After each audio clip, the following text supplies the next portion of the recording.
mute, and I got to go get my message. No, I'm live. Yeah. Let me see. I should be. Oh, where's my YouTube? Oh, I got to go back to Zoom. Be live. There. Got it. Yes, I got it. I know I'm live. Okay, got it. Now I'm live. Or I've been live a minute. The thing, when you tell the YouTube to go live, it should take you right back to the Zoom. So there's no, what the fuck's going on in instances? So yeah. So she just. Yeah. Yeah, but we don't talk about the. Yeah, my neighbor Rob here. You don't understand when you're live, you don't do background conversation live. But we were talking about, look at this, and I plan on going live, and Candy jumps on, right? This normally Treasure Seeker night. Since I'm on the Treasure Seekers, hey, it's our night. The other guys, you do it every other night of the week. Anytime someone else comes on, Candy comes on. Yeah. If you don't have the right solution, well, yeah, you get jack shit. So if you didn't see the big picture was the 10 Commandments with 14,000 extras and 15,000 animals in it. It was the biggest box office of the time until 9 years later when The Sound of Music came out. But that was the big picture. Big picture was Moses and the 10 Commandments. And then Moses, I've got the tablets here, and you can't. And he told the people, without these laws, you can't be free, right? Without my Saul, you won't be free. You're going to be locked in this Forrest Fenn treasure hunt forever until you accept what Moses has brought you. It's that simple. Forrest Fenn was talking about the big picture, the 10 Commandments with Charlton Heston. He put Charlton Heston in the poem. Listen all and hear me good. Your effort will be worth the coal. I want all within the sound of my voice to listen and to heed what I have to say, especially you, Mr. Gorman, from my cold, dead hands. It doesn't get any clearer than that. And then people go, no, shut off anything Gorman says. Get it, forget it, ignore. And that represent that just creates a whole lot of dumbasses. I mean ignoramuses. Same thing. Ignoramuses. Ignore Gorman. That makes you an ignoramus. I'm sorry, but it does. Really, that's why there's so many ignoramuses in the chase. And so many people that got jack shit. Jack Stoof is jack shit.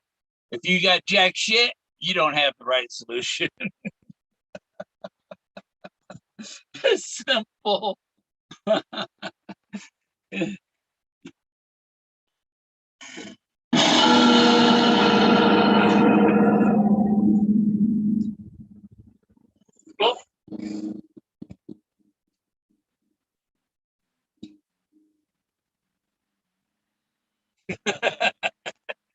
Turn that off.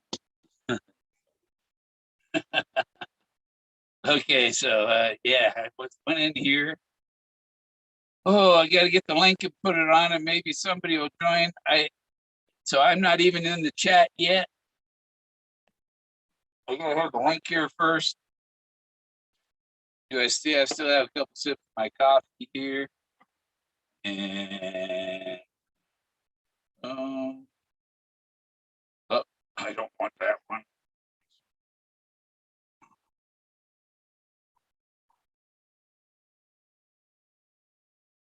Pop out. Hey, Jason. Dan. Jason as in Mr. Dan. Mr. and Mrs. Dan.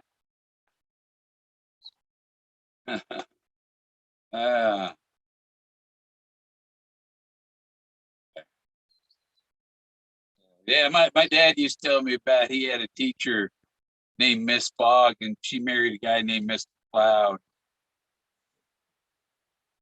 Are you whining at me because you want watered back? Huh? Oh, that's enough. That's enough. Well, this bowl's right there. The water thing is right on the edge of the counter. Good thing. The, yeah, get it out of that. It's easier than picking up that 5-gallon bottle.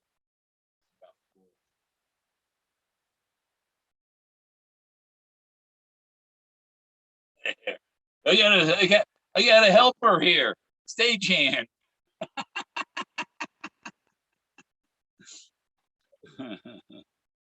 Yeah. Yeah, I don't know how many watching. It says 5, because people are watching dumb shit Yellowstone. Dumb shit Yellowstone. I already came up that the Madison's important because the portrait of Madison, the portrait of Washington, the portrait of Franklin, and the portrait of Moses are all in Philadelphia. He put your thumb on the painting there, guys. Put your thumb on the painting. The painting of these guys. That's by Madison. You don't see the subtle hints. Subtly. That's the subtle. When he says the Madison River, that is not subtle. He's talking about the man Madison. You don't get it. I can't understand the word subtle. What's the word subtle mean? It means indirect. When he says Madison River, that is a direct thing.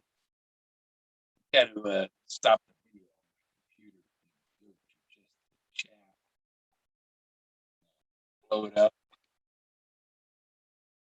Where did Jason's message go?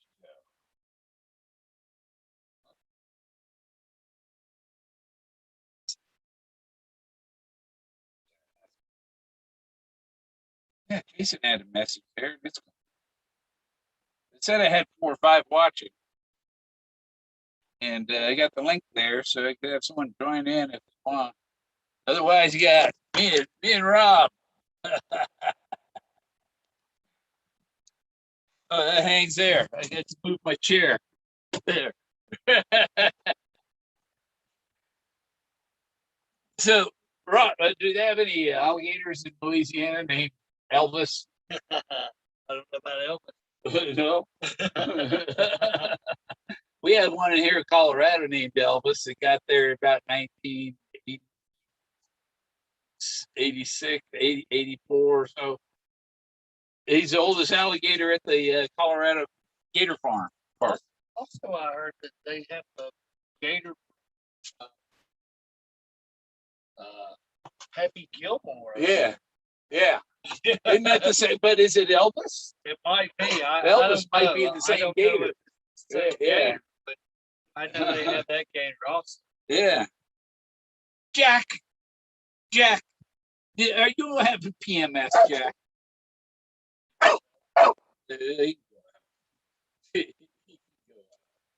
He's an idiot. Yeah, he just come in to drink. And then you're gonna go chase coyotes, get laid.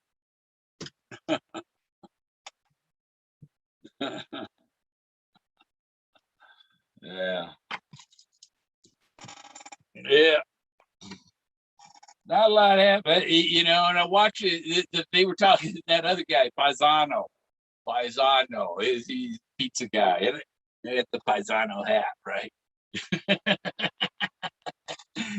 Well, they were talking about the hat, the mildew hat that Forrest put on. And people don't get it. Forrest put that hat on after he doffed his other hat, took that hat off, didn't put the hat back on. He congratulated me, showed me the hand of God sign, took off the brown hat, had Shiloh get that mildew hat out of his truck to put it on because he was eating his words right after he congratulated me on finding the Model A, Miss Ford, who was shot in the chest, the Buffalo Cowboy car, the big, the that's the proxy item. It is a cowl, also known as a chest. I brought the chest to Santa Fe, and he congratulated me in 2017. He signed all the paperwork in August 2017. It's that was like 4 years ago that he signed it all off. It's too late for you to do anything. Yeah, I think that much time, it's too late to file a lawsuit on something signed 4 years ago. You know, you have to catch it right when it happens. Within so many months, not years. So yeah, it's been over for 4 years. It's just coming to the date that he said. Right? You know, he knows how to get to Louisiana. I know that. He knows how to find alligators. Still was. Yeah, the Happy Gilmore alligator. We'll have to make a clip of that. Hey, Selena, how you doing? This is Selena Dayon. I was renting a space for my RV in Eugene, Oregon when I went, and the woman there, she changed her last name to Dion to make people think that she was related to Selena Dion.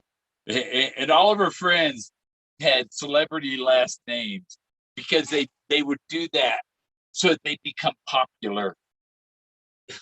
It made them, people thought they were related to the celebrity, you know.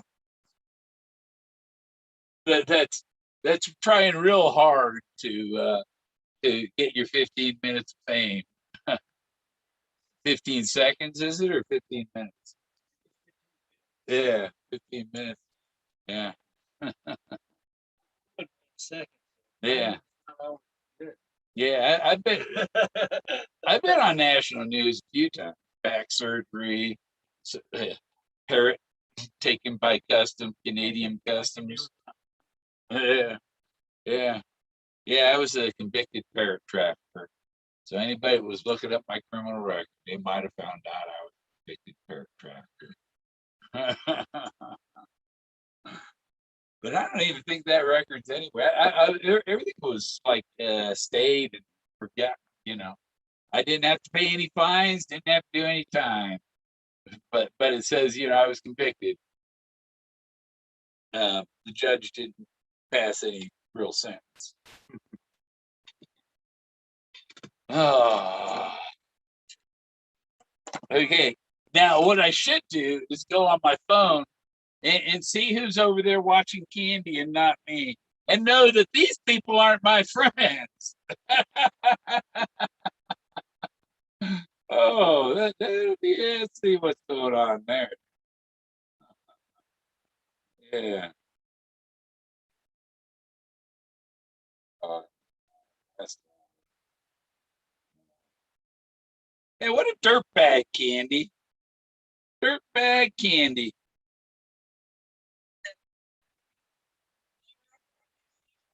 Okay. Well, I've known Susie's not my friend, even though I tried to help her out before.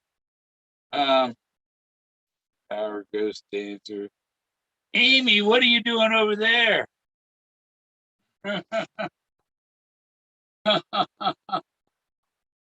Oh, let's get Amy on here.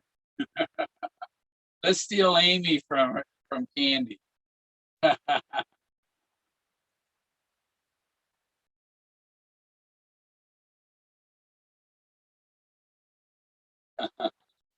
What is she doing over there? Yeah, dude, you just lost And you got a wrench over there? My God.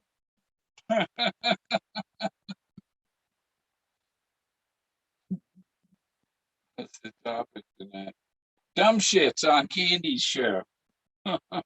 Watching Candy instead of Bill. You people have got jack shit. If you're watching Candy, you know jack shit. Oh, God. Yeah. Well, you see my chat. Look at it. So, you know, everybody watches Candy. You know why they watch Candy? Because because she has a pussy, right? That's why they watch Candy.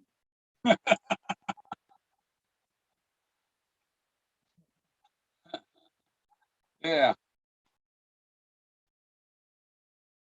Oh,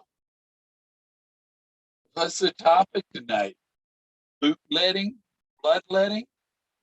Yeah, bloodletting. Like people don't know. I go in and get my got to bleed about every 6 months. I got.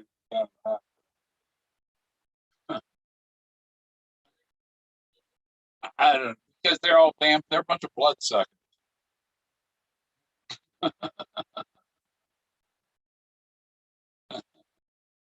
Yeah. No. Yeah. Let's see. Did Amy get my message? Anybody gonna come over here? Because I'm not gonna battle it.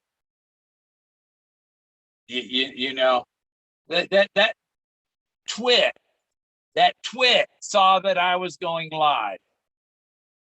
Rob came over just as I was about to go live, and so I was having a little conversation with him before I did. That didn't mean I canceled, you know. And that little twit, the little blonde twit, little spoiled brat down in Los Angeles, in the Valley of Devils, or Los Angeles. Those are devils. Los Angeles. You know, all them Los Angeles, all these people who want to be popular and famous, go to Hollywood, make documentaries, things like that, movie stars and stuff. They don't come out here to Alamosa be movie stars.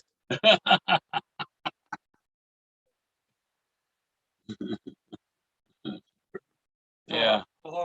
Yeah. I don't think anything. Hey, Melinda, how you doing?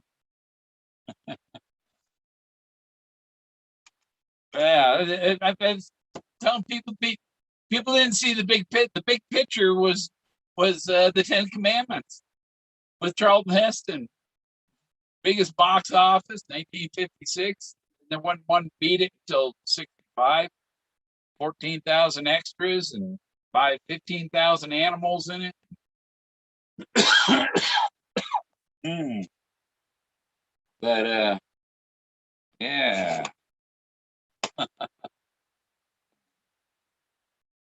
So yeah, I seen that Candy's gone live.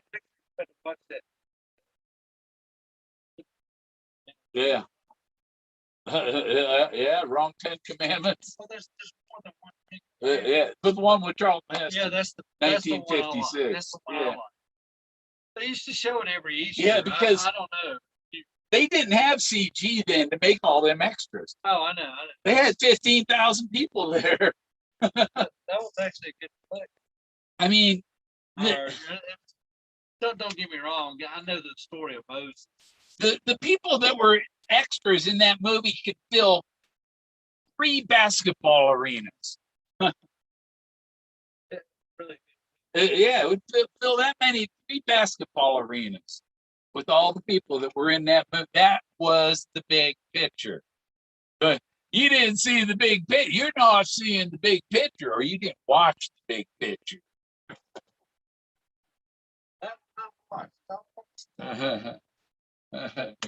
The revelation. Yeah. The best one. Yeah. But yeah, and he's from my cold dead hands. It's worth the cold. Listen good. Going all within the sound of my voice to listen and to heed what I have to say. That's what Charlton Heston said before he said from my cold dead hands. And Forrest Fenn, well, listen all and listen good. From my cold, worth the cold. Your effort will be worth the cold. So that is directly Charlton Heston, who played Moses. Elton John.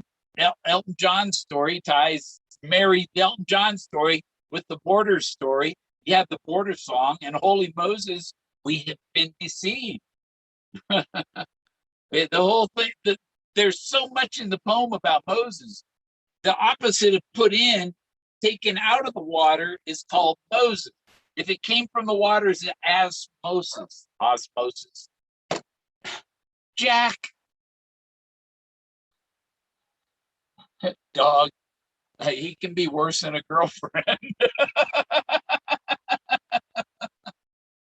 with his needs.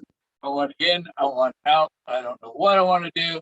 I don't know if I want to stay in or stay out, or, you know. Hey, Steve.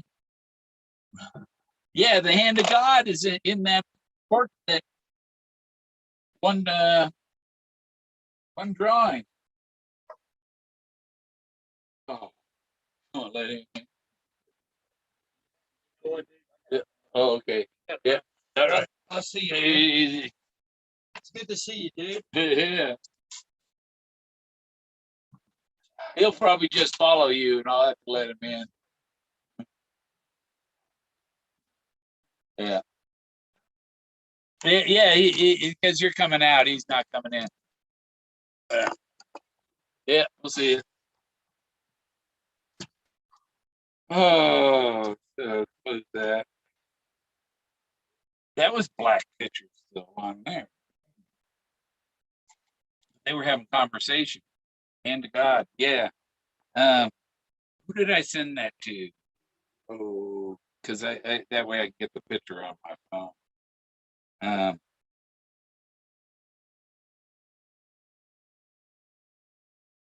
The picture that there it is. Yeah, see this drawing, you see his hand under the table here. Well, I copied that hand and I put it up here. Point to her fingers, and it's the same. Look at that. Look at that. Compare that. Now, don't tell me he had didn't have symbolic. The pictures didn't. Pictures mean a whole lot.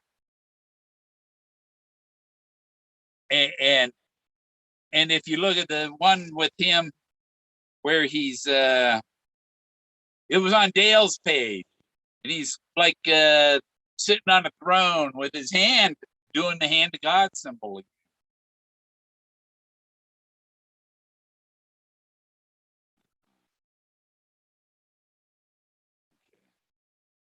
Find it here. Oh.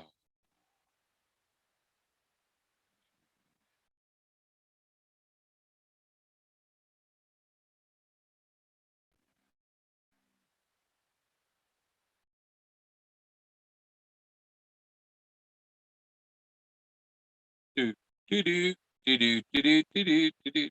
I have Zuckerberg doing something. There he is.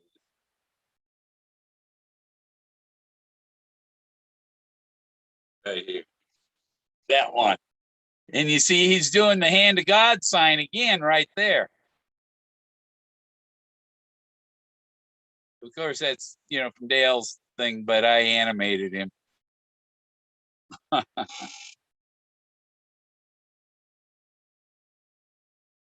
So that comes from Dale's side. He's doing the hand of God sign. And that's in the George Washington portrait. George Washington showing the hand of God is handing the nation to the people. That's when he did that with me, that he was showing me that he's handing me the prize. That was his congratulations. And people are so stupid. No, we must ignore anything Borman says. We must, because Because if Mormon's right, then he won. And we're all wrong. And we can't be wrong. We must deny. We must deny. Bunch of idiots.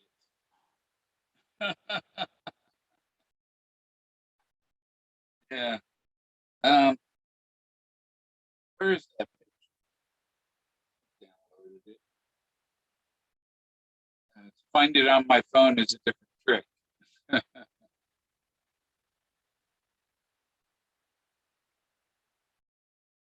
I know I've got it on my phone.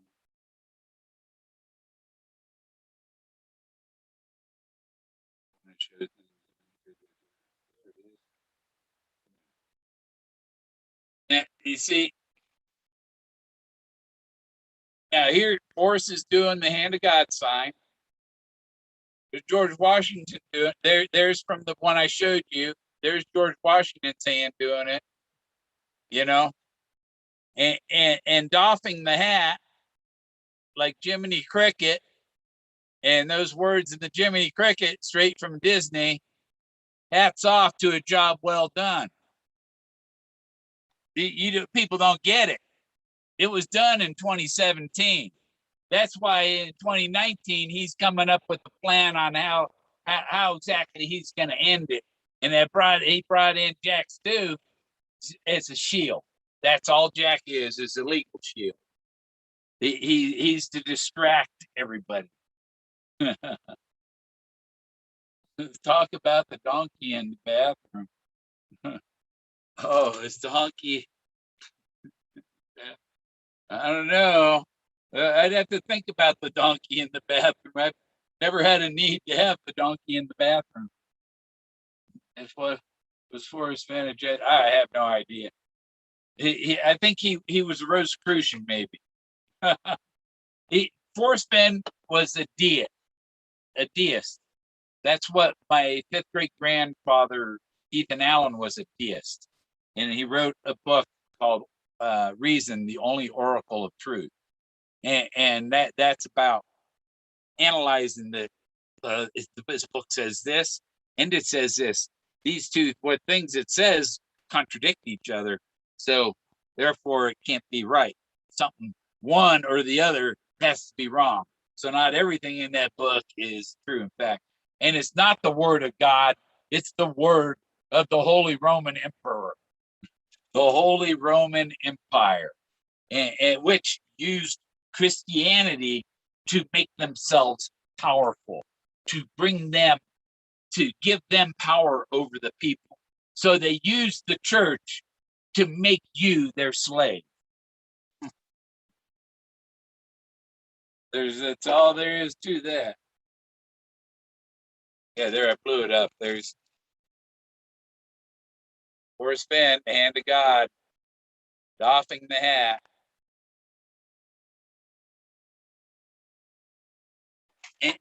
And then immediately after that, he puts on the hat, the mildew hat that he said he would never wear.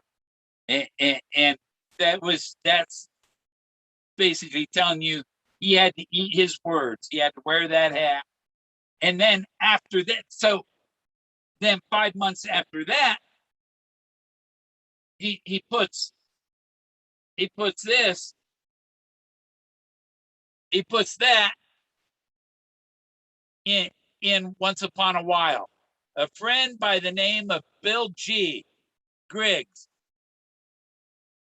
It's not Riggs. If it's not rigged, it's Bill G. Without the rig, it's Bill G. Jack Stoof is the rig.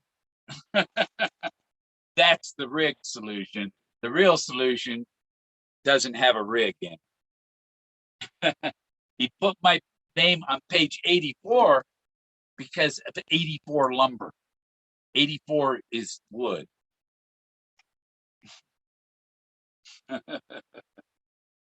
um,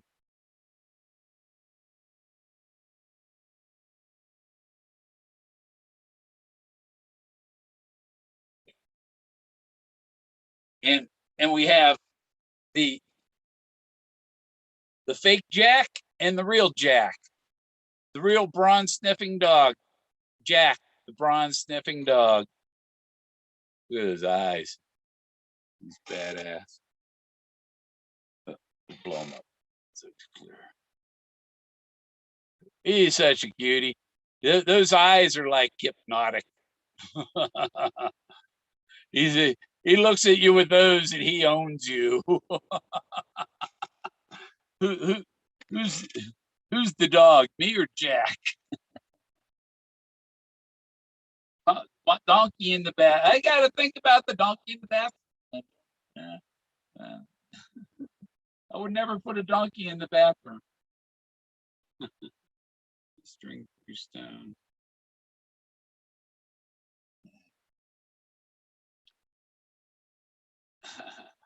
Okay.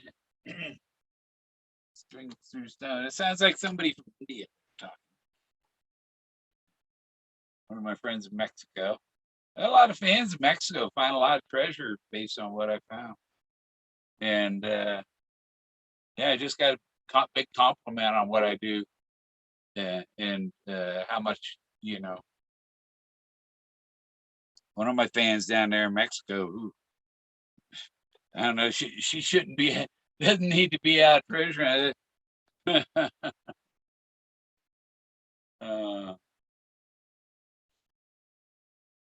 Well, I'll say one of my fans in Mexico should be a supermodel, not a metal detectorist.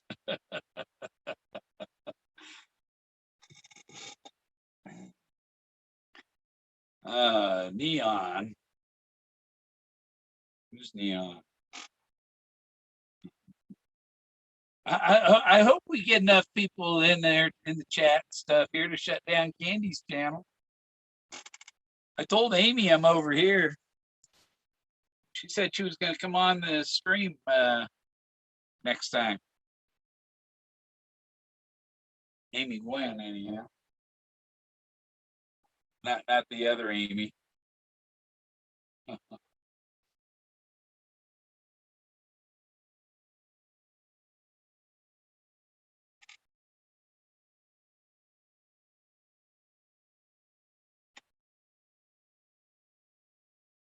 There's my that's my mother.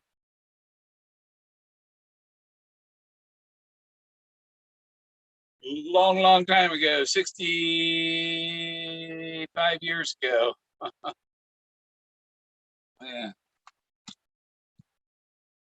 I think she was pregnant with my sister in that picture, this wedding picture.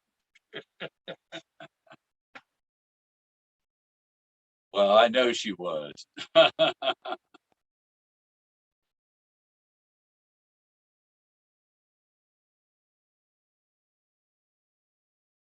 Yeah, Jack's got beautiful eyes.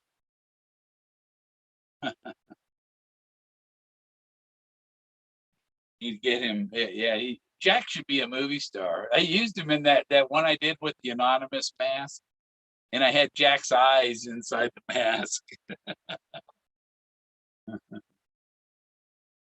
Hey, Luli. Yeah, string through stone.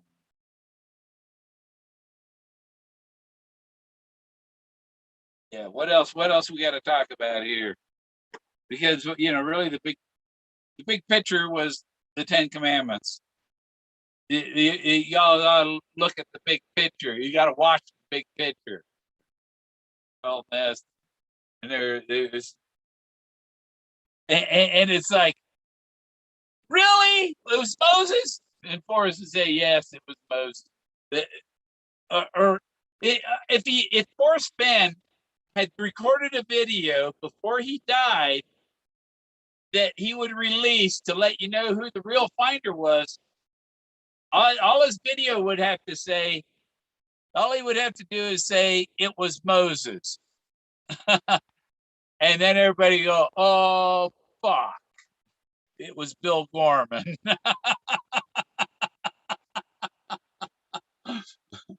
Yeah, because nobody else has claimed it. Nobody can sue me for it because there's been nobody else saying I discovered Moses thing first. Nobody. There's plenty of people that think it was Jesus, but none of them thought it was Moses. Hint of riches old and new. But do not touch the red text that's in the New Testament. It's about the Old Testament. He prayed for D's, but you want to get that A, Model A, is what you want. If you found the Model A, you get an A, you don't get a D. All of you all got a D. I won't give you an F, okay? I won't be mean. I give all the losers a D.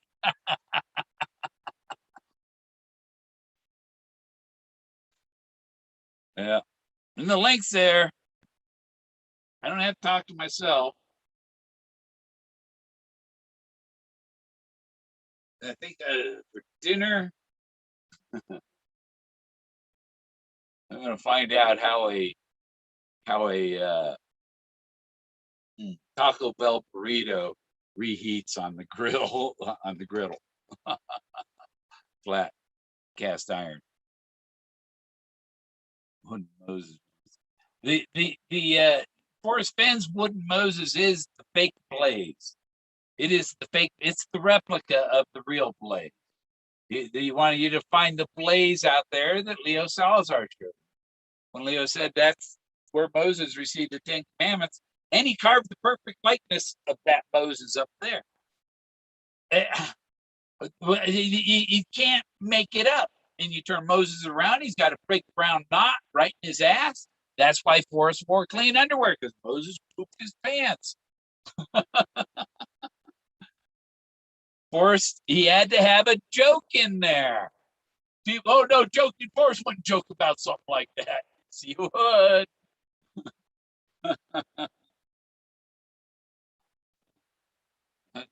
Model A could be a Toledo steam engine. Yeah, yeah, probably. And the Toledo thing has to do with Jack Dempsey, Manassas, Colorado, just about 30 miles south of me, where Jack Dempsey was born. He's got a Liberty Bell in his front yard. Ring my bell. There was a fight in Toledo, Ohio in 1919 that they went to ring the bell to end the round, and the bell didn't ring.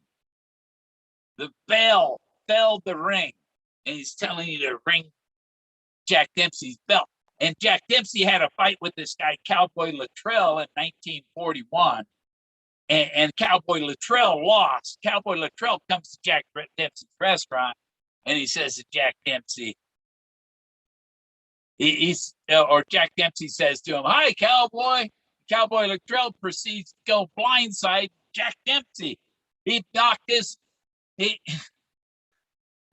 Jack Dempsey in the face. And when you hit someone in the head, it's called ringing their bell.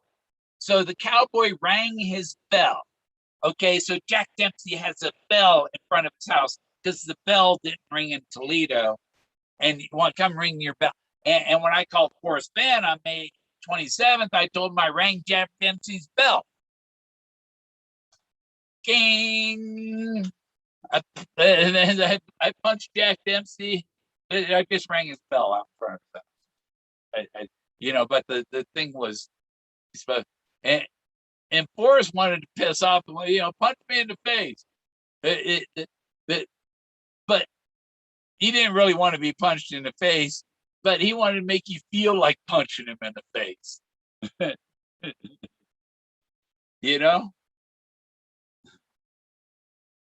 Ring his bell. He's like, nothing can kill me. They pulled me out of Vietnam, but it didn't kill me.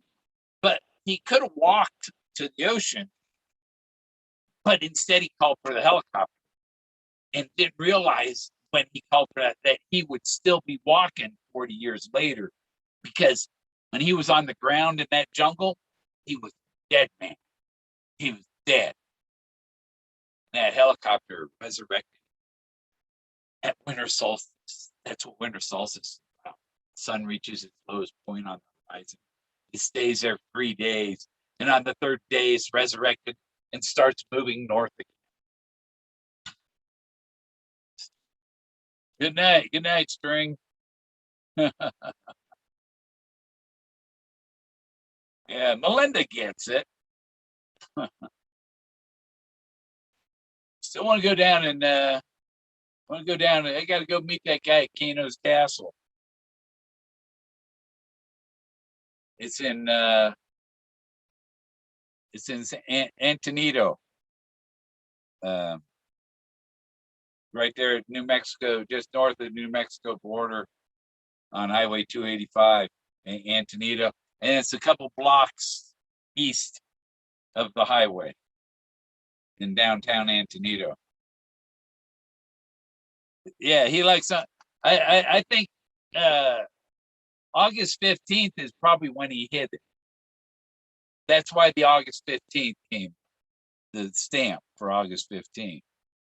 And that was in between. That was in between the full moon and his birthday. And I thought the new moon, his birthday might. No. They're going with the day he died or the day Peggy died, just like his granddaughter couldn't have that statue until after Peggy. And so, but I think the legal stuff that he has to wait a year after the death certificates or something. I don't know. But I think the paperwork to sign the treasure oath was done in 2017.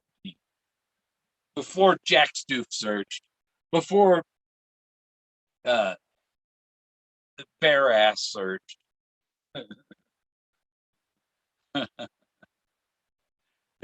big ass or whatever you want to, That's the only way I can say BA. Yeah, and oh no, but the other thing, the blue moon he was born on, you know where the moon was when he was born? The moon was in Aries. and I'm the Aries. I was born with an Aries sun, and my moon was in Leo.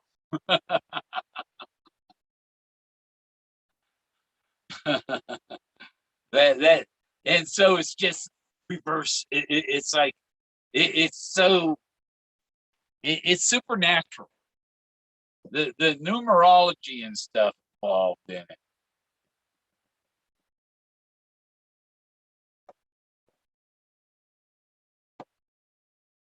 Yeah,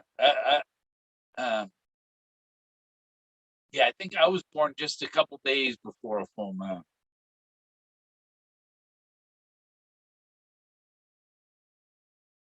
I had his astrology chart somewhere, but I found this tarot card reader reading for Leo, and it was like she was reading Forrest.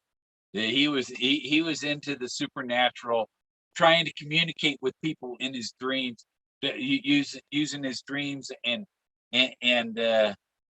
leaving his body. So he had done the ayahuasca. I had done the ayahuasca. He at least did peyote, and he had experimented in the spiritual. He went to Quanah Parker's peyote church. Is what I'm saying. And he had stepped over to the other side back. Yeah, it's crazy. And then when you make all these connections, it's like uh, people don't see the synchronicity. I see, and I can pull up a relation for anything. That's why my 2 degrees of separation versus Kevin Bacon 6. It's like, Kevin, I can do it 2 degrees of separation. You need 6. You suck. The book is Kevin Bacon Sucks. It's going to be Kevin Bacon Sucks. 2 degrees of separation, not for Forrest Fenn's treasure.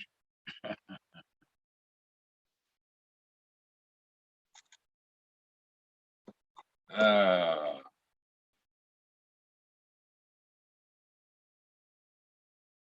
yeah, I watch these tarot card readings and of oh, they say that somebody's coming back, but they say that there's somebody better coming.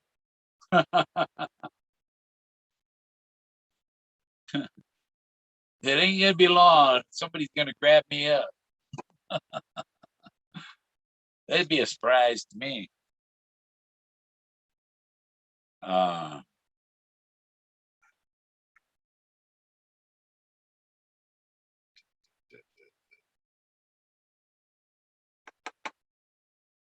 So I wonder how many. I'd have to go on the internet here, back to the open up the video page again, see how many are watching. All I'd have to do is refresh this page. That's a 2-7 because Candy's taking everybody. Otherwise, I'd have 30-40 people watching. You know what? Double blazes, Candy. Double blazes. Spin on it, bitch. You came on live just because you seen I was going live. That's a real bitch. I'm sorry, but that is. You know, you want people to be friendly to you? Stop playing your freaking games, Candy. You know? Her poor boyfriend probably don't get much because he's gone to bed because she's on YouTube. He's gone to bed without her.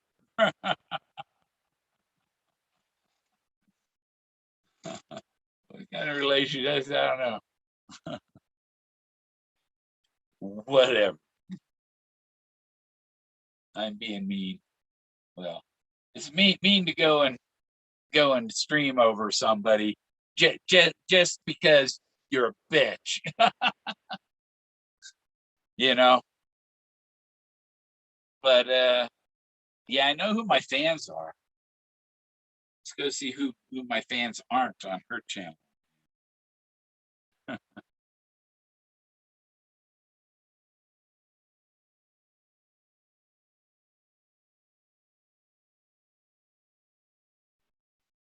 Yeah, it's still black screen. Still says live. Black screen. No faces. Everybody chat. Davio's not my friend. I mean, and when the treasure comes, when they find out it's me, there are going to be these people that have ignored me, wouldn't allow me to be in their conversation.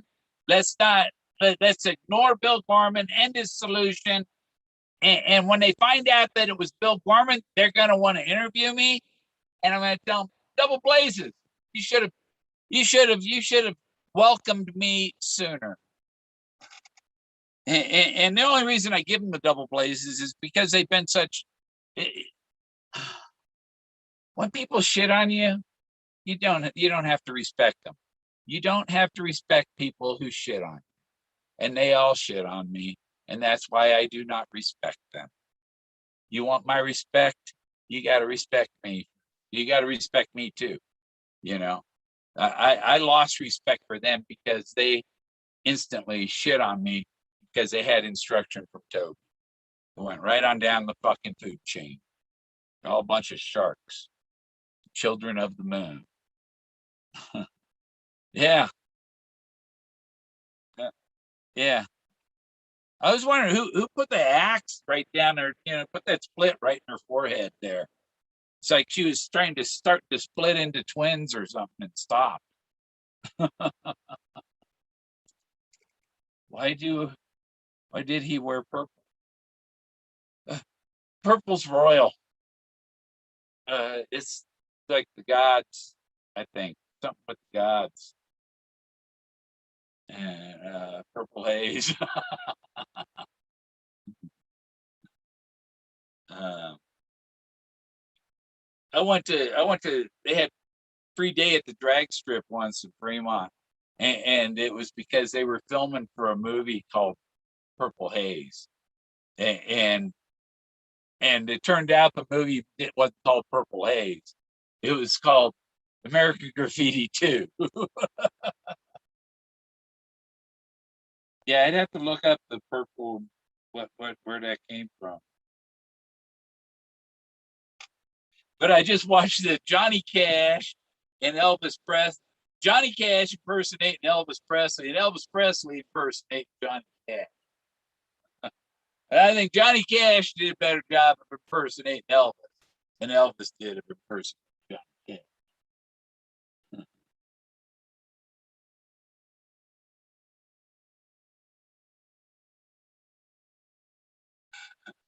Why did Forrest wear purple? Maybe he thought he was Barney.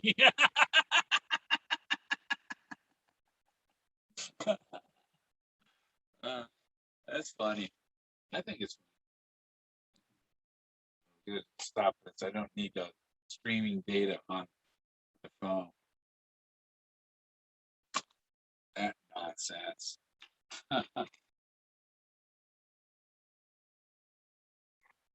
Yeah.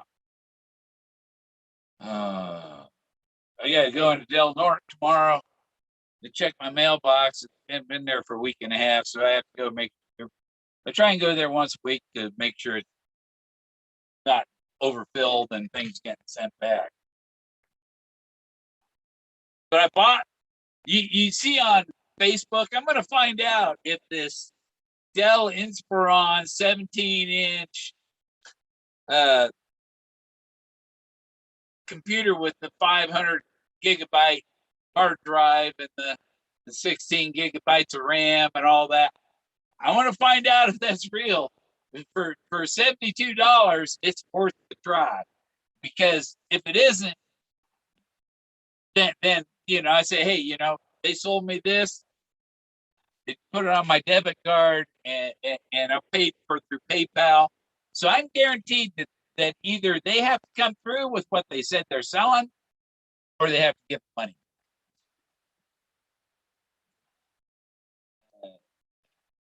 Invictus Boom. I got to read that too, Melinda. Yeah, there was a lot from the Socrates and Marcus Aurelius, and you have to know about the ancient Greek stuff and the story of Atlantis, and which was where all that goes back to Greek stuff and Plato, and Plato comes back to Atlantis, comes back here because this is Plato's large rectangular valley surrounded by high mountains covered with crystals.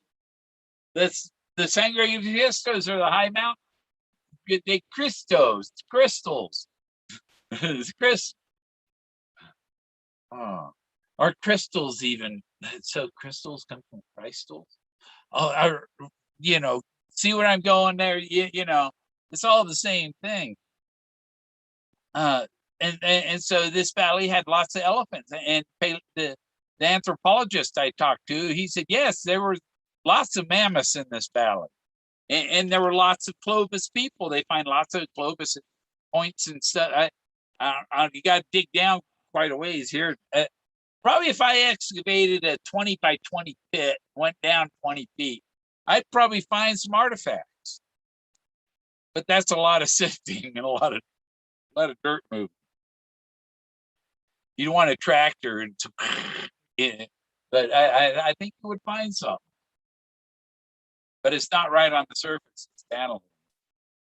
And they say there's gold. That there's some people that their well, they get gold out of their well. They pump the water up and gold comes up with water. Little flakes of gold. So down there, 40, 60 feet, there's gold down. Because this is just a great big wash of rock that came off the mountain. So all the gold settled down low, and there's all the sand on top.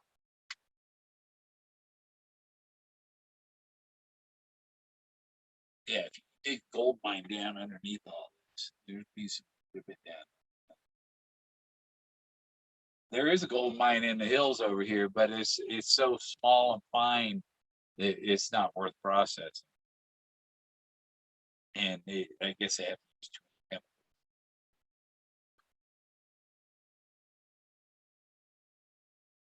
So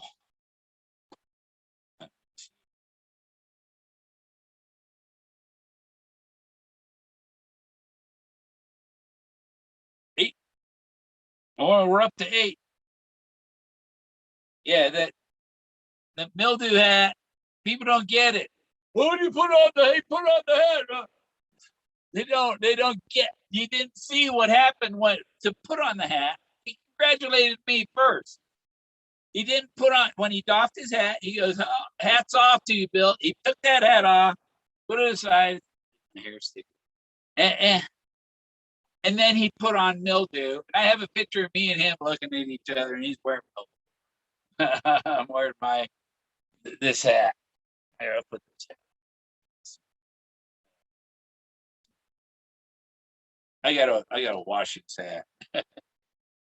If you ever wore a straw hat, you gotta wash them occasionally because the brim fills with sweat, and after a while it gets smelling bad.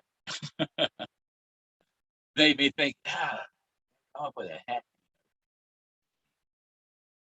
So I think what I'll do, clean the brim. I'll use the carpet fresh spray, the carpet spray on the hat, and then I'll rinse it with water. And then dry it in the sun.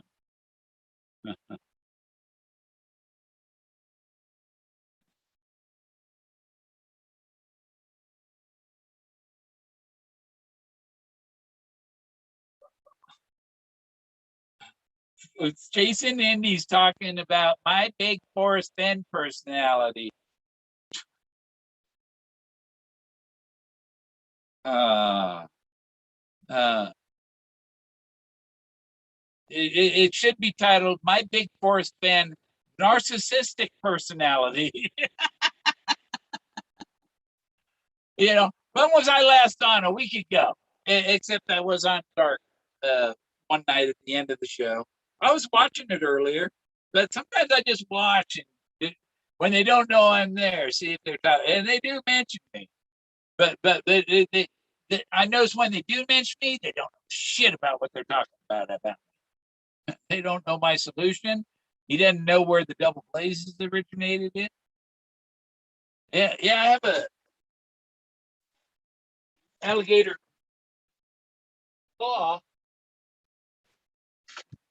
right here on the end of my peace pipe. That's the alligator claw right here. This thing in front of my hand. Woo! See, that's an alligator claw. Big old tooth thing. That thing's an alligator claw. And I made spaghetti out of that alligator. And we can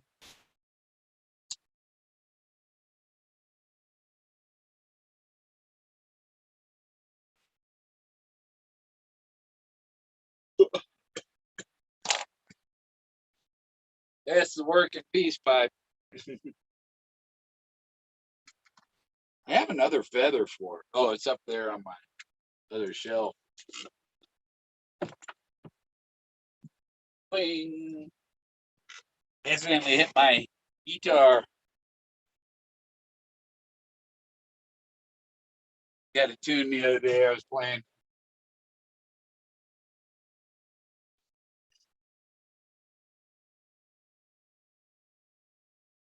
I don't want to turn it on. I have some fossils. I found bones here. You can tell a fossilized bone, it's more like rock. And I actually saw, when Forrest had that his mammoth tusk, and that type of material, that type, it's kind of a shelly. I saw some of that in the road that goes down to the creek where I go. It's an old road from the 20s or 30s or 40s. It's an old road that you walk down, and it used to cross the creek. There was a ford there where the road crossed the creek. And when so you cross the creek, and another quarter mile is the ford, the Model A Ford. Cross the ford, you find a ford, and the seat cushions were down the hill from that.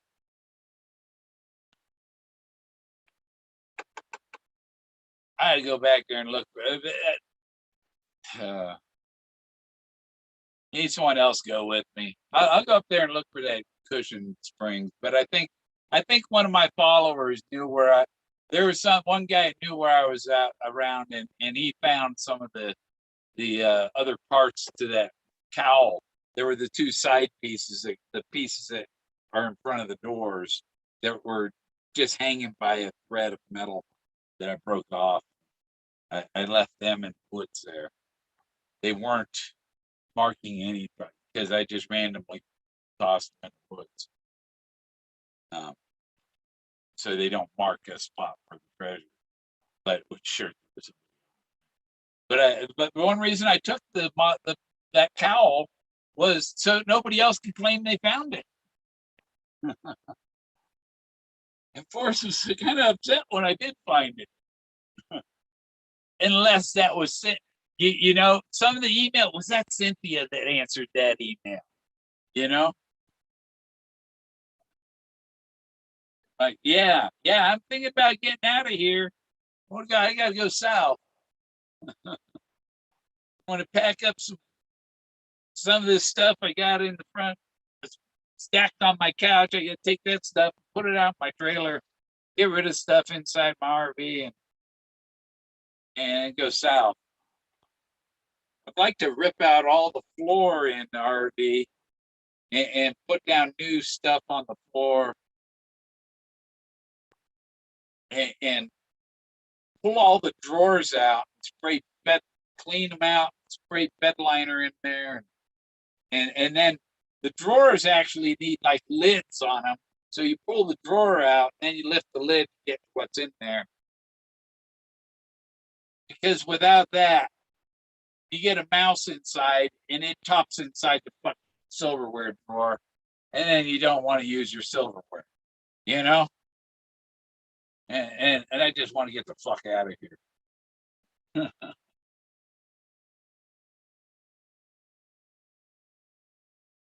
And I qualify to get some for housing and stuff, but there's a wait for it, and I'm thinking that the treasure's going to come soon, and I won't need that, so I put it off.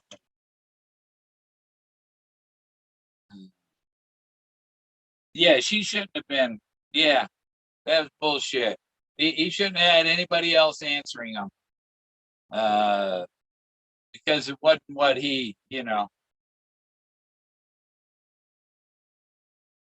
But he did say that if he was still in the business, he would like to handle my art.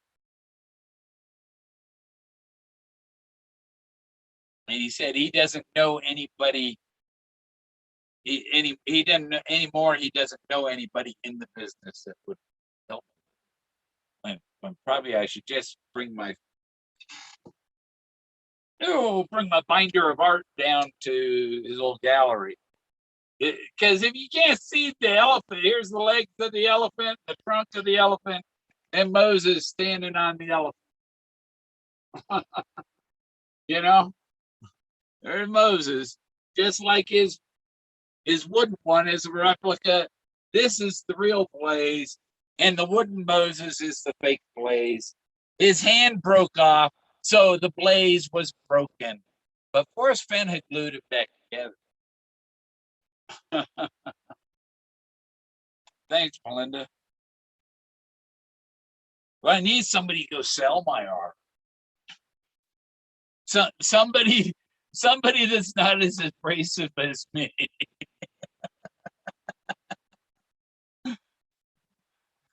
Somebody more appealing than me. Some people don't like it, you know, just being real. That's part of it. When you look it up, I'm an Aries. But I also got the other, I got 3 fire signs. And then the Venus sign is supposed to be important.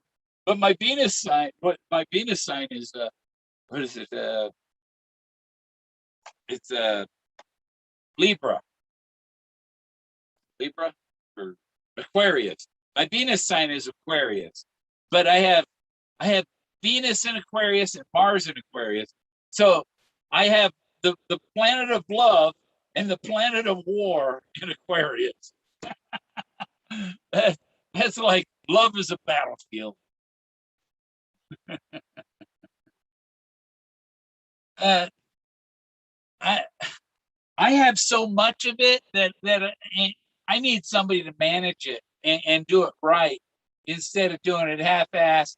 I need somebody that knows all the fucking ropes of marketing and stuff to market it. I don't. I have the skills to make the art, go out and get the pictures to make the art and stuff, but my marketing skills are I I'm not a great salesman.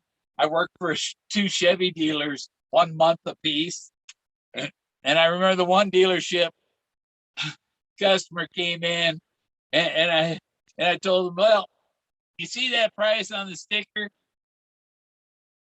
But I told him, take 10% off, add $300, and we'll see if the asshole in there will sell it to you for that.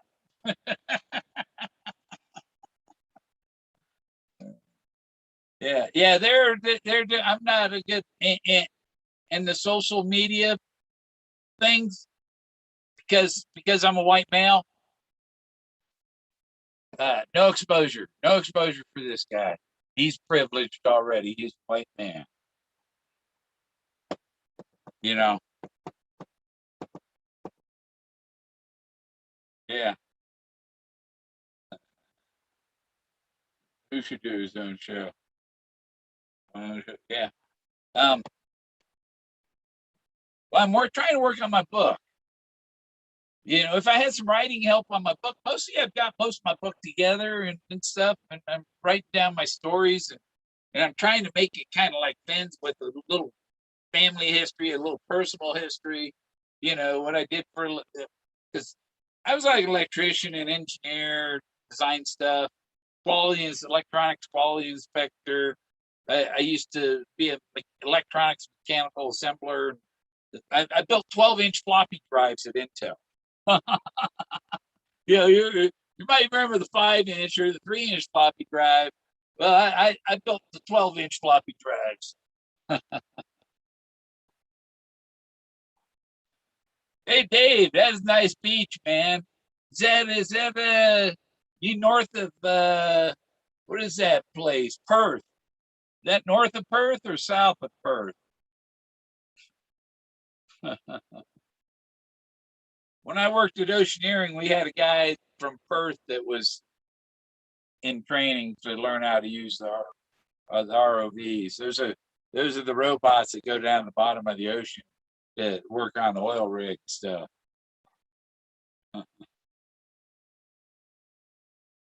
Yeah, there's a nice beach down there.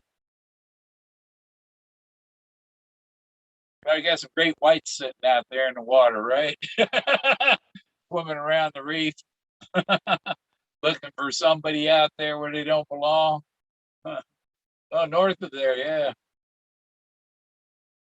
Yeah, it's kind of isolated city, I guess. Long ways to go anywhere from there. I bet they probably have a ferry boat goes from Perth over to Sydney, huh? You don't want to drive the road, you take the boat. You're afraid of airplanes.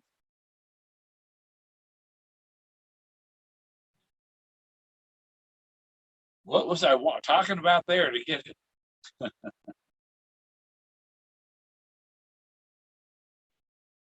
Yeah.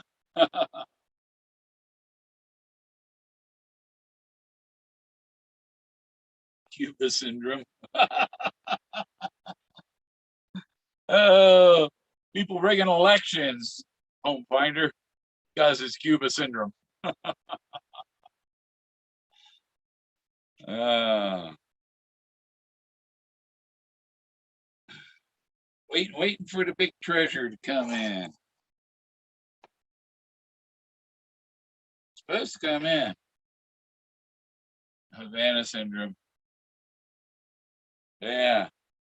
Is that Chase syndrome? Hmm. Yeah, I took sunset pictures today, but I'll probably get some more rock pictures tomorrow because uh, I only have so many pictures on my computer, and I kind of go through and I got to go out and get more pictures so I can make different new art of stuff I've never seen before. And each of those pictures is like it's like a window back into time.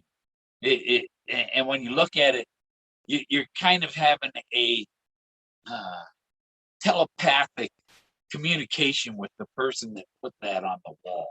You know, you're like in communicate. What were they thinking when they? Oh, it's a guy hugging his elephant. He's showing he loves his elephant. You know, microwave. Yeah. Yeah, I found a rock foot too. But the thing was, it wasn't an impression of a foot in the. It was a foot rock coming out, but the rock was shaped like a foot sticking up out of the ground. It was okay, and all that told me was that they made that rock. It wasn't. It was made of some material that they molded into that shape, and that's how it dried. It's super primitive concrete. Strong is like 10 times stronger than our concrete. They knew what they were doing. They made that concrete 12,000 years ago and it's still there. Ain't cracked, except in a few places. It's very strong rock. Maybe they microwaved it. Yeah. I think they made the rock and then they heated it with mirrors. They made mirrors with mica and they had like these big mirror things that they mold the rock and then they cook it with these mirrors, sun. That's why some of the rocks are burnt. Petrified giant. No, I do not. I do not do mud fossils.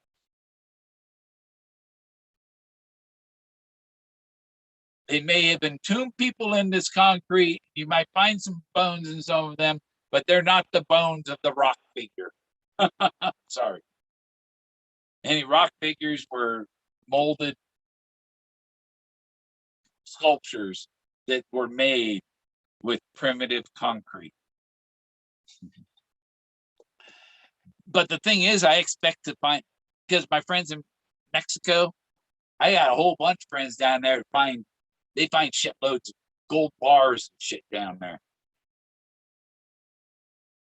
And the stuff, some of it's older than the Spanish gold. And really has been, stuff's been there for 400 years. Or since the 1500, 500 years. 1492, you think, right? Since 1492, the Spaniards been up and down Mexico, up here, down there, hiding their gold that they've taken from the Indians all over. And they're using these things that I find in the rocks as guides to where to locate, how to find them. And this thing says it's here. If you line up this and this and this, the triangulation will tell you where to look for the gold. That's another reason I got to go down to Mexico, learn from my friends down there. But they learned from me how to see the shapes, but they deciphered how to interpret that into where the gold is. Yeah, I found that, yeah, there's crosses going way back, but there's omegas too. It's even my double blazes university thing. I found the big U with the two people. I was like, oh my God, that's my double blazes design right there. It's not, I didn't invent that. Some guy did 14,000 years ago. Yeah, concrete has been back to Pompeii. Oh, this goes back a lot further than Pompeii. 14th Pompeii, not that long ago. This is way before Pompeii. And therefore the rock is that much older, which makes it that much harder.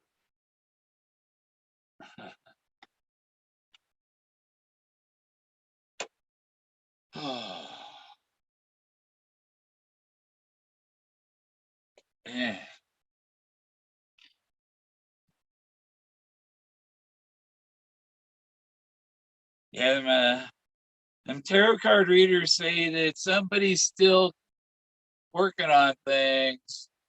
God,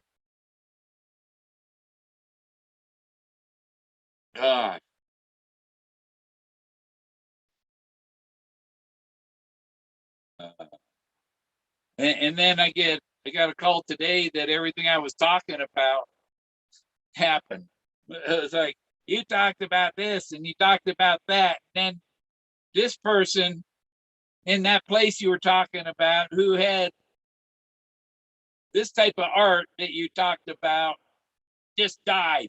You talked about it yesterday. It's like, I had no idea, you know, just because I mentioned something doesn't mean that I know that there's some premonition, you know, because what I say is going to happen somehow. What I said came to fruition, you know, because they believed that that would happen is why it happened. Not because, you know, they just believe that what I say happened. I didn't do that.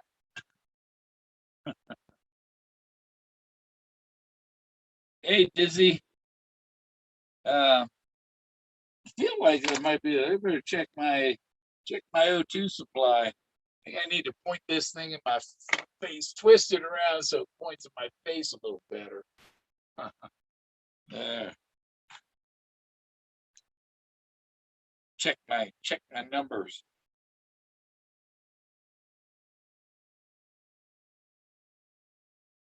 Yeah, I'm good. 91, 90. And borderline, so yeah, I could use it a little in my face.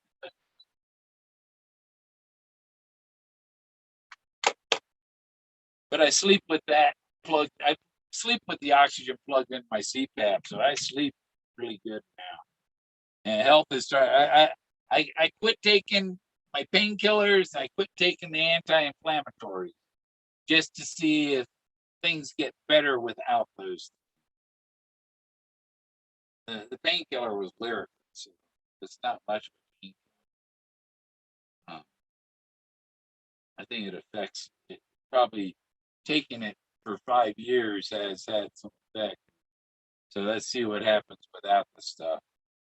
You know, I'm stiffer and stuff, and it's harder to move things, but it's not.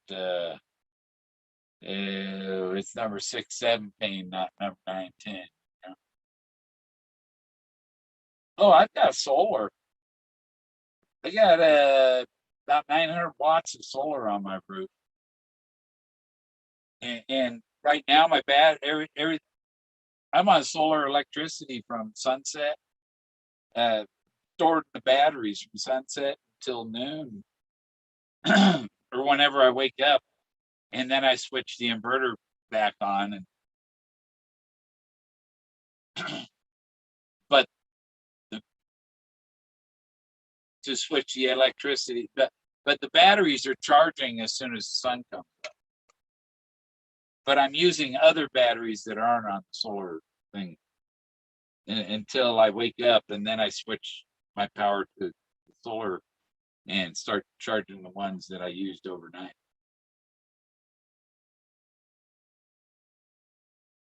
Anything special going on? No cake lady. uh, German chocolate cake, kind of birthday cakes on. My mother always, because me and my mother had the same birthday, so she liked German chocolate. I like German chocolate. We had German chocolate, and it was so 2066 to oh, 55 years ago this year was when me and my mother went to see her about Tijuana Brass. I'm waiting for the treasure to move. Otherwise, I'm thinking about just I got to detail my car, clean everything out of my car, detail it out, and get together the things that I need the most, and pack in the car and head somewhere. I might go down to Mexico, you know, but I might go down to Mexico. I don't want to go to, but I signed up for a cruise out of Miami that's in February. So if I went to Mexico, I'd have to fly to Miami to go on a cruise in February, or drive back to Miami from Mexico. About that one might not be bad. But I don't want to go hang out with my brother because he you can't go anywhere in public with him because he'll embarrass the fuck out of you. You know what? I don't want to say. He's just,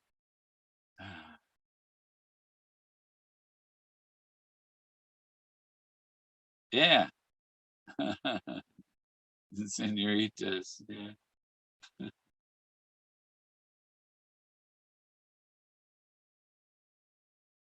I hear my dog outside.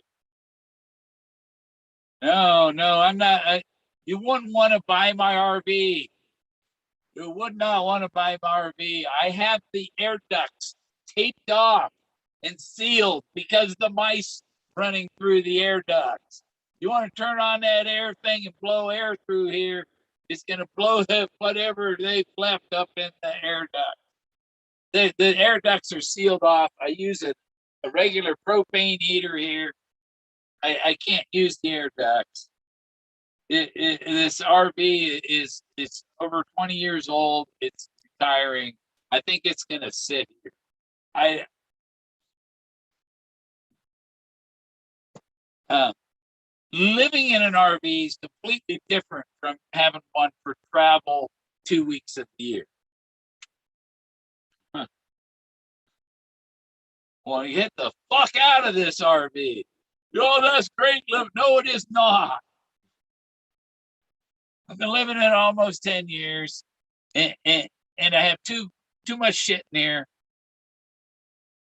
It things break down, like the water heater needs fixed, the generator on it don't work. The you can't use the heater on it. The water heater, I got to change the guts out on the water heater to make it work even on propane, and it's like done, you know.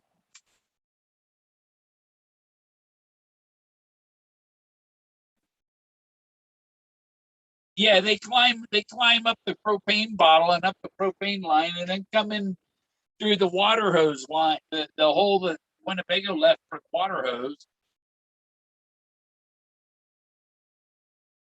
They go up over the roof. Uh, it's like, yeah. What I need to do, since I don't have my parrot anymore, is get some of them fumigating bombs that kills everything, and set them off in here with all the doors, windows all sealed up, and leave for a week and come back. Uh, yeah, yeah, granted, I agree. Yeah, yeah. Candy went live just because I was going live, and then my neighbor stopped in just as I was going live, so I delayed it. And while I was delaying for 10 minutes, she saw, "Oh, Bill Gorman's going live. I'm going to screw up his audience and steal people and be a bitch." You know, let's steal Bill Gorman's the few followers he has because we suck up to Toby. So yeah, yeah. Because once they get in, there's no getting rid of them. I have another friend been in an RV this long, and same problem. my old bus I had it was a 5-speed school bus, and it's a big rubber boot on the floor for the gear shift, right? The fucking rats in Oregon, the rats ate through the rubber boot to get inside the RV, inside the bus. And it gets to a point you can only, and you get rid of one and there's another one, another one, another one. And finally you just say, fuck it.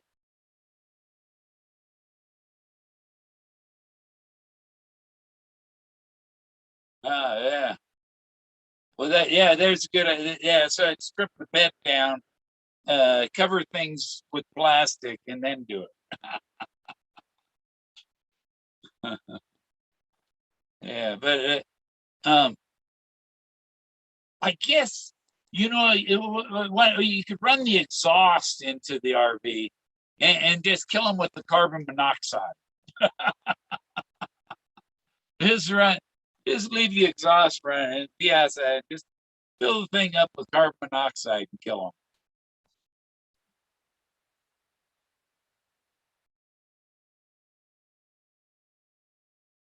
Yeah, I put peanut butter in the live traps and stuff, but they learn to get around the live trap, and then I got to use my BB gun, and they come over here to get Jack's food bowl and his water bowl. That's when I take aim and pop them.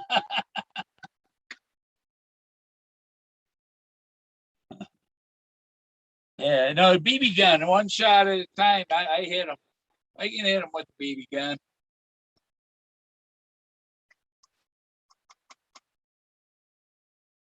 0.17. Turn off the igniter first. I don't know. Running. Or turn off the propane. Yeah, there ain't nothing gonna. The refrigerator igniter is on the outside. The stove, I use a lighter. I have long night lighters that you don't have to have fuel in the lighter. You just need a spark and put it up to the burner and turn the burner on and spark the lighter.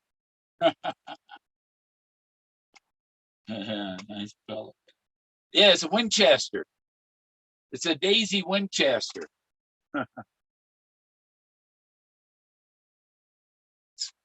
full of BBs. I just reloaded it because I went to take a shot. There were no BBs in it. The mouse got away.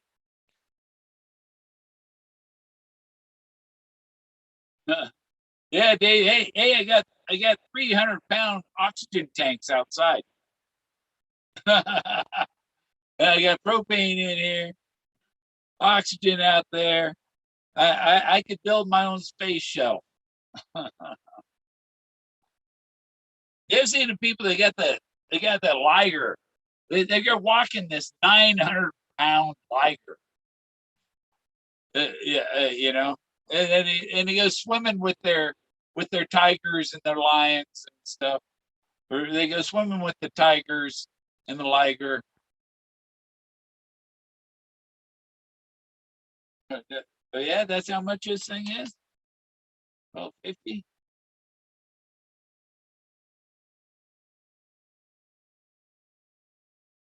These are the zinc copper covered zinc is fire. I just have the little BBs. I have the BBs in it. I can put the pellets in one at a time. Do pellets with it if you want.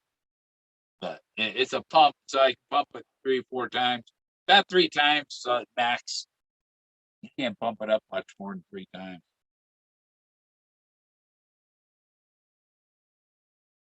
Lips are dry.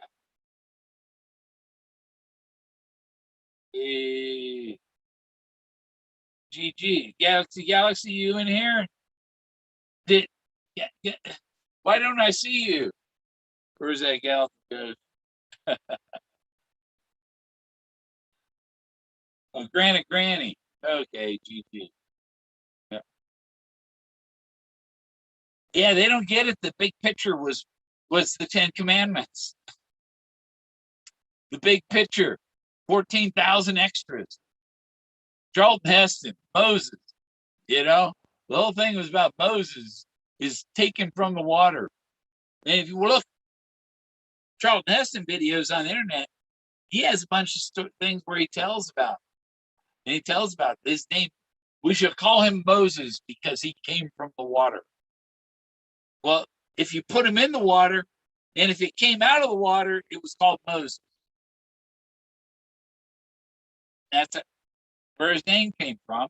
His name means came from the water. It's the opposite of put in. Instead of put in the water, taken out of the water.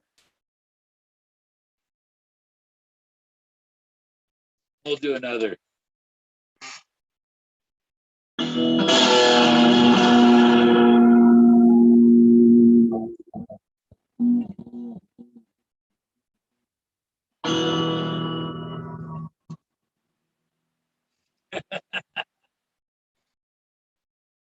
Yeah, I don't know.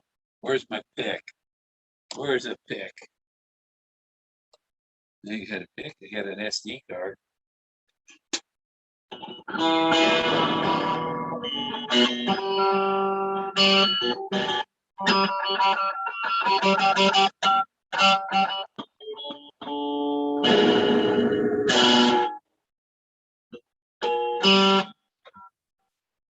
I can't play it backwards.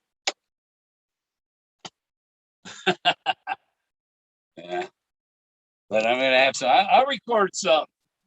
I'll play with it and record what I'm doing in case something comes out, and then I can cut, clip, and squeeze it all together and repeat things, and make something play. Yeah, Dizzy Dean, number 17. 17 is Q.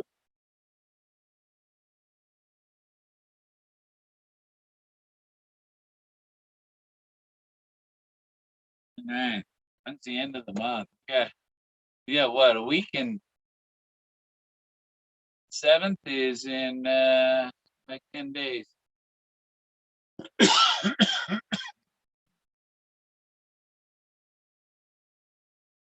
So yeah, 7 days, 8, 9, 10, 10 days till the 7th. And then we got till October 4th.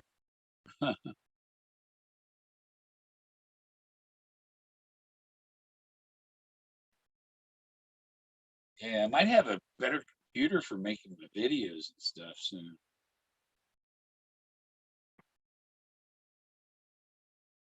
Well, it really has the same processor as my 8-year-old computer.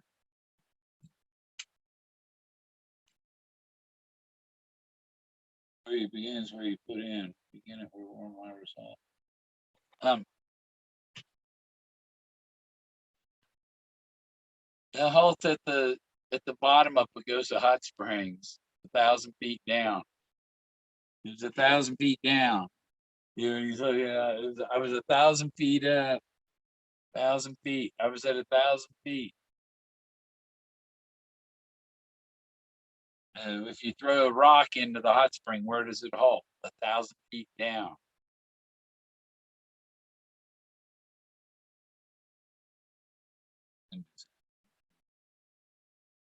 Oh, so no, we got 3-mile-an-hour wind here right now. Windy down there? Yes, the producer. She knows where chops. Cut rate.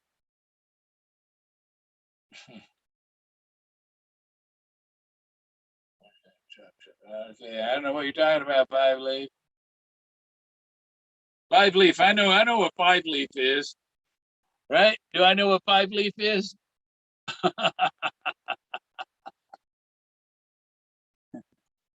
Yeah. Just smoked enough though.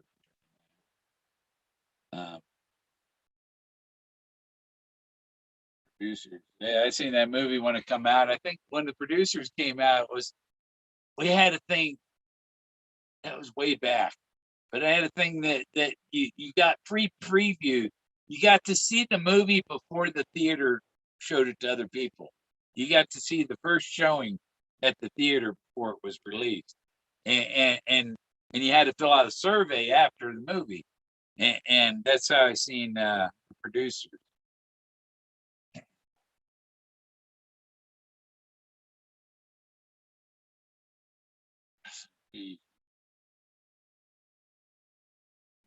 Yep. Oh, okay. Wonder what happened to Street. Street is afraid to come on now because of you know who. And what I tell people,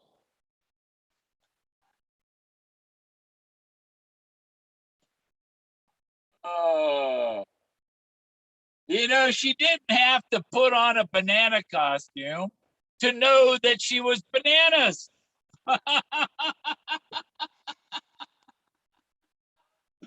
Oh, oh, she said it herself. Do you know any lawyers that are bananas?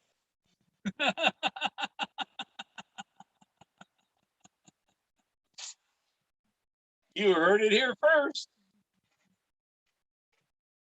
I can talk about lawyers that are bananas all day long, and it's nothing personal.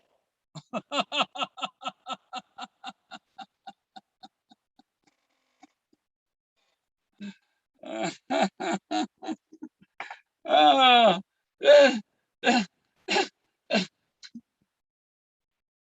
that's like the shit saying it don't stink.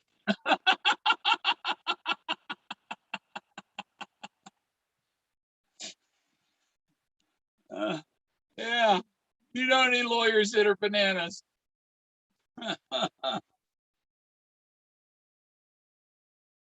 Yeah, I could come up with a banana song, another banana song.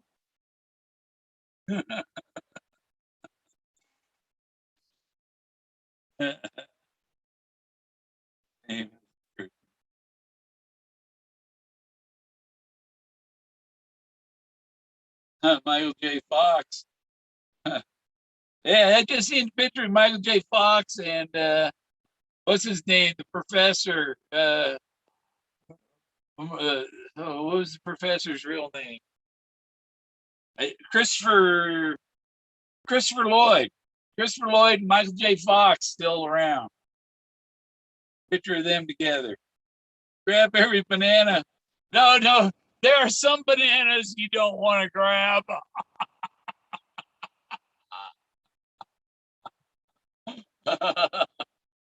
uh, some bananas just aren't worth it. Yeah, yeah, oh yeah. Here they are too, I'm sure. Well, there were clouds, sunset.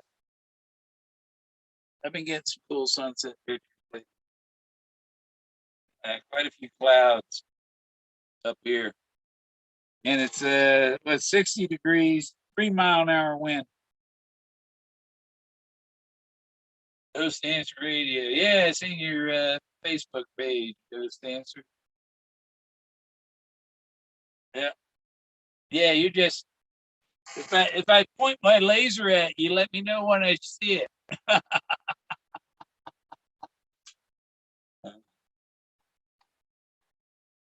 I know the light goes forever. It'd probably be big and dispersed by the time it got down there.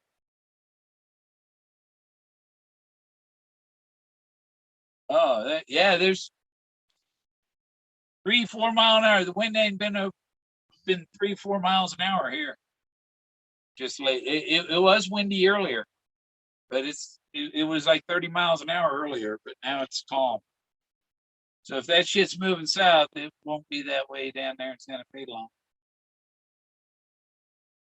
And you know the blue carpet room. I think I discussed it before, but I I realized that light on the wall wasn't the window. That was light from a skylight, and you can measure that skylight. You you take the picture with the skylight in it, and you crop you grab the piece of the whole band from edge through frame to frame, and then you got a piece of the shadow, the skylight, and then you take whatever skylight you find on Google Earth, and you match that, because there's two narrow windows with a wide window in the middle on the skylight, and you could scale that thing just so you scale it all even. You know, it stays the scale. You make the ends and the two lines for the side panels should line up, and it does, and it lines up with the skylight that's near the northeast corner of Forrest Fenn's house.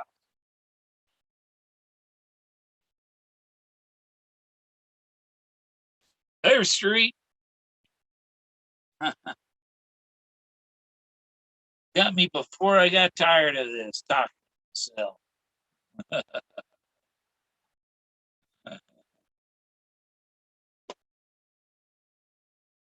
Yeah, I thought that they would, invite me down to Santa Fe sometime. Forrest said, "You want to make a second trip?" That's when I brought the Buffalo Cowboy car down to Santa Fe. He told me I wanted to make a second trip, and I think that I'd want to go down to Santa Fe after he's dead. But I figured they would invite me down for something or something. Doug Preston's supposed to have a big party for his railroad that he bought this in September. So his party for the railroad is this September. And yeah, I want to go to that party. I want to go say hi to Doug. What's happening, Bill? Good to see you. What you doing, Mr. Street? Did I hear you say you think I'm scared, Bill? What's that? I said, did I hear you say you think I'm scared?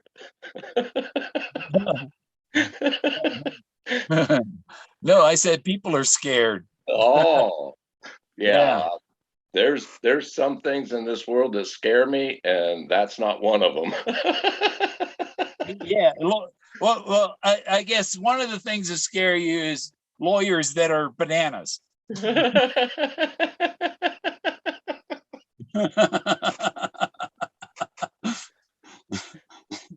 This is the craziest shit I have ever seen in my life, man.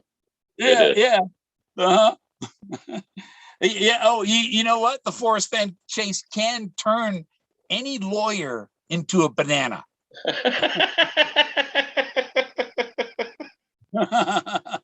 I think I agree with you, Bill. Yeah. Yeah. We got Five Leaf and Melinda and Granny's in the room. Dizzy Dean, and that's pretty much it. That's all that's talking.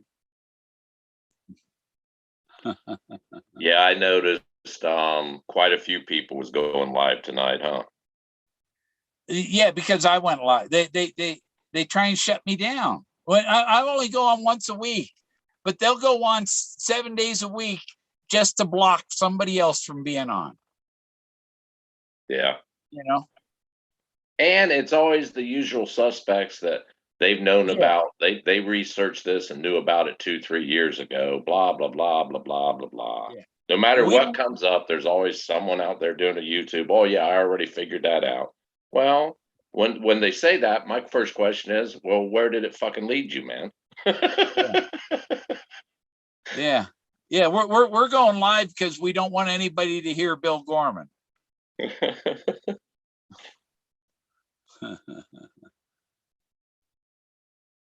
Yeah.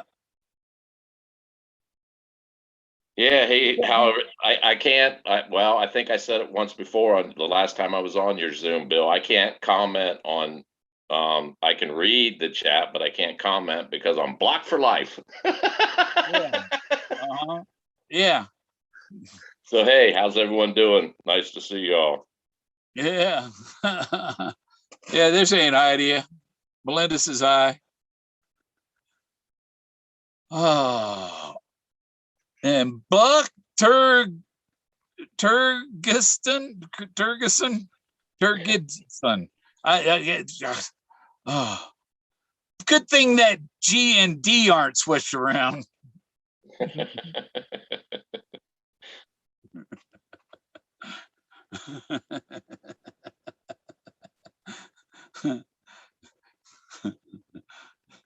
We call my dad Buck. He had a buck knife.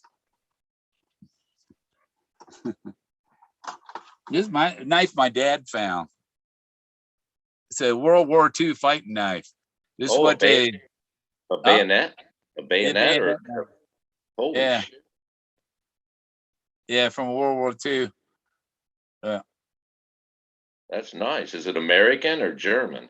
It's American.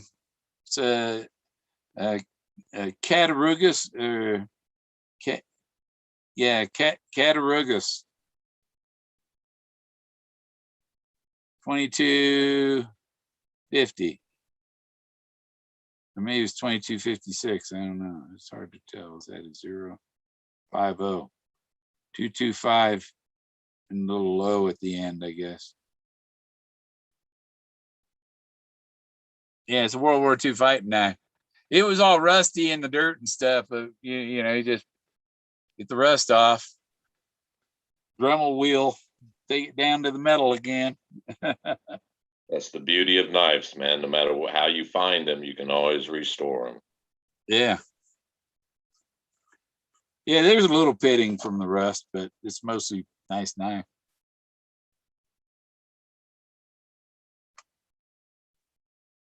Just keep it out of the weather. What's been going on in your world, Bill?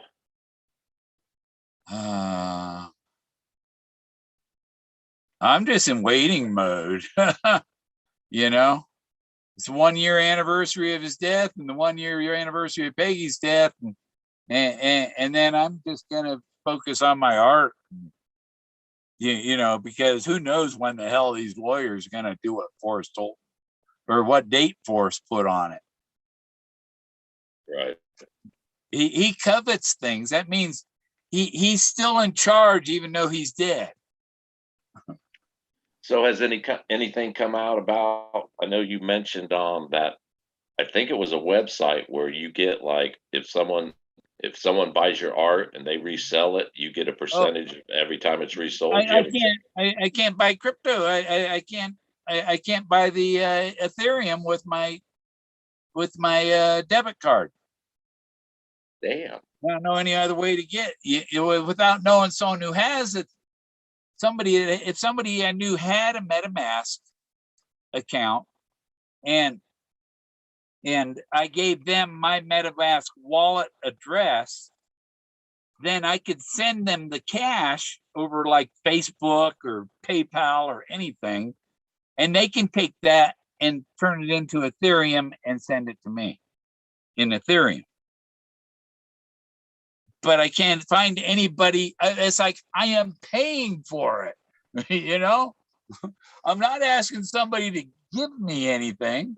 I just need somebody to get the money in there. A go-between. All I need is that like put $200 a starter in it, and from there the selling the art will put the money in there, and I don't have to do any more putting anything because it's going to come from the art, and it's just going to be withdrawing from it at that point. Right. Yeah. Yeah, I don't. Some of my kids get into that cryptocurrency shit. I just don't, man. I like it in my hand. I don't know. I just don't trust it, man. I don't trust it. Well, to buy the crypto, you have to start with Ethereum to buy crypto, you know? So your Ethereum is kind of your crypto bank account, and then you can buy these crypto investments with it. That's what they call your wallet, right? That's your wallet. I don't understand how it fucking works. I just know it works, and people are making thousands of dollars on it. To me, man, that's just I like to hold it in my hand. That's just sketchy to me. I just don't like it. Well, what I need to do is take my binder with my art, take it down go to Fenn's old gallery and show it to his old partner there, see what happens. I don't have money to. One of them prints, you got to make it for the frame is $200, and it's like I'm trying to sell the prints for $20, you know. But place like that, and they might say, hey, we can get you $400 for your print, and the frame too, you know. And it's like, great, do it. You know. Well, They it's art is that catch-22 thing. If you're a nobody and no one knows your name, no one buys it. But if if they know who you are and you're famous, they'll buy it and jack the price up. Well, how the hell do you get known and famous if you can't, break into the market? It's a tough market, man. Yeah, well, Forrest endorsed my art, you know.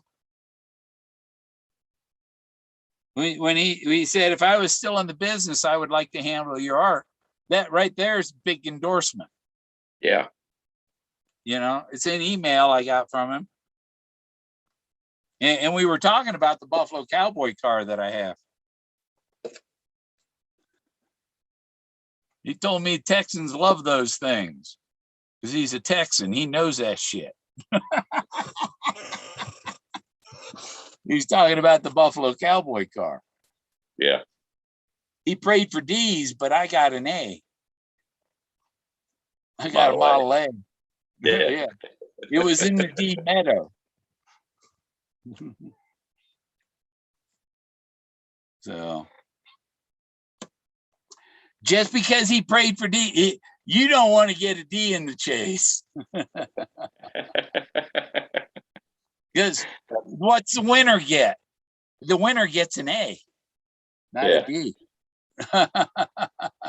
The losers get the D's. Yeah, D's definitely not a passing grade. And if you're bananas, you get an F.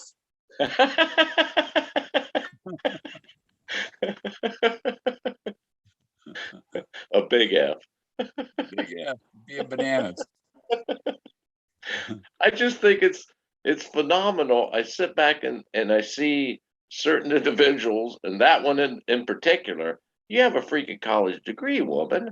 What the fuck, man? What the fuck? Are you using it to like harass and threaten and dog people? What the fuck? And once you put on the banana costume, you cannot downplay it. Well, here's another thing. Bananas. Here's another thing. When you go on YouTube, I don't remember any person. I just remember a banana. Well, here's another point. If you go on YouTube, which is a worldwide platform, and you sued to try to take control of the chest when it was announced it was found, you just became a public figure.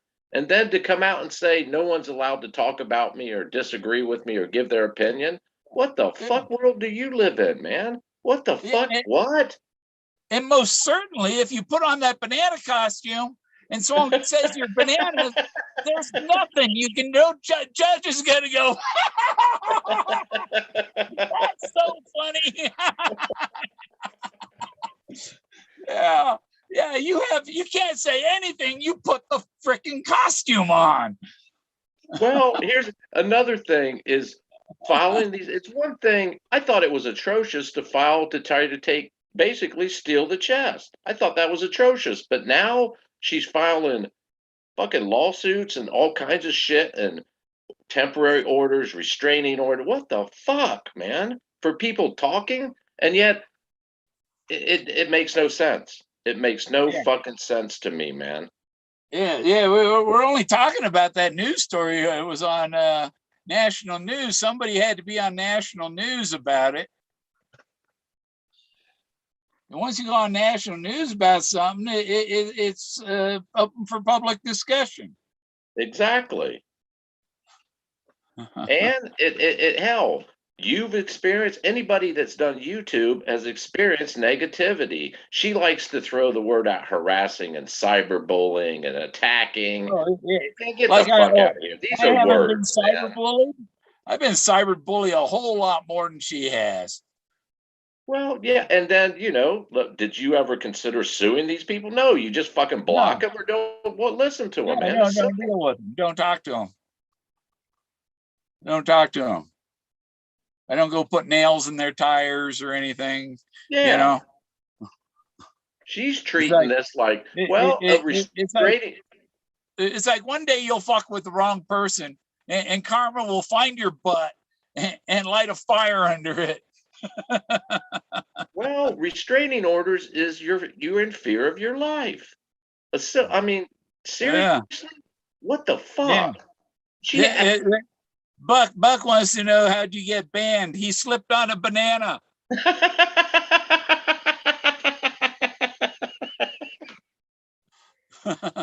busted my ass, man. Ain't been right since. He stepped on the wrong banana this time. Well, to answer that, it was an orchestrated attack. There was many different assets playing a part, but I basically got someone didn't like the things I was saying and Yeah. they connived to. It was more than one person. They Oh, conspired to, and like Bill and I talked last time, this will all be YouTube has all the communications, all this. A subpoena can I mean legally find out all of it. So I'm a patient man. I'll yeah, have my day in court, and I'm looking yeah, forward to it. yeah, yeah. Then judges, even if you're not a lawyer and you respond with a logical an argument, the judge is going to pay attention to it, whether you've made legal sense or not. You know. And Well, it's my opinion, and my opinion, Bill. She's been a blight. Granny, you can go make the video with the peanut butter jelly banana dancing.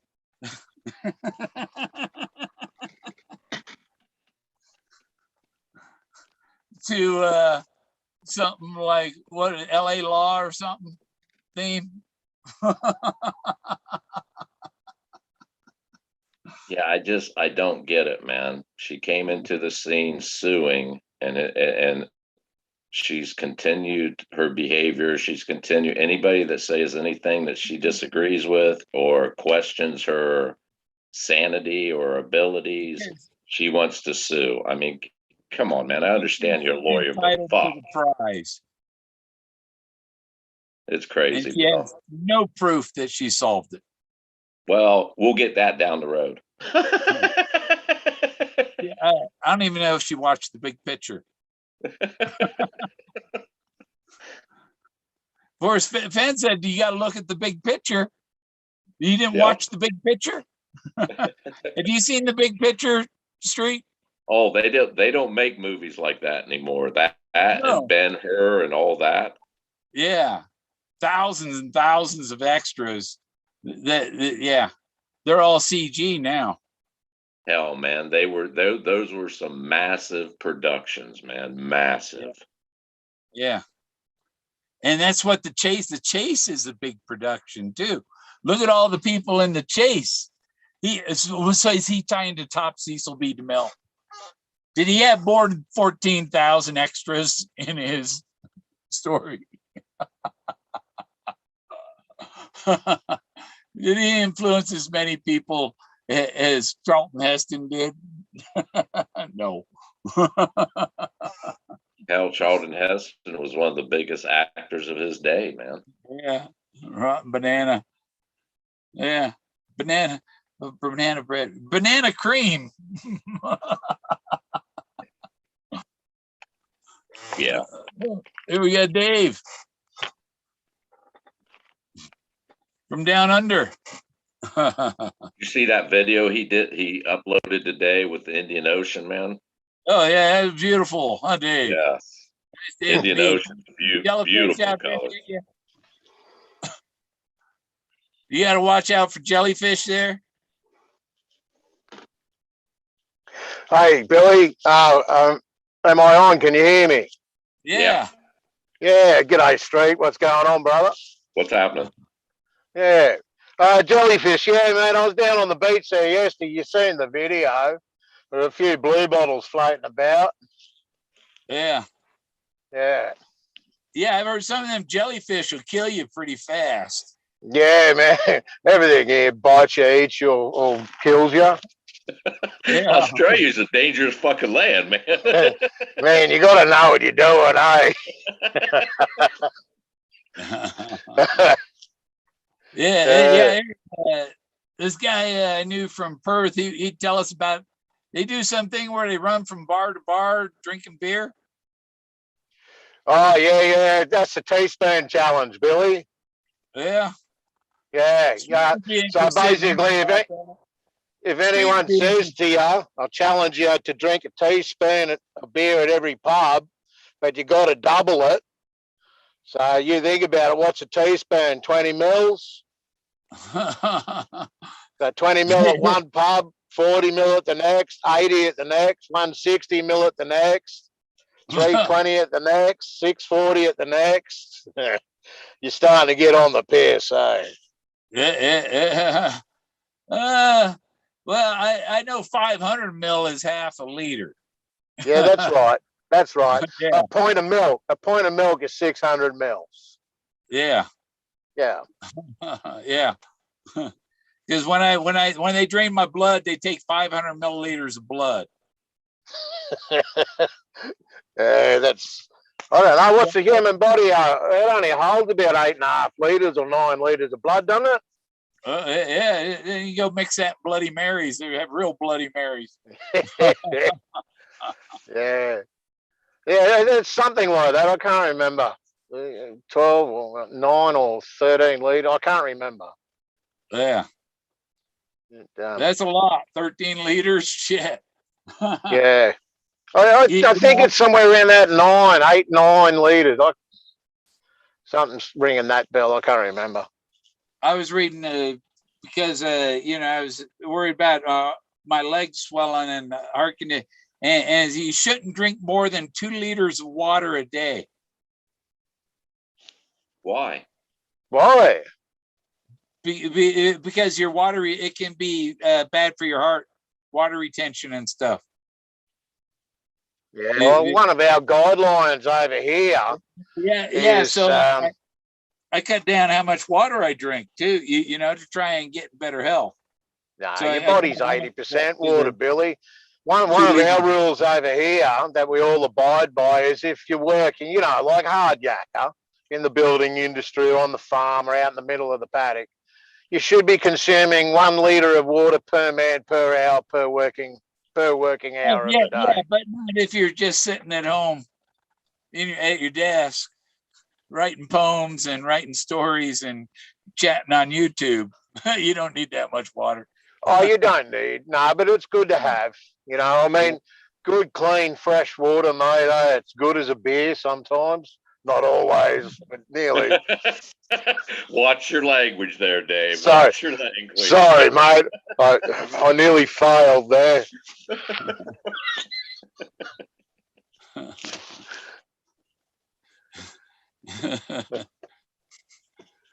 Do you have any lawyers down there that are bananas?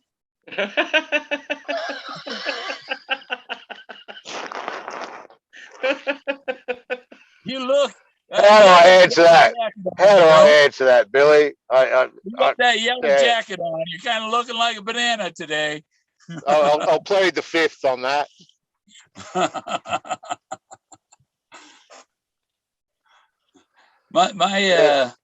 So what's going on? What are you moving out of your van or something? What's happening there? No, winter's coming, so I want to go south. And I'm just going to leave my RV here and travel in my car. Oh, so just disappear for what do you got? What's your season there? 3 months, or is that creeps into? No, 3. I go for October, November, December, January, February, about 5 or 6 months. Yeah, righto. So you've got the mid-season, which is full on, a little bit this side and a little bit on the other side. Yeah, righto. Come back about April. Yeah, right. Right. So what's your RV permanently mounted, or you just don't register, or it's on a property, or what? Well, I'm just on 5 acres here, so yeah, I just lock everything up. Yeah. I take the things I need with me in my car, and stay with friends or whatever, Yeah. maybe just get a tent and camp some places winter. Who knows? But no, I got a friend. I got friends all over the place. Yeah, From that's the good, treasure man. hunt and friends I've known for years. Yeah. No, that's good. Yeah. That's good.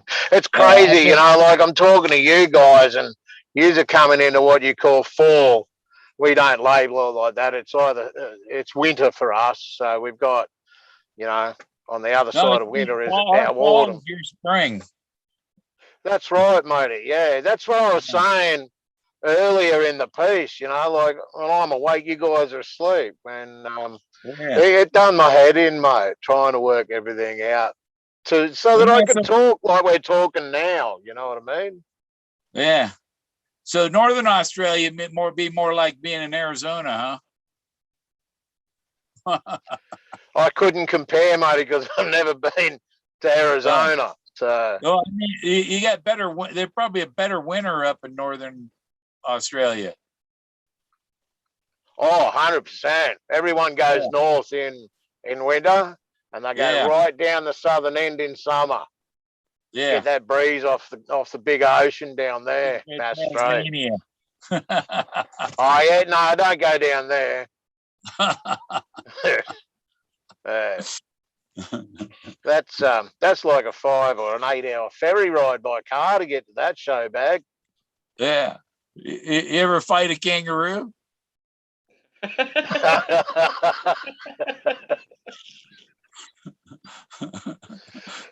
Personally, Billy, no. But I can send you a video where a mate has. Knocked his ass out. The roo stood up. He's like, "What's going on here?" Because the roo had a dog. The roo had a dog in a headlock. He was going to kill him, eh? And the owner come over, and he had the box, like the roo let the dog go and shaped up to the owner. And the owner's hit him with a quick right hand in the jaw. The roo's like, "What's going on here?" Yeah, but he saved his dog for sure. And the farmers' dogs, man, they're a valuable tool. They're like a piece of machinery.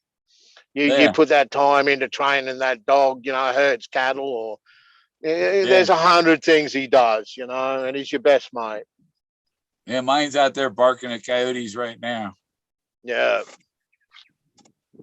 So I've got another mate. He's a pro shooter, and he's got a long-haired German Shepherd, and but it's a bitch. So when she's on heat, he takes her out with him, and she sits by his little He's got a 4-wheel drive. What do you call them? Crap, I can't think. So that's the motorbikes on 4 wheels. Oh, a Jeep? No, like a motorbike on 4 wheels. I can't think bloody called. Anyway, he's got one of them, and she sits on that, and that brings the coyotes in. He just knocks them off for the farmers. Yeah. Yeah. It's our springtime here. I was just watching a swarm of bees about 50 feet from my car, and I'm thinking, oh, that's not funny. So, yeah, just something must have disturbed them. Yeah. Yeah, no, winter of 17, I was down in Arizona, not far from where Dan is, Dan Cremash. I was down at a quartzsite for his winter, and that was pretty fun. That was with my RV. Yeah. I'm tired of RVing. If you've RV'd for 20 years, you got to get tired of it, Oh, yeah, that's a long haul, Billy, eh? Yeah, that's I'm ready to go back in the house and relax. Yeah, kick back by the juniper fire, eh? Yeah, I'm ready for some hotels. Good stuff. Yeah. So what's going on in the world over there? We've got truck drivers pulling up in the middle of the highway over here, and guys refusing to get the COVID shot because of who they are. Well, it's more so they're being forced to get it. I think the Yeah, ultimatum's being given out that if they haven't got at least one shot, they haven't got a job. that's So bullshit. no shit, man. That's where that's going. Yeah. They don't have a right to. Women want to. My body. My right. My say is my body. But that don't come when it comes to vaccine. You don't need an ID to vote, but you need an ID to eat out at a restaurant.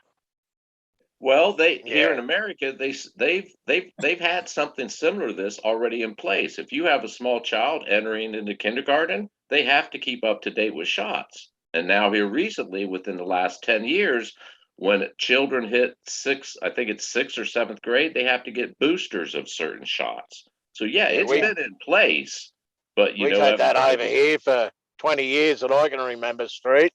Yeah. Yeah. And the other thing is too, if you don't have your children's shots, like I'm all for the inoculations that we get against measles and typhoid and I don't know, pox, syphilis, hepatitis, bronchitis, runny nose, whatever. The usual stuff. These things will come back, man, hardcore if we don't do something about it. But this is different. I don't know where to go. I don't know what opinion to have, but at the end of the day, it's my body. We should be able to do what we choose to do. But that's the catch-22. The other thing is that this vaccine is to fight something that they engineered. Correct, Billy. That's right. They designed the whole thing just to do what they're doing, and it's to reduce the population. Well, we assume they designed it. We weren't there. We didn't turn the light on and off, Billy. But we can only make assumptions. It's beyond that. The conspiracy is all conspiracy fact now. Now you can't just go with the generalization that that it's conspiracy. No. Right now it's to the point where they need a forensic audit of the who. Yeah. It's hard, like maybe the decisions we make as adults are completely different to the choices we make as children. Later that develops into a decision. So until we're educated, we can't make those choices turn into decisions because we don't have options. And we're being denied the options. We're being very robotic about what's going on. It's aren't you glad you didn't have Drag Queen Day in elementary school, though? Had what? What was that? Drag Queen Day in elementary school. Aren't you glad we didn't have that? They have them now? Yeah. Really? Yes. Elementary school. They don't even have hair on their genitals, and they're thinking about sex. Really? Yes. Sex change? Yes. They're trying to teach them that in kindergarten now. Wow. Yeah. They want to program your children is all they want to do.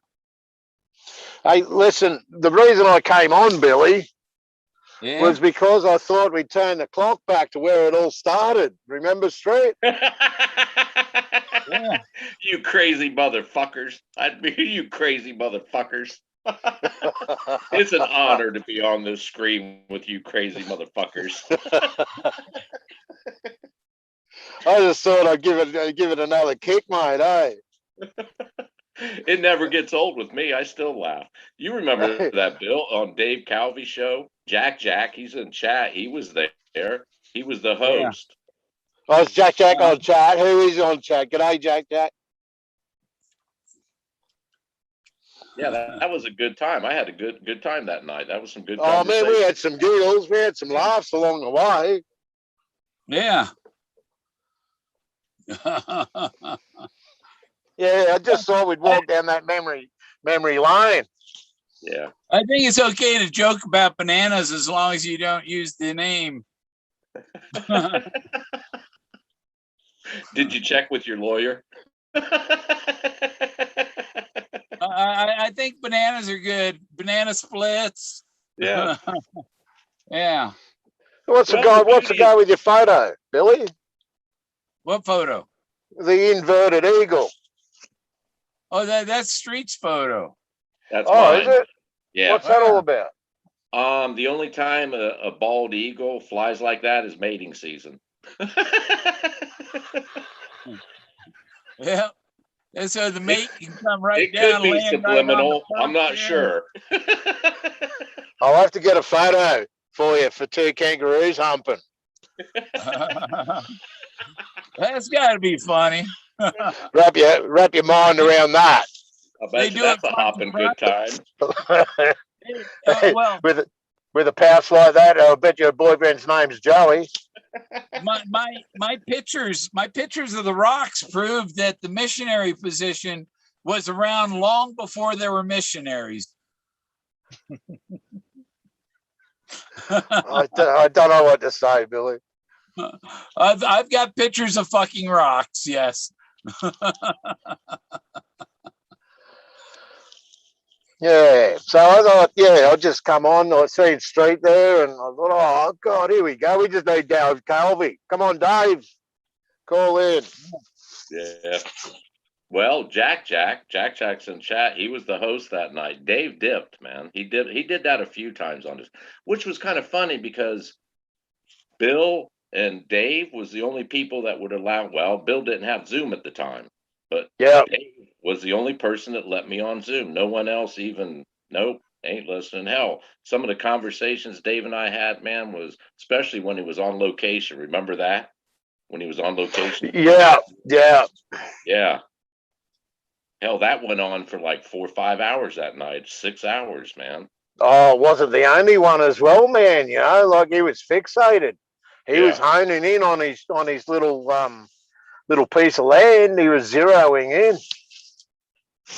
Well, I've been around since 2016. Bill's been around a lot longer. I think Bill can agree. There's been a lot of people that come on.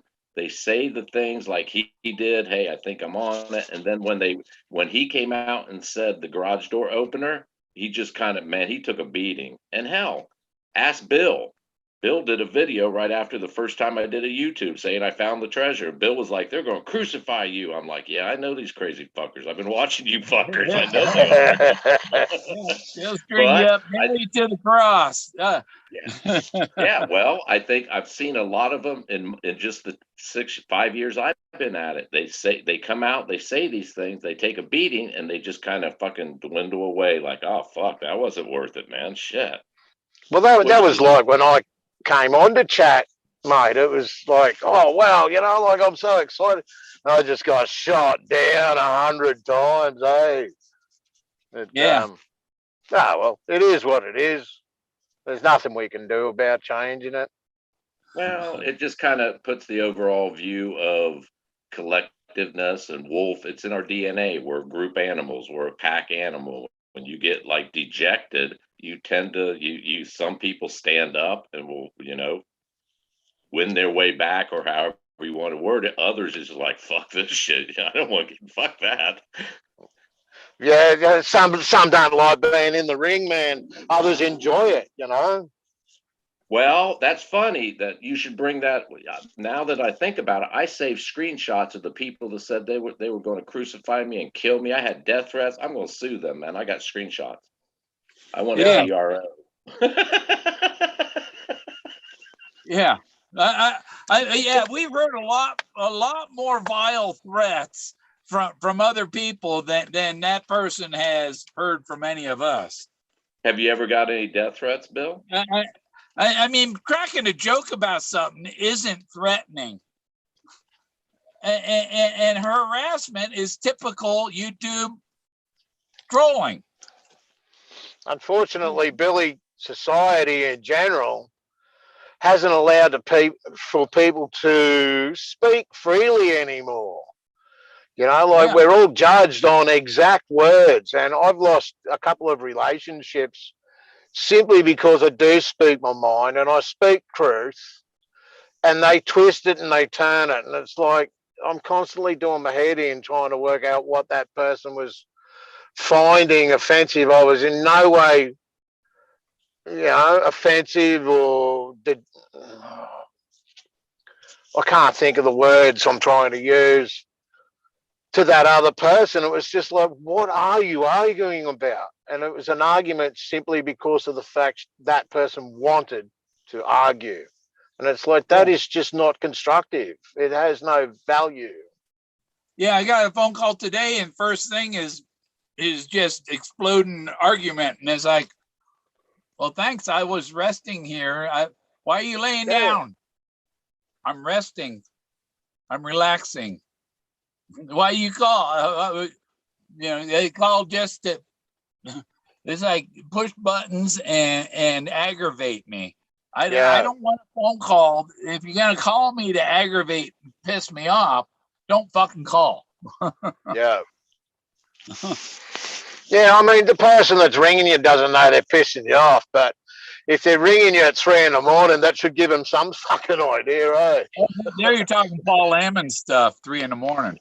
Yeah. I'll answer the phone with a 12 gauge.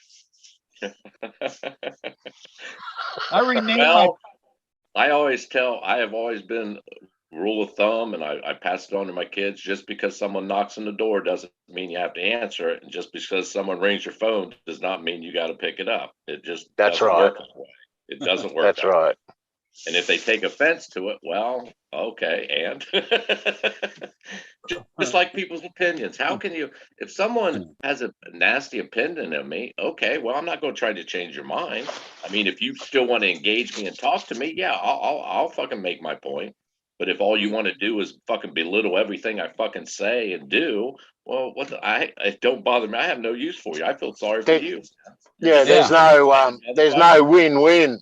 Anything we do on this planet should be win-win for everybody, not win and take off. The treasure hunt and everything. There's a big.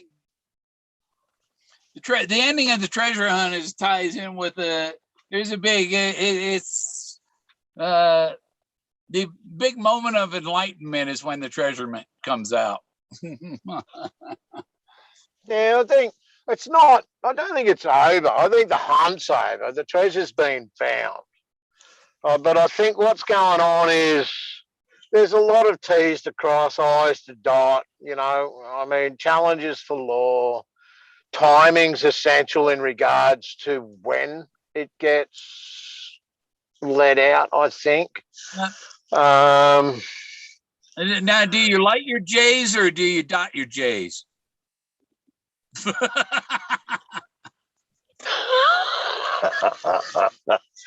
Take the fifth there, Billy. Well, we're not legal over here at the moment. Yeah. But, hey, there's a lot going on in the world, man. And I used to live close to an island, and one of my mates lived on one of the islands not far away. And he used to hop on that at 4:30 in the morning on the ferry to come from the island over to the mainland. And it was a 40-minute run. So, I'd pick him up and then we'd drive into town. He'd walk to my door and hop in the car and away we'd go.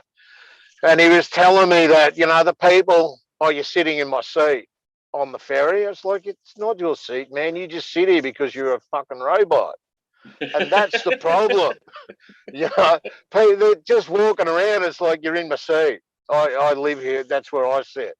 Really? Like, you're just a programmed robot. You do this at 4 o'clock every day, 5 o'clock every afternoon, 6 days a week.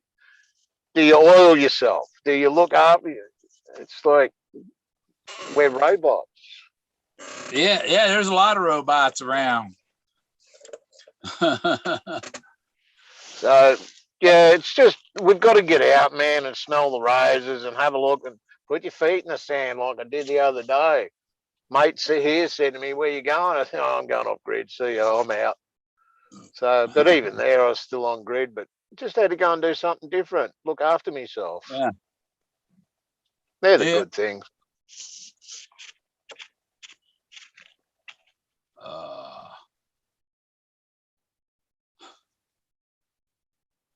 Everybody's Yeah, I taking went a into moment town. to reflect. Yeah. Get away. Get away. What do you reckon's going on in the chase there, Billy? Well, Greg said that the treasure chest officially left Santa Fe, and that tells me that it's in the final stages, and they're preparing it to give it to the real winner, or whatever is going. I don't know if it's what happened to the rest of Fenn's collection and stuff, and is this stuff all going into a museum exhibition? And then the real finder. I don't know what their fucking plan is. You know? Yeah, well, look, here's the deal, Billy. I reckon it's simple as this. Whatever's happening has started from way back and is a programmed date and time to finish. Yeah. Like I was saying in my video there yesterday, it doesn't matter how much we dig, how much we investigate, how much we push, shove, shoulder charge, ask questions, dig, research. It doesn't matter. It's not going to change the result. The result is already pre-programmed and it's going to happen the way it's meant to happen. And that reflects the words Forrest said. Yeah. Can I still make this happen the way it's meant to or supposed to? Yeah. Oh, that's manifesting. Or you can't make tomorrow happen today. If That's he right, put a matey. date on it, we have to wait for that fucking date. You can't make it sooner. But we don't No, know. you don't have to wait, Billy. You don't have to wait. Just go about your life. Just go about your life, Billy. It is what it is. It will be what it is. Yeah, but you wonder each day, what is this going to be the day? No, apparently it wasn't. It'll happen, man, when it happens. And, you know, like, don't be surprised, Billy, if it's not you, if it's not Street, if it's not me, if it's not, don't be surprised, man. And it's Forrest Fenn, partly making it, he's trying to make it difficult on the person, stressful and difficult. Well, he told you that. He told you that. Trying to get them to lose faith in themselves and stuff. No, he told you that. And you got to be you got to be extremely confident. And I know it's going to come someday. I don't know what day, but you know. But Billy, Forrest said, he said it's difficult, but it's not impossible. The finder will have great confidence. Yeah. So, you know what I mean? You don't give up when you know you've done it. I don't think you have to give anything up. I don't think you need to stress. They want you to give up. Be like my brother. I cut my brother. I blocked my brother again because he thinks he has to say things that put me down and lift him up.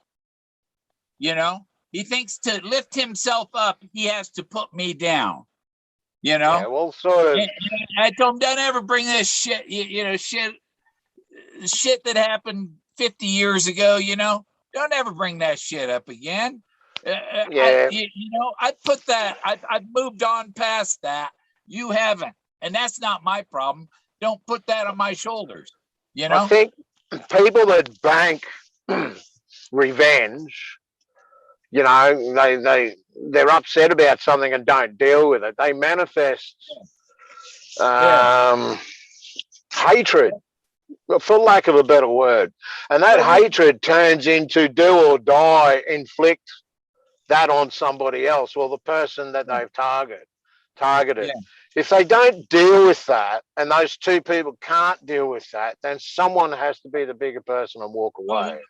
He don't realize what was it he brought up, that I have something 10 times worse on his ass. But it doesn't matter, Billy. Mention it, dude. Yeah. You I know, don't. It bring it doesn't up matter, one more Billy. time. Bring it up one more time, and I'm going to ram this up your ass. Each their own, mate. Like, I don't deal with things like that. Yeah. I try to approach the situation in a manner that's Yeah. amicable for two Well, parties. no, I'm just saying what you know when they don't understand any other reasoning, then you throw the shit right back in their face. That's You know? the lead a horse to water, can't make it drink Yeah, theory. yeah. Eh? Yeah, it's blind leading the blind right down the same fucking hole. Well, bringing Anyway. that up, the blind leading the blind. I have a disturbing gut when I see all these, not all, a lot of YouTubers think the way to solve the poem is following everything Jack did, everything Forrest did, and hotel. No, the way to solve the poem is the poem.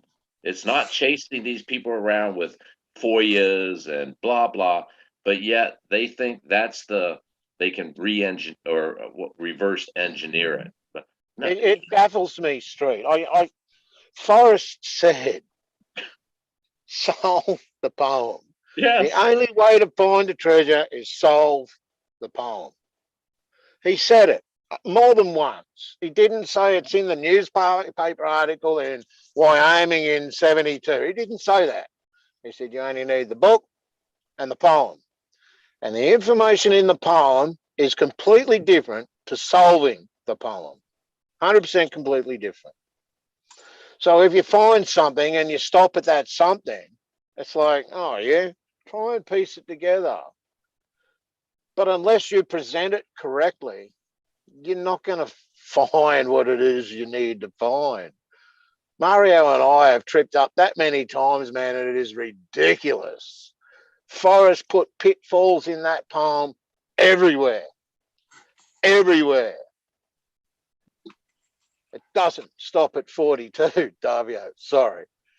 It keeps going and it keeps going and it keeps going. And you finish that, you wipe it clean and you start again.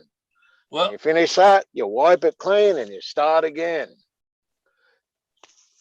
So he added the Dizzy Dean chapter because Dizzy Dean was number 17. He died on July 17th, and the treasure hunt ended in 2017.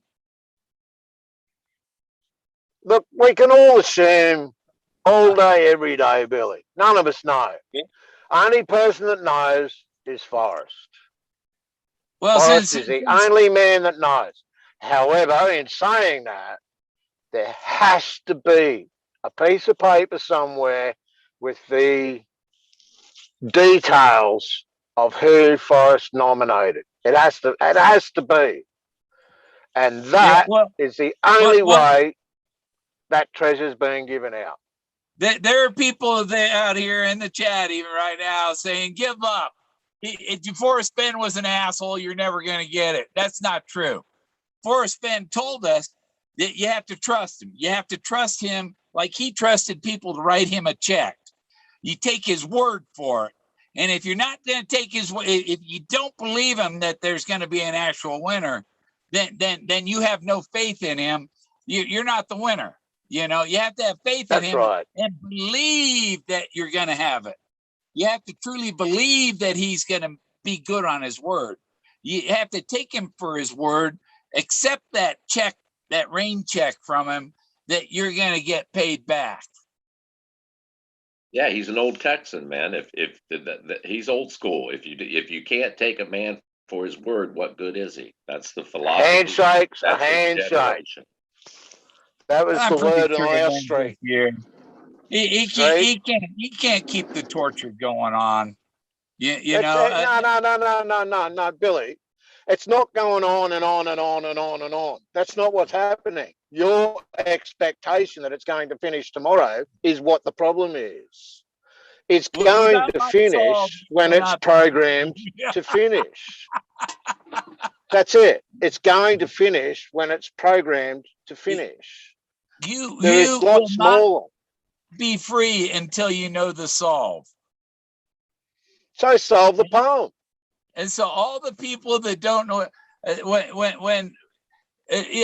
I would say, I wouldn't be surprised if he made a video before he died and all he said was, it was Moses. That's the all piece of he'd have paper to I'm say. talking about, Billy. If he said it was Moses in a video, then Yeah, but everybody would know at that moment. this is where I'm coming from, Billy. That's the piece of paper I'm talking about. Somewhere there'll be a piece of paper with all the details needed, or a video, or something like that. I think he did a farewell video somewhere. Yeah, oh And- yeah, and 100%. to be played on a certain day or something, right from his own mouth. Well, there's a lot of talk about the autobiography and the olive jar or whatever, right, in the chest. I believe that is the alleged letter of authenticity. He said at one point he took out the reason why he picked the spot. Dan Barbarisi in his book, well, I could tell it was writing, but I couldn't tell. He did a copy at Kinko's. It's been pointed out he owned a publishing company. Shrunk it on Jack the never top. opened it, blah, and the story goes on, and everybody has like pushed that aside. To me, initially, when I first heard about the olive jar, when I first got involved, I'm like, son of a bitch, fuck, I want it. That's what I'm in. The first thing I'm going to do if I find it, I'm going to open that damn jar. I want to read this shit. I think that is the so-called letter of authenticity. So, street an analogy, if you will. Let's say you got the chest and you've opened it up. Now here's that olive jar in front of you with a wax seal on it. Curiosity's got you. You break that jar, it's no longer part of Forrest Fenn's treasure chest. All right. To that never mattered to me. I never looked at it as an object to covet and hold, the whole chest. I want to read that autobiography. If he wrote me a memoir with a poem in it to find a treasure chest, and inside that treasure chest is his autobiography, I want to read that. I don't care. I'm not going to look at the coins. I'm not going to go through it. I'm going straight to that fucking jar and cracking it. And then you got the people, oh, you just blew the value. Well, it's mine. I can, if you think I destroyed it, you can do what you want with enlightened it. myself with information. You did not. Is the information there more important to me than the price I would have got for it? Fuck yeah, it is. Yeah, I'm hearing exactly what you're saying. But I think what everyone is missing, and this but is not a negative, didn't Forrest say that chest was going into a museum? Yep. Yeah. Yeah. Now, somewhere in the poem it says, I will give you title to the gold. Right. He doesn't say that. He doesn't say you're going to find the treasure. I'll give you the title to it. But you didn't find, all you found was a blaze. And you were in the wood. And You're missing what I'm saying, Billy. You're missing what I'm saying. To win the treasure chest. You're missing what I'm saying, Billy. People were looking for the gold when it was the ancient wonders that you were looking for. You're not hearing what I'm saying, Billy. I will give you title to the gold. Yeah. Right. Yeah. That I heard exactly what you said. It doesn't say you will find the treasure chest sitting there. Look quickly down, you're going to find a treasure chest at your feet. It didn't say that. He said, I'll give you. And it was exactly where he put it 10 years before, in the lawyer's vault. He made he brought one trip, he brought the chest in the lawyer's office. The second trip, he brought the gold in.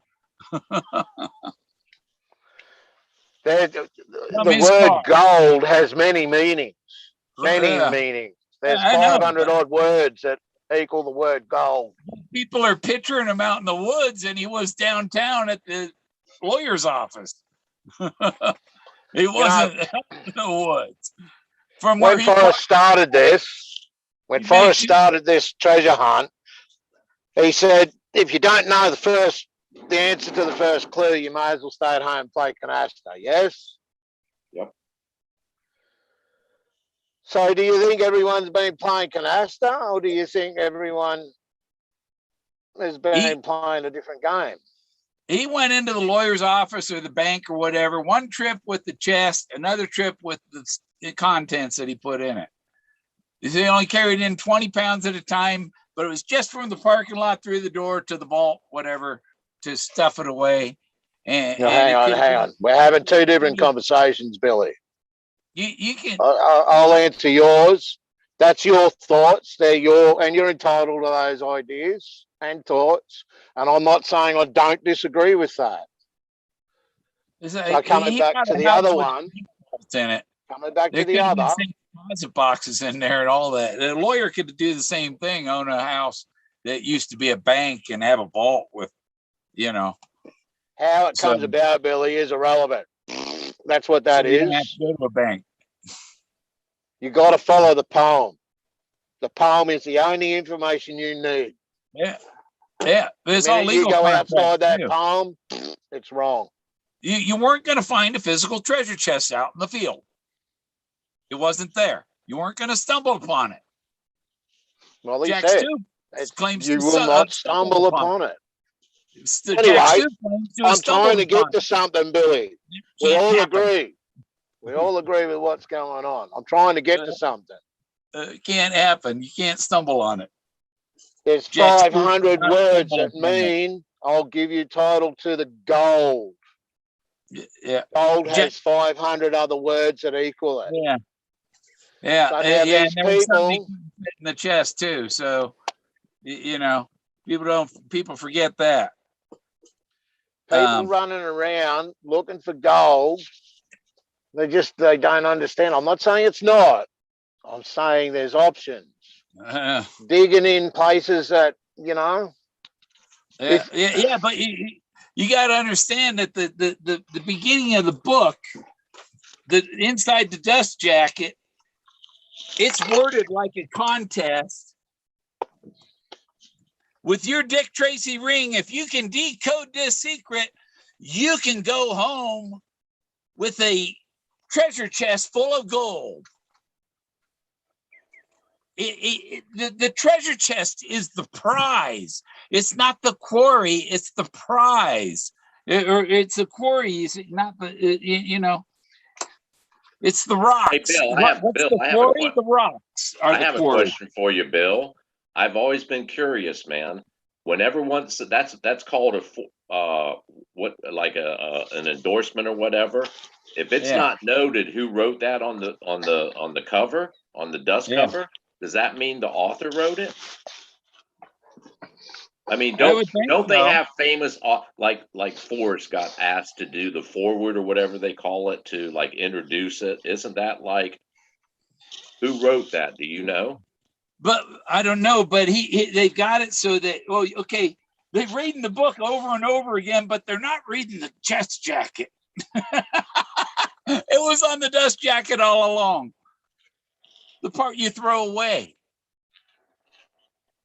The part that keeps debris out too. The dust Nobody jacket. pays attention to. Well, that would kind of line with wind is the only thing that would affect it. Fire could scorch it, but wind would affect it, right? The location or whatever, the treasure chest. That wasn't. Yeah. That's why he concealed the cash. He concealed it, like in a lawyer's vault. Well, it got me thinking. I was on they call them rabbit hole. I was on a thought process. I don't like rabbit hole. I was on a thought process. There ain't no fucking rabbit. I ain't digging shit. I'm on a thought process, man. But I was on a thought process once. I said, it's kind of got like a plastic coating. Water can't hurt it. Oh shit. Wind can affect it. It'll blow it off. Dust cover. So yeah, Bill, I was all over that fuck. And then I was reading a book one day and I picked it up and put it down with the bottom that was sitting on my lap upright. I'm like, and I had an epiphany. I'm like, the fucking treasure chest has been in my lap the whole time. Son of a fucking bitch. Don't I feel foolish? Uh-huh. I'd like to bring something up here, can I? When we buy a book, we read it and put it on the shelf. We might bring it out, I don't know, 10 years later. You know the story, but I'll make sense of that piece of information. My That book will book, justify that's not what happened. TTOTC. Yeah, but Billy, that book's 10 years old minimum. Yes. This And one I you've got. opened that book up every day for 10 years. That's what I'm saying. Yeah. Any other book you read, you put it on the shelf when you're finished with it. You might read it again in 5 years. That book was built to last. Like what Street's saying. That coating that's on the top, the gold writing, the pages themselves, and I haven't even seen the book, man. That book, TTOTC, was built to last. There's a reason for it. Jack says in the chat, it says the chest was wet. Well, it just so happens what they call the coating of the paper that dust cover's covered with is called wet, Jack. So yes, the chest is wet. There you go. Yeah, and also there's wet bronze, which is they don't bring the temperature up so the metals don't all mix together, and it comes out with colored stripes, different colors in the bronze. Well, Jack, I'm trying to point out a thought process here. Jack says, okay, he mentioned the chest is wet, and then he says, hence all the dried mud around the box and the photos. Well, see how my thinking is not like that at all. Your thinking led you, of course it was wet. That's what makes sense, mud. No, that don't make sense to me. No, I don't. I'm on a different thought process. I think that It mud doesn't mean was I'm just right and you're wrong, or you're wrong and I'm right. It don't, no. The thing is, man, also, there to give it a look. people have been talking about two chests and whatnot. In the poem, it says the first one is a treasure. We're with my treasures bowl. And then it says riches, new and old. And then it says chest. And then there's another chest in the poem, and another, and another. I can't remember how many, but they're words. Whether that resembles chests is yet to be found out. But then there's a trove. So when people are talking, oh yeah, Jack Stoof has found the chest, is that a chest or the chest? Is that the riches or the trove? What is it? So when the conversations start happening, like Street you're talking about, but Jack, bad example, I'm sorry. Let's say Jack Stoof, I've found the chest. I'm going to take my chest now. They're his words. And people are freaking out. Oh, it's over. I'm not saying it is over. I'm not saying it's not over. What I'm saying is people have not done what Forrest wanted them to do. And they're running for 10 years on assumptions. No, wait. When they give me the treasure, you can retract that. That's okay. Okay, Billy, that's cool, man. That's cool. Well, hey, if you've got it, Billy, good luck to you, man. And may you live happily ever after. Awesome. Following your train of thought, Dave, we came out. Forrest himself said the treasure was found. Did not say treasure chest, said the treasure was found. Jack comes out and says, I found the treasure chest. Now you bring up another interesting thing.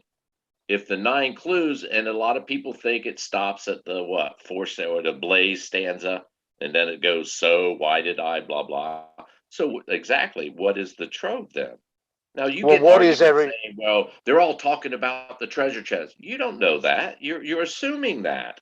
That's right. He did not say treasure chest. He said the treasure was found, not the treasure chest. Right. And there you've got conflict. And that this is in the poem. Forrest has designed this. Wyoming. He didn't say state of Wyoming, and the lawyer said state of Wyoming. But Forrest didn't say state of Wyoming. Well, when I hear, going along that same thought, when I hear all these upset people and like, I'm going crazy, I can't handle this, I need answers, I'm thinking, what the fuck, man? What the fuck is wrong with you?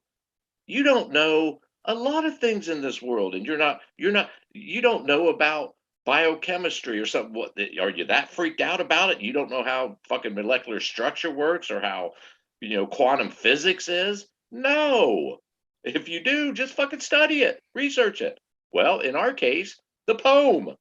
It's all in the poem. You don't need to chase no FOIAs. You don't need to chase anything. That poem is the instruction manual to do what Forrest asked us to do.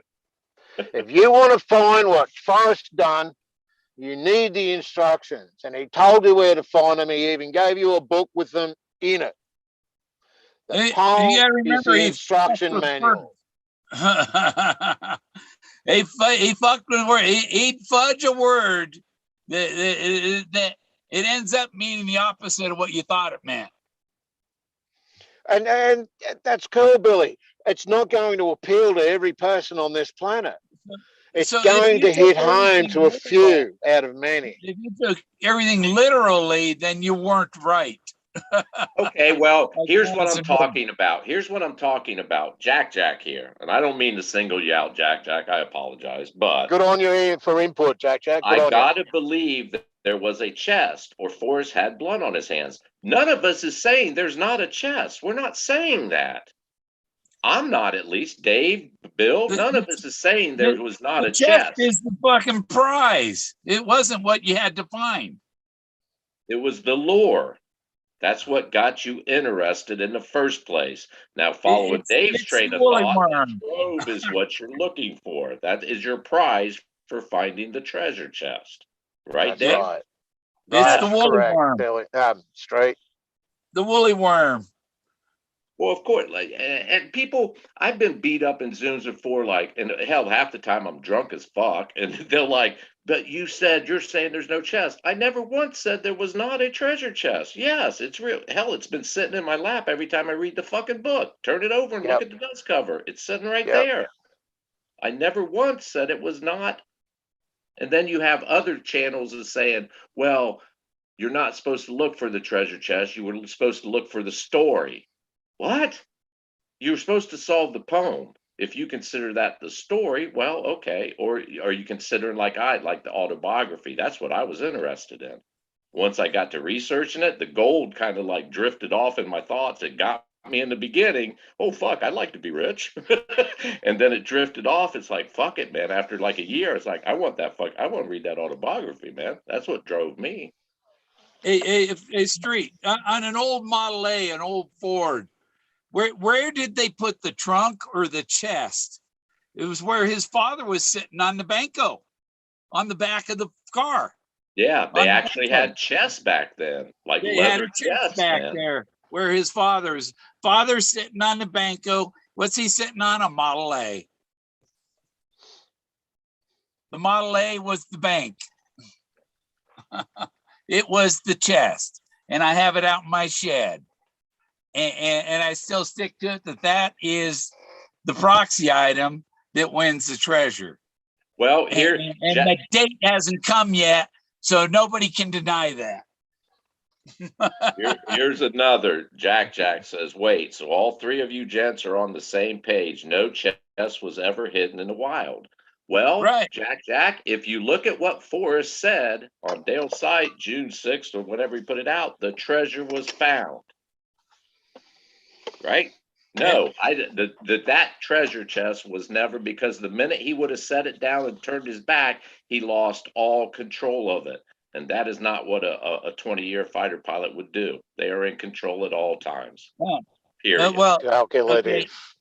My Model A cow, you know what he called it? You know what he called my Model A cow? What? No. A great treasure. He said, you can keep that great treasure. I will remain silent. And then in the note that the treasure was found, I promised the finder I would remain silent. This is the same thing he said in the email to me. Everybody, let's ignore what Bill Gorman says. Ignore that. Ignore that. Ignore that. Ignore all of these pieces Bill Gorman presents and tell him he's wrong. Hey, Billy, I'll just throw something in. What does that make everybody? But hang on. Just let me throw something in if I can. All of my critics. Billy. It makes all of them wrong. And it'd take an instant for them all to go, oh, fuck, it was Gorman. But hang on, Billy. You don't have to sell the world. No, I don't. I don't. So it doesn't matter. But It doesn't beforehand, matter if you're right or wrong. I'm saying you're Yeah, going to no, come heck, back. They're going to come back to this video, and they go, you know what? He was exactly right. Well, Jack says bullshit street. Lucky Digger says bullshit. You don't know that street. Well, I beg to differ. I do know that.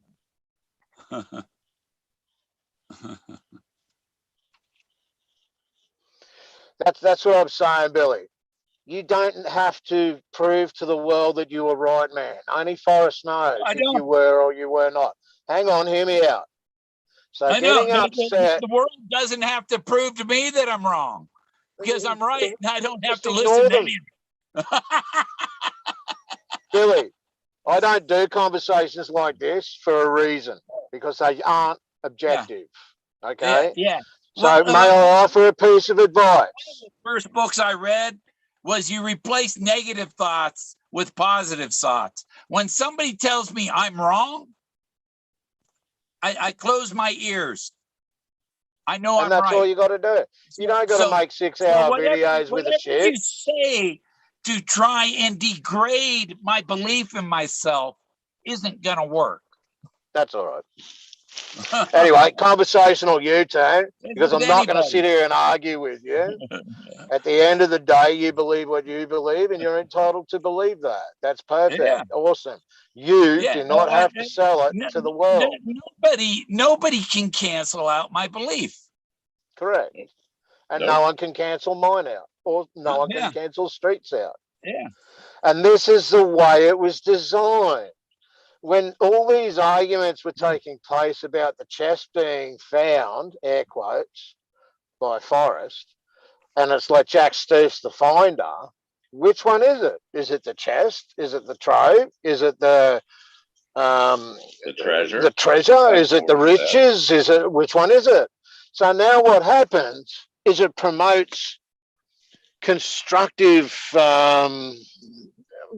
arguments. This doesn't make sense. This doesn't make sense, because that doesn't relate to that. It might relate to the treasure, or it might relate to the trove, or it might relate to the riches. This is the arguments that people are having, and it's 10 years old and it's still going, because people did not read the instruction manual, the poem. They did not do what Forrest asked them to do. They just picked the instructions up and threw them over there. That's what happened, Moses. If you don't accept the law, then you will die under the law. And he threw the tablets down and they exploded. There was 11, wasn't there, Billy? He got the shits and threw one down and smashed it. That gold will do nothing for you without the law on these tablets. I heard there was 15 and he dropped 5 of them on the way down. Domino's Why pizza. did Forrest have 9? Because Moses had 10. He couldn't outdo Moses. Look, hey, in life, society has to have rules. Maybe in your Declaration of Independence, in your own Declaration of Independence, there's room in there for you as a citizen, to voice your opinion, to come forward. You have the freedom and the ability to make voice that there's something wrong. This is where Forrest was coming from. This is what the poem's all about. Thou shalt not covet thy neighbor's property or thy neighbor's treasure chest. Forrest, you can't live it up. There's rules. Forrest told us. There's rules. He doesn't like all the rules, but he won't break them. But he was sure as hell going to bend the hell out of them. So you've got to listen to what he said. And if you don't listen to what he's saying about solve the poem. Okay, Moses had an argument with God. God said, leave your friends there. Your friends shall not come nigh. You leave your friend in the car. Don't come nigh. The Utes must go. Why must I go? Because the Utes must go. Okay, that's all it has to do with this whole area I'm on, you know. But that's your chase, Billy. That makes it your chase. The Homer Brown You, guy. you don't have to sell that to the world, man. That's your chase. And that's a You treasure. know what I mean? That's a treasure. Oh. That's Okay, your memory. You know, there's a point where people go, you know what? Bill Gorman was right, and Jack Stoof is full of shit. Well, I think Why like we talked. does everybody have to put Bill Gorman down? I think we can all agree Jack's a They kissed stand-in Jack for whatever reason. Jack's a stand-in, man. Can And we he's all there to agree protect the Jack's true finder. 100%. He's there to protect the true finder. Yeah, I think. And he's doing a hell of a job. Yeah. So if he's a stand-in, then Forrest has put him there for a reason. The only And people, if everyone's going to Jack, hang on, Billy, if you will. Sorry, I know it's your show. I know it's your channel. Faith anymore. There is no I'm belief trying in to God make a point because it's pretty 100 bloody important. People out there can't figure it out. Point. Do you want to hear it, Billy, or not? Oh, you don't think Do I've you want to already hear heard my it? point of? I've already heard it. It's a point of a lot of people. Cool. You can't keep telling somebody they're wrong. You're wrong. You're wrong. You're wrong. No, you're no wrong. one has the right to tell you you're wrong, Bill. I agree with you. No one has that right. In fact, I will go as far as to say everybody is correct. You Because got to be a little bit good at math. The poem took each and every individual searcher to where they believed Forrest Fenn's special spot was or is. That's their piece of history. That's their memorabilia. That's their treasure. We can't say it's wrong because I'm not you. My mind doesn't think like yours. I think my mind. Well, each individual where each of us needed to go in our lives, no matter who we were. Correct. You have to marry the clues to a place on the map. And I've married my clues to places on the map. And it's not as we just all have, Billy. treasure chest. As we all have. It's a whole chain of spots going to it. And I have also talked to somebody very close to Forrest Fenn who's confirmed me. So you don't need to make videos. You don't need to make things. It's yours. I know a little bit that the rest of the community doesn't know. Good eye, Billy. Good for you. Good for you. And yeah, it is, you know, and it ain't gonna matter. You know, if I have it, I'm gonna be gone. Nobody's gonna find me. I'm gonna be traveling around the world, having a blast, and all the K pros and others are gonna still be making videos and all, wondering what the fuck happened to Bill Gorman. Well, nobody wanted to listen to me before. Why should I tell them anything after? Oh, that's right too, Billy. Hey, yeah, that's pretty accurate, actually. Yeah, you give somebody shit over. I've been certain, you know, since 2014. So I got 7 years or whatever, 8 years in it, and taking shit from everybody for all this time. And then when it comes, it's like, I don't have to tell them anything.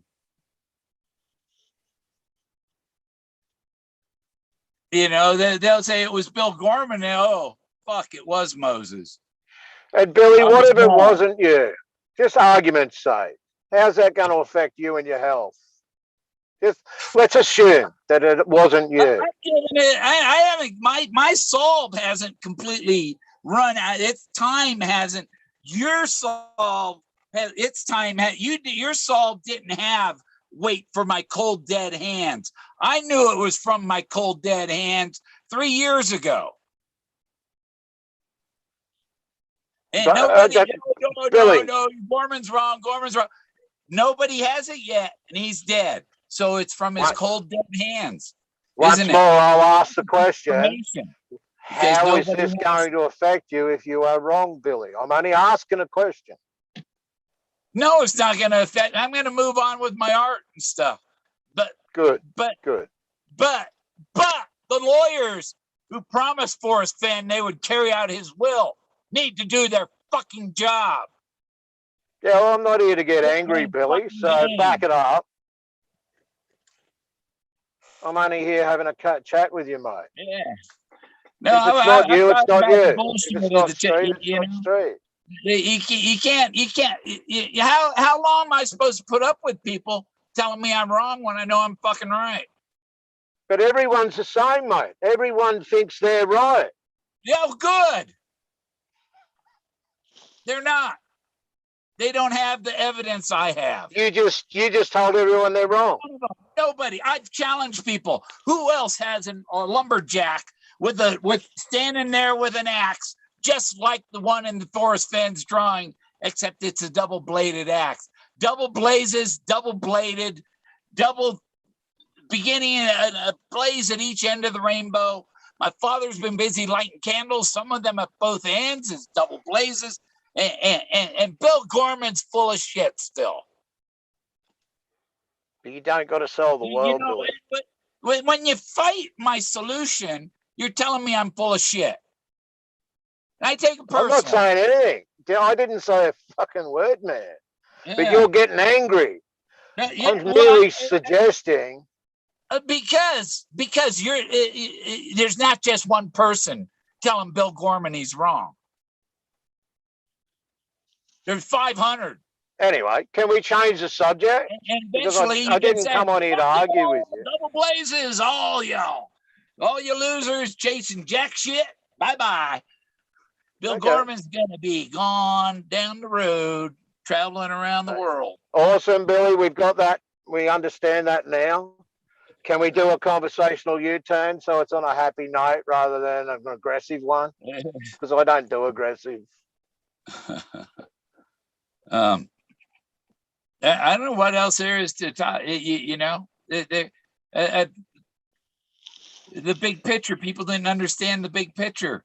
It's pretty easy to understand the big picture when you realize the big picture was the 10 Commandments. Everyone's brain is not wired. I just got back from grabbing a beer. Did I miss anything? Who has a better who has a better big picture solution? Can you fax me one over, Street? What's your big picture solution? If you want to put down somebody's solution, you got to have a better solution. Well, yeah, you would think they'd have to substantiate their ideas, right? If like you said, man, ask me, I'll tell you, and I don't agree. You hear people, I don't agree. Well, I'm not asking you to agree. You asked me what my solve is, and I'm telling you, I don't agree. Well, that's because you were on your path. This is the path I was taking, right? Yeah. That shit gets old after so long. Like Bill said, I had death threats, Dave. I came out and did a video. I did 3 videos within like 5 days back in 2019, January. I did a video on January 20th saying Forrest Fenn's treasure found. I didn't say treasure chest. I just said Bill was like the first. I was deleting comments left. It was like, God damn, you're going to kill me. Get the fuck out of here. Delete. Oh shit, you come delete. And Bill made a comment. He says that they are going to crucify you. See what this community, but yet, hold on, I'm doing air quotes here, Dave, Bill. Yeah. Community. We're all about answers. No, you're all about a witch hunt, man. That's what the majority of them is, a fucking witch hunt. See, I show my stuff. The lumberjack with the axe. And I challenge anybody else to show me their lumberjack with the axe. Anybody else? Got one? If you ain't got Billy, one, that's your soul. That's your soul, Billy. You got one? If you got a lumberjack, then you have an argument. If you ain't got a lumberjack, you ain't got an argument. Well, hold on, Bill. Hold on. I got one, but I'd have to unzip my pants to show it to everybody. And this thing is like a X-rated. Yeah, double-bladed axe. And see, the 1 foot is up on a stump behind the axe. That's not too far away from you, is it, Bill? No, I go out there tomorrow if I want. Stop It's a in there. It's a little I town, think right? they're opening the restaurant back up next month. It's a pretty small town, right? You know, that'd be a great place to have a party celebrating the thing, you know? People come in to check in and there's the lumberjack with the axe.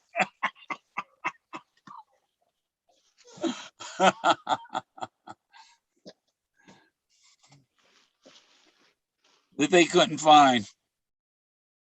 Forrest told Seattle Solomon, oh, Gorman, he's pretty good with an axe. Because I solved it.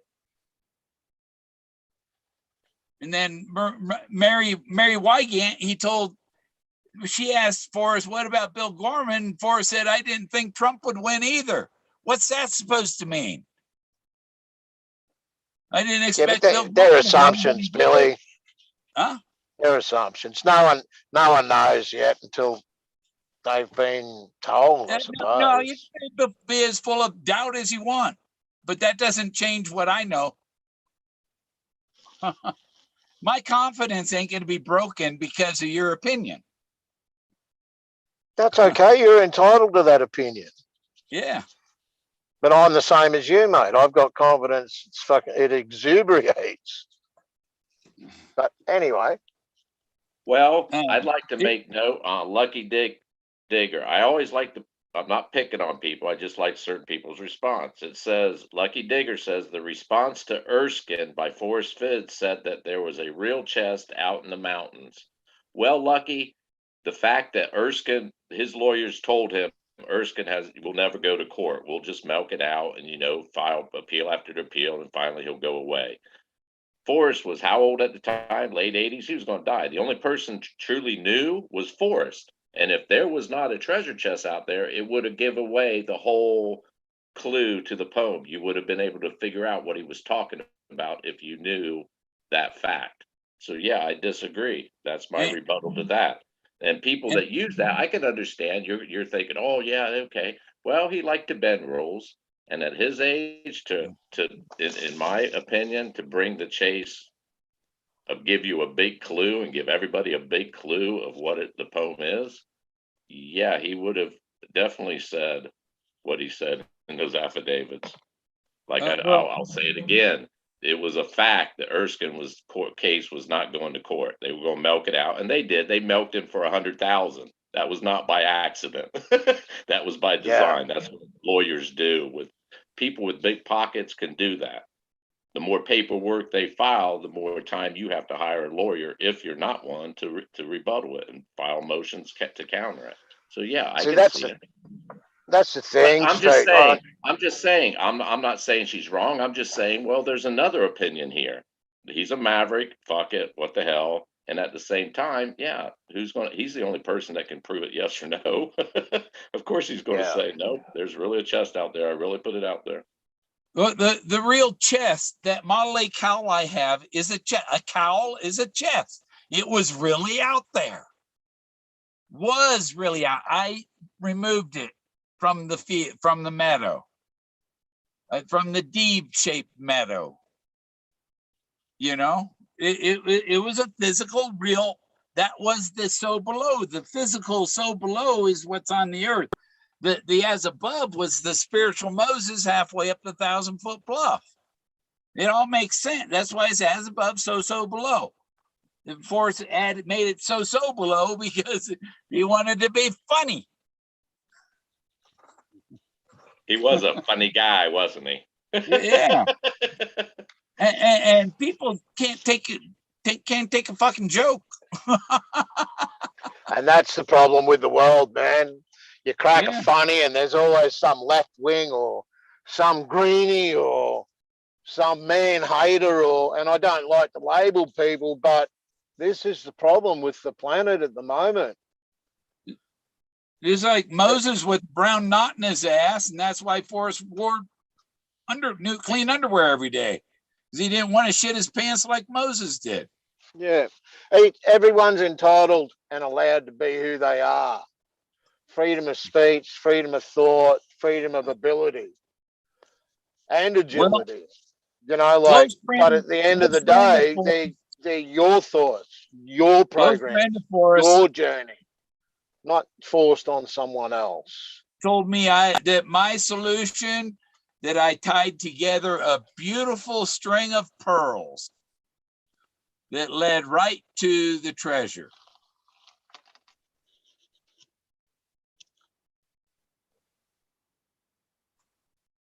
Somebody that ain't been on K-Pro or any of their shows. Somebody Who was that? Somebody is on national networks. So, they know I done it. I've got other confirmation from other people know I done it. Don't stress, Billy. It is what it is. You'll get it when it's due. I'm not. I just don't you like are people. Because you get angry. Like you get aggro. Trying to fucking shit on my solution and tell me you're wrong, Bill. You're wrong, Bill. God damn it, you're wrong, Bill. Fuck. I don't have to put up with that. Don't listen to him. You ain't got it.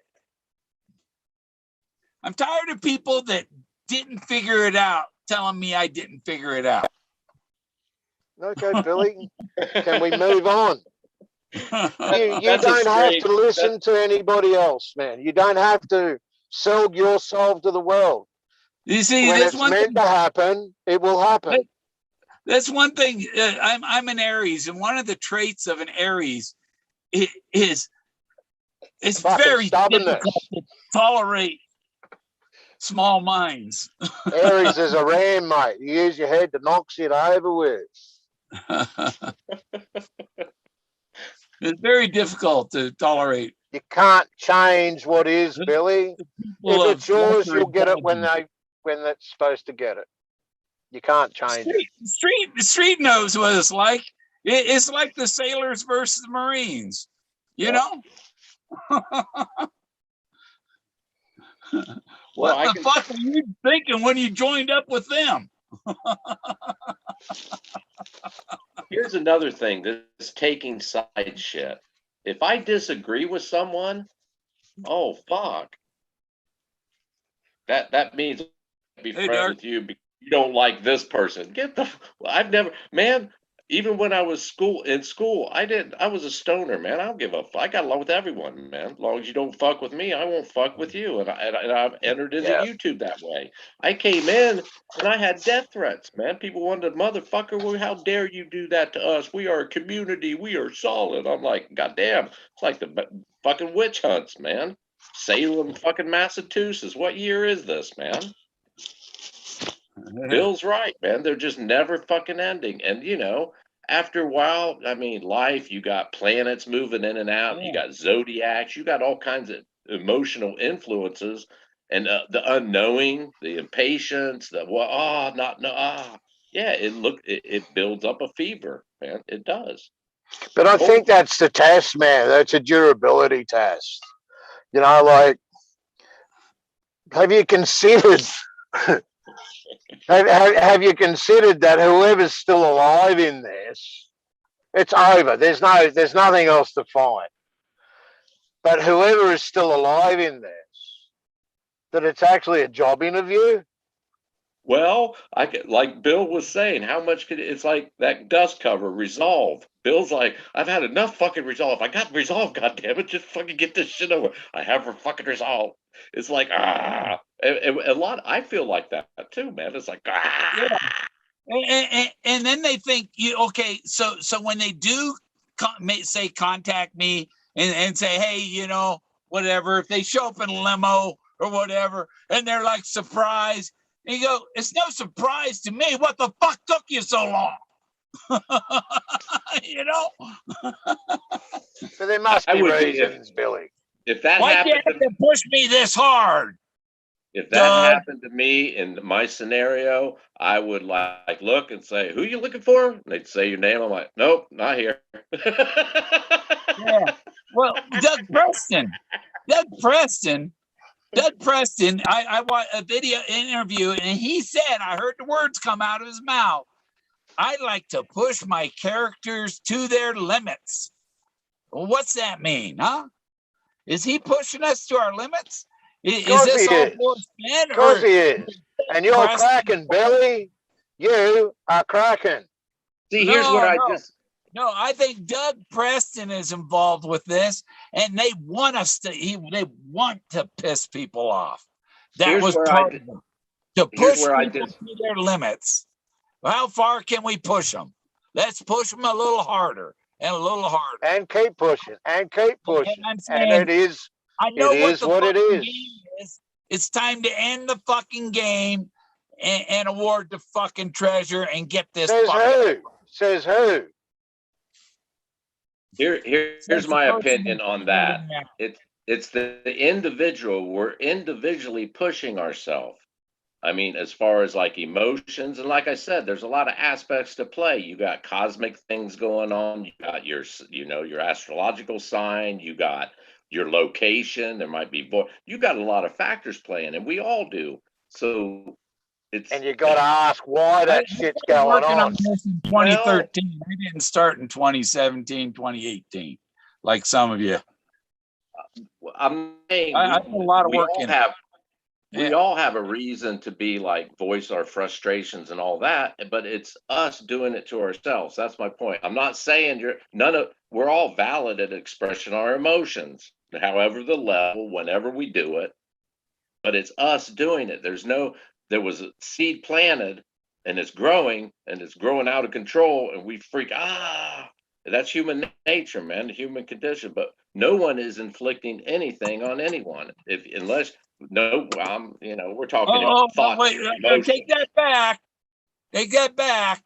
You know, some people have gone bananas. What's happened? Banana inflicted on you today. We got some rotten bananas in the fucking bunch, man. They're as bad as rotten apples. You eat too many bananas, you get diarrhea. Yeah, they're bad, man. Yeah. You've been inflicted. But my point being is, I mean, at the end of the day, how we acted during the day, it was no matter what the outside, blah, blah, blah. It's us initiating it, it is. Yeah. Sure. Of course. Some people have more triggers than others. He brought up the mass shootings, that kid was pushed to do what he did. It was because other people. Can I ask a question? The way people treated him. Yeah. Well, Can I ask a question? Yeah. What's the 9th of October to you guys?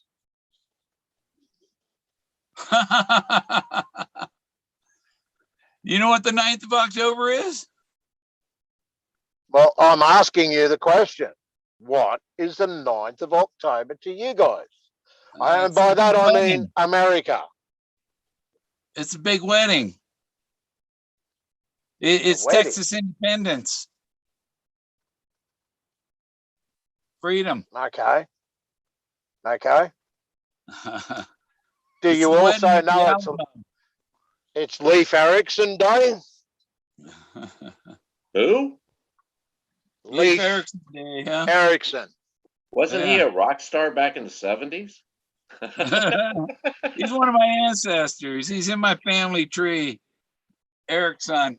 And Eriksson came from Olofsson and stuff like that. He was the son of Eric, but Eric was the son was an Olaf before he was it was Eric Olaf or something. But his son was Eriksson, not Olofsson. Didn't he come to America way before Columbus and all that? Leif Erikson. There you go. Yeah, there you go, straight. Newfoundland, I believe. 1,200 years ago. Yeah. About That's the a 8th big century. day for America, and it's been forgotten. Do you see what I'm saying now? Well, my family migrated here, so I never really originated from here.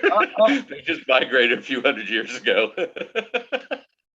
October 9th is the day that that Rose said we're getting married at the Alamo. And that ties into the treasure. Who the Because hell's Rose, Billy? Huh? Who's Rose? See, you don't know. Rose has the emerald ring. Oh, okay. All right. You roll with that. And there's the bronze ring that's in there too. So Leif Erikson is the first Scandinavian to set foot on American soil. Yeah. He was born in 970 CE and went to Norway to work for King Olaf. During See? his stay, he converted to Christianity. Oh, But fuck these are it. the things that have been forgotten through time. These are the things that I think Forrest was pointing us to. When he was talking about his book, he made mention of many things in his book. And it was those things that gave confirmation as to what you should be looking for, I believe, in my opinion. So the book, the TOTC book, as Forrest said, and a good map and a poem is all you need. And if you can marry the information out of the book to the poem, that would give you a map. And that map tells you exactly where to go, what to do, and how to do it. In my opinion, I could be totally wrong. It's great to do research in actual facts. I had to do research because I didn't know anything about America. But those things in the book are what I learned about.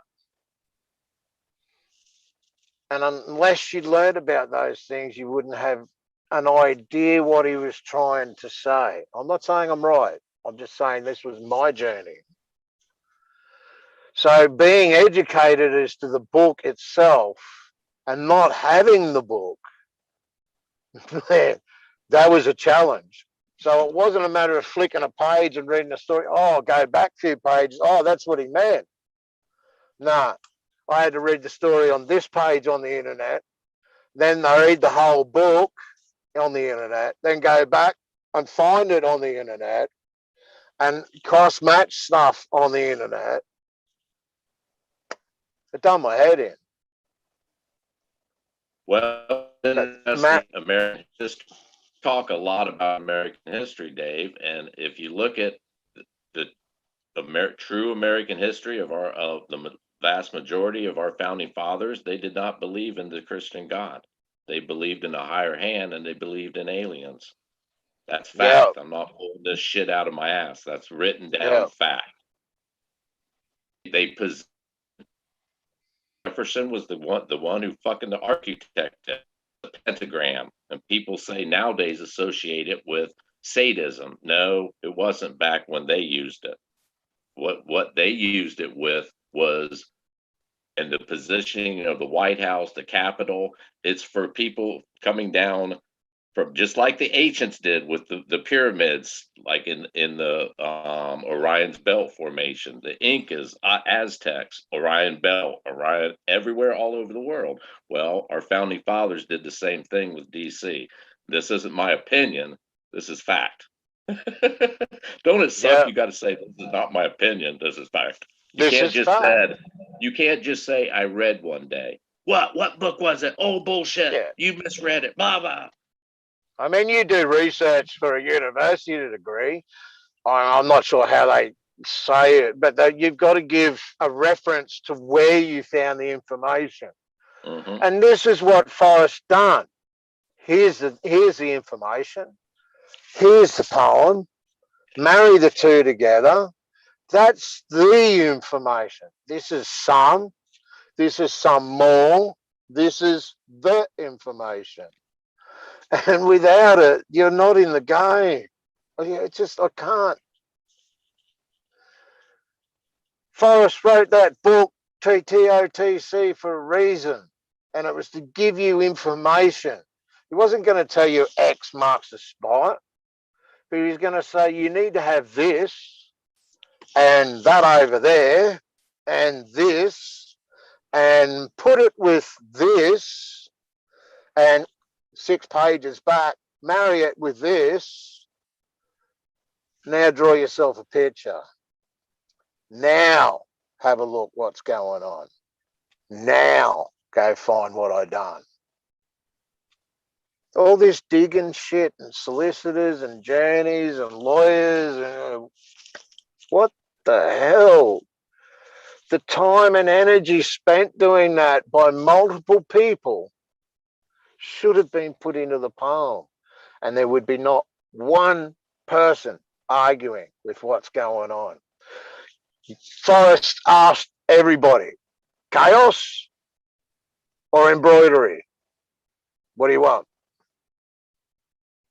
Not solving the poem, you chose chaos. That's what you got.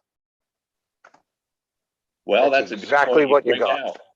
If those 2 pictures of him with chaos and embroidery, embroidery, he's leaning down, smiling, whereas chaos, he's standing upright, kind of backish, and he's it's He's totally on the different back foot. posture. Yeah. Chaos, the picture, the walls, it's in a corner. You can see it's facing the picture. You can see the corner, and there's no windows. Embroidery has fucking windows on both sides of the corner, a different corner. It's a great but picture, open. isn't it? And let's look at the picture. Forrest is leaning down with like little headsets. It looked like the horns, looked like I'm listening, with open windows. You're right. Chaos or embroidery. Take your choice. Choice was yours. What do you want? Here's the book. Here's the poem. Put them together. You'll get your answers. You want chaos? Don't solve the poem. Don't read the book. You want embroidery? Put them together and you're on your way. I kind of took it as he was foretelling, because that same time he was doing dumps. That was the dump period, if I'm not mistaken. Because it was already found. Yeah, it was already. Well, I wouldn't say it's the answers were found. The answers were found. Yeah. And I stand to be corrected. My choice of words there were real. I beg your pardon. Yeah, it was already located. Yeah, and people noted it with Jenny Kyles in Mysterious Writings with her last six questions with Forrest, and that was in the beginning of 2020. Yeah. Or 2019. Sorry, February of 2019 they came out. That's his last 6 words. See, trying to think of an easy analogy.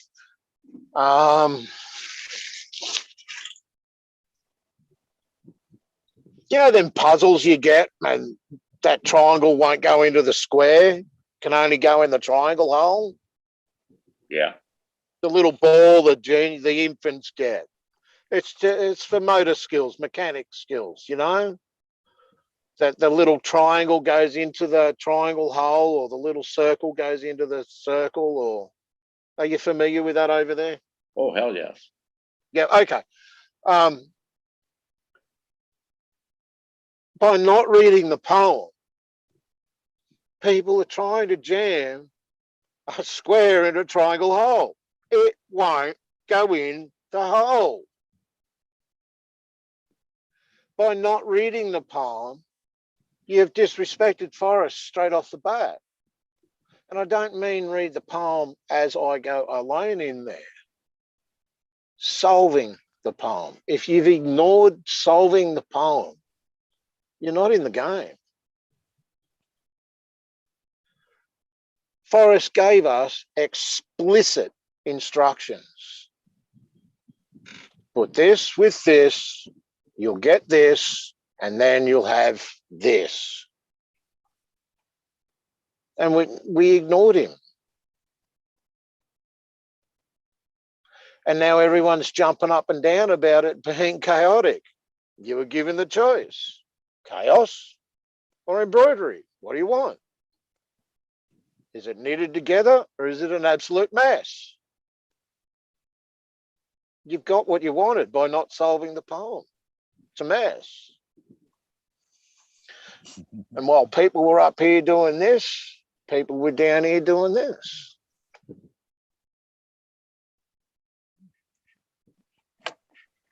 They will not be free until they have their answer.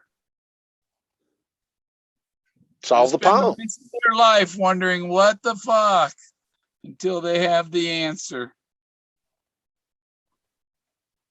Everyone entered this chase, TTOTC, put out by Forrest, Fenn, the chase. And man, what an awesome game. What a hunt. It's been awesome. But everybody bought a book. Buying the book does not give you the winning combination. Buying the book gives you the entitlement to play. So if you think you deserve the answers because you bought the book, back page just got ripped out. Well, even if you didn't buy the book and you just got the poem, you're still entitled to your chance of solving it. You didn't have to buy Yes. anything to do this. If actually. you followed the rules and regulations written by Forrest.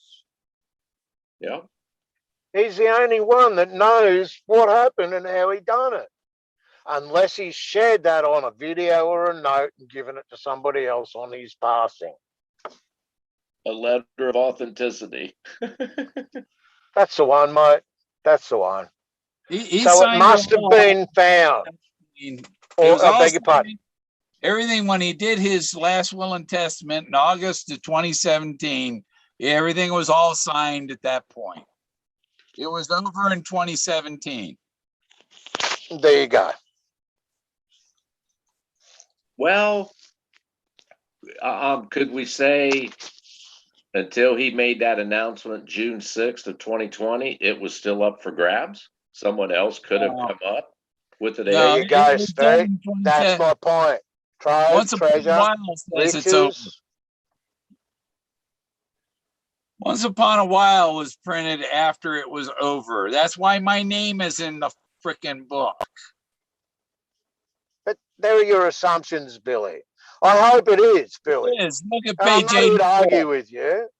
I'm simply saying, don't be surprised if you don't get that knock on the door. Don't freak out, man. Don't be don't surprised rely on it. when you hear the news that I did. It is what it is, Billy. It's like, let's break his confidence. Let's break the confidence. This guy is too confident. We must break his confidence at all costs. But what's the benefit behind He that? pounded it into Billy's head. Billy, you're wrong. Billy, you're wrong. I've heard that all my fucking life. You think I ain't had enough of it? You know? Anyway, moving forward. I do know one person that's not going to be happy. K-Pro. She said it on a live chat. Yeah. Why? What happened? What I miss?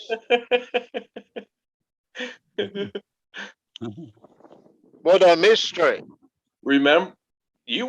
Remember we were just talking about it. Remember we were on Dave Oh, Calvin way back. because she said she'd be happy for anybody to solve it but us three crazies. Yeah. Right. Wow. I screenshotted it, damn it.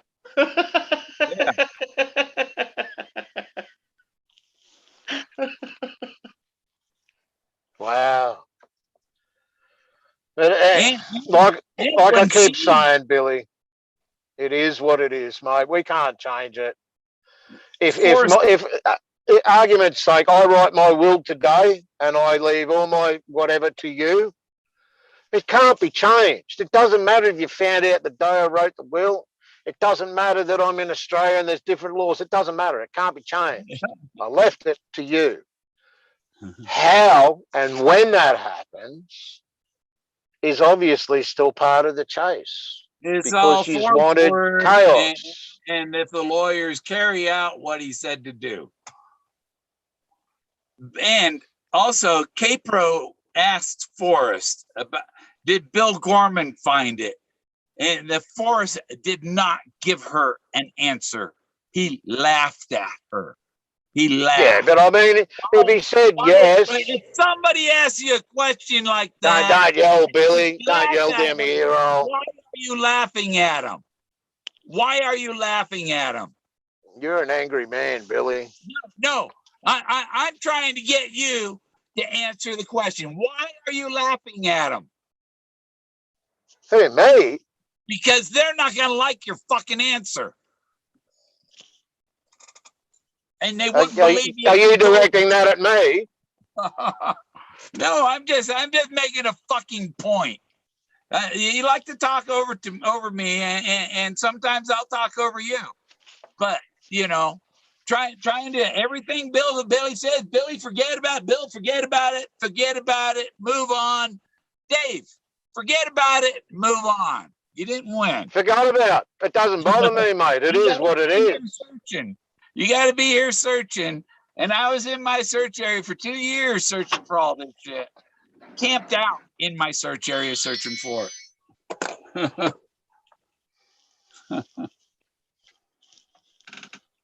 And I'm sure that's an unimportant message.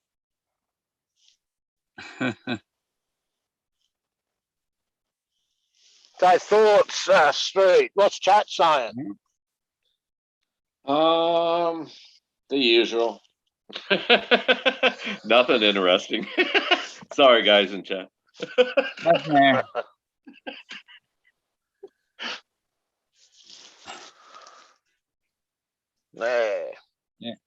So I thought I'd come back on and try and relive them old days. Yeah. I'm in a different location. I don't know. Can you see that out there? Probably a bit hazy today. What's those green things? Is that a water treatment or? Nah, that's around the fruit trees down in there. Oh, Just netting. okay. Yeah. Yeah. And, around here in where the part of America I'm in, it's not unusual to see deer. You know, if you're in a rural area, you're going to see a freaking deer, man. They're going to be eating. You know, they're pretty cautious. They try to scurry off, but I'd shit if I was sitting out drinking a beer and a fucking kangaroo came up behind me and be like, "What the fuck is that? God damn it!" they're pretty cool critters, man. I'd have a 12 gauge pump and already anything move, I'm shooting it. If I come to Australia, if it moves, I'm shooting that shit. I don't give a fuck what it is. Man, there's a big difference. There's a big difference between a grey kangaroo and a red kangaroo, man. The grey's sort of a bit friendly. The reds, man, they're built like a brick shithouse. They stand good 7.5 feet tall. They're just muscle, man. You sure it's not Bigfoot? I think it's Bigfoot acting like he's got some long legs hopping around, man. Oh, man, them big boys, they got nuts on them like that, I seen one day. He was on top of a dam, right up a dam wall. And he was just up there having a scratch, looking over his kingdom. He was probably 60, 80 feet up, looking over his kingdom. And it's like, man, you're a big guy. But they're just full of muscle, mate, But they'll sit there, they'll get you in, and they'll jump up on they'll hold their tail on the ground and then kick you with their feet and open your guts up. Like disembowel you right there. Where does their balls hang? Can you kick their balls from front, or you got to kick them from the back? I don't think you'd be able to get at them, man. Like, no shit. Unless you had a slingshot in your fucking. But you know, I mean, BB gun. That's animal cruelty. I don't consent to animal cruelty, man. Well, I'm not saying that. I'm saying if I'm out there and I got attacked by one of these fuckers, I'm gonna kick his balls. I can't fucking out. Hell, like you said, they'd slice me open. I just do like. If you're that close and you're being attacked, you are in serious trouble. You gotta have a Bowie knife. They have deer in Alamosa, that have been in that city so long that they know not to run out in the street. They slowly walk across the street. So you see them before you get, you're driving really fast if you don't see them coming. Yeah. They're smart. They're smart. It's the only city or place I've seen deer smart enough to walk across the street. And then look at people like, what the fuck are you looking at, man? I'm crossing the street. And they all go cross together, So this traffic stops and they cross the street. We've got a town in Sydney Street, that Billy.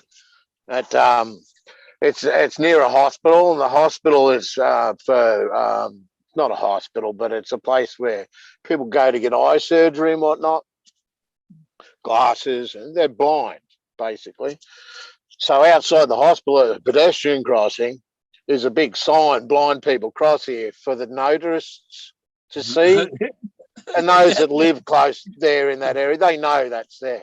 But the problem is the same signs on the other side of the road, and King George Tavern's on the other side of the road, right on that corner.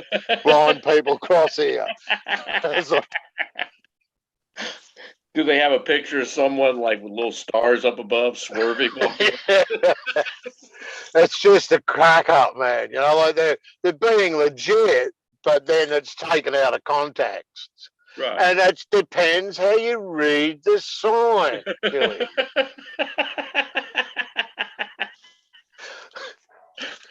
I'll leave you with that idea.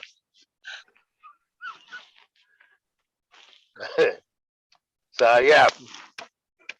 Forrest was a very tricky competitor, man, for all of us. And it took every piece of information that anybody had ever got, and we still haven't cracked it. Someone's cracked it, but we still haven't cracked it because we don't know. But every piece of information everybody's ever got should have been applied to that, and it should have been a team effort. And I think the simple fact that people didn't read the poem made it, I beg your pardon, let me rephrase that, didn't solve the poem, made it chaotic. That was your choice.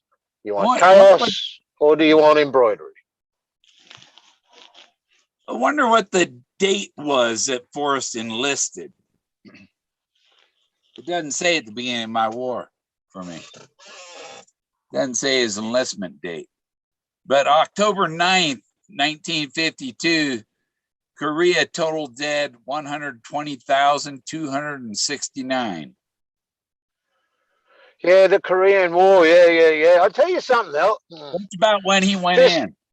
Just facts, man. Like, did you know that there were volcanoes active in World War II? 1944, I think the US forces were over in South Pacific.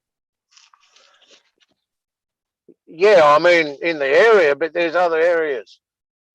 And there was volcanoes active. I've read stories of tents burning and stuff like that. I don't mean like volcano, just hot rocks coming down and burning tents, and the soldiers that were on duty at night time, they had the metal helmets on to stop their head being burnt, whatnot. But yeah, that October 9 that you're talking about, Billy, I did read something about that. But the research can take you anywhere. Yeah. It's all about being in the right place. Like I said to you guys before, I had to go and educate myself on a whole nother country. And that came before I read TTOTC. So I sort of knew the language, had a general idea, geography, what was going on. I knew nothing of America. Nothing. Dallas, Texas, DC. I mean, basic information, but in regards to explicit, I had no idea. The October 9th is Texas History Day at the Alamo. Yeah, righto. Yeah. And well, the thing is, they have several writers and speakers on history, like Doug Preston, be speaking there. On October 9 coming. Yes. Yeah, right. Well, that's a big day. To be there. Yeah. That's a big day. And things that are not going on in the chase, I'll just bring to everybody's attention, if I can. Forrest said, and I dare you to come find me. What's everyone just given up on that idea or what? Is anybody looking for Forrest? Who says they didn't find Hold him? on, Dave. Who do you think he is? Hold on, Dave. He said, if I ever get a disease like that I'm going to die, I'm going to take myself out there and, my last gasp of dying breath, fling myself. He said, so, that. So then we have to question. There's talk that, he knew he was dying. He knew. Well, fuck, 90 years old. If you don't think you're going to die every day, I mean, fuck, you're 90 years old, man. I mean, goddamn. Well, I mean, that's a good cricket innings, isn't it? Yep. Well, we're all going to deplete our bodies sooner or later. It just gives out, man. It's a fact. But was he talking while he was still alive, or was he talking when he was past?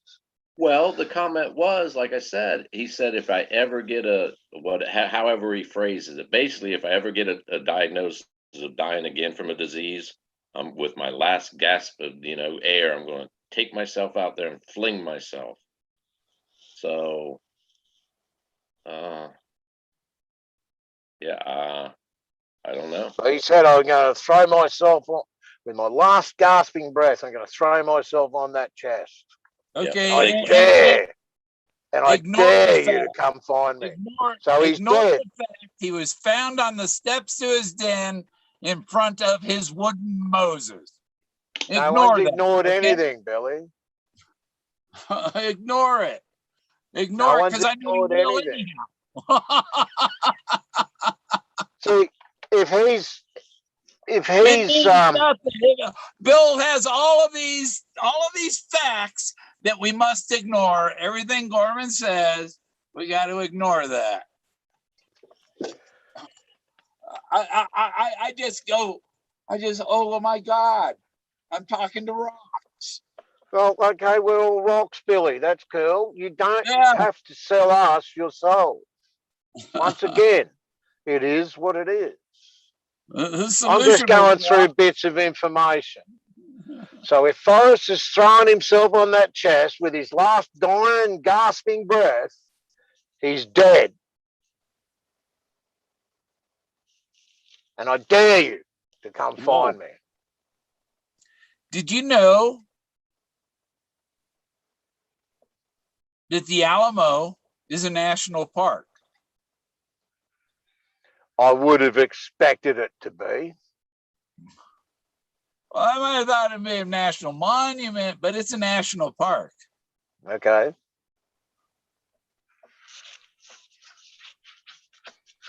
I'm just trying to stick to things that are in the chase, man, that people have just ignored. The palm's one of them. Well, dare you to come find me is another. It's quite blatantly obvious that Jack Stoof is a stand-in. So why? No, it's national. Why are we chasing Jack Stoof for answers? Well, I find it interesting that national parks own millions of acres of land, but yet every national park, you're not allowed to do this. You're not allowed. Basically, you're not allowed to go off a fucking trail. But they're designed for us citizens and humans to enjoy nature, but stay on this trail. Stay on the trail. That fucking don't make. What the fuck are you talking? This is nature. It goes to show the control factor of that entity, that part of the government basically, and it shows the fucking ignorance of people.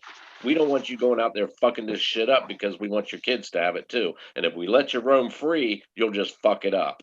That's basically it's a 50-50, I think, in my opinion. It's sad. Yeah, but you know what pissed me off? Remember when, well, you don't because Bill will remember, our government, the Republicans and Democrats a few years back were arguing and couldn't agree on some stupid fucking bullshit, right? It's always stupid. So they decided to shut the government down. And that, like, parks, national parks, state parks shut down for weeks. Why? Because my elected officials are fucking throwing a hissy fit and can't fucking agree on something. Motherfuckers, when COVID first hit here, parks are shut down. Well, fuck, you think you would invite people? Hell, go out in this park. We got 1,000,000 acres. Get lost out there. Spread yourselves out. Plenty of room. No, they closed. You would the fucking think so, park. eh? That makes no sense to me, man. No Yeah, sense whatsoever. you would think so. Yeah. And their excuse is, well, we don't want people coming to congregate, parking lot, and then we have our officers. Well, goddamn, can't the officers take time off? They don't have to babysit these idiots. If they fuck can't they themselves leave up people out there, it's their alone? own damn fault. No, it goes back to me to seatbelt laws. Dave, we got a seat. If I get caught not driving a seat without my seatbelt, it's like $150 fine when I'm at. And I'm thinking, Is that all? yeah, Is that all? well, see, it's worldwide, even in Europe, everywhere you do. I think, who the fuck are you to protect me from me? If I want to go flying through that fucking windshield, who the fuck are you to tell me I can't? We've got straight. We get 12 points on our driver's license for Is that 3 for life? years. Lifetime? For 3 years. Okay, 3. Yeah. A seatbelt fine is, I think from memory, 4 points and $300. Now, if you get caught not wearing or any offense, any driving offense in public school holidays, yeah, you get caught any offense, it's double points, double money. So 800, I think it's $300, $600 and 8 points. Wow. So if you get your license today and that happens to you tomorrow, you've got to go for 3 years, nearly 3 years altogether on 4 points. Well, see, And one speeding fine of less than 5 kilometers is 3 points. well, there No, you your go. government must be run by a bunch of bananas.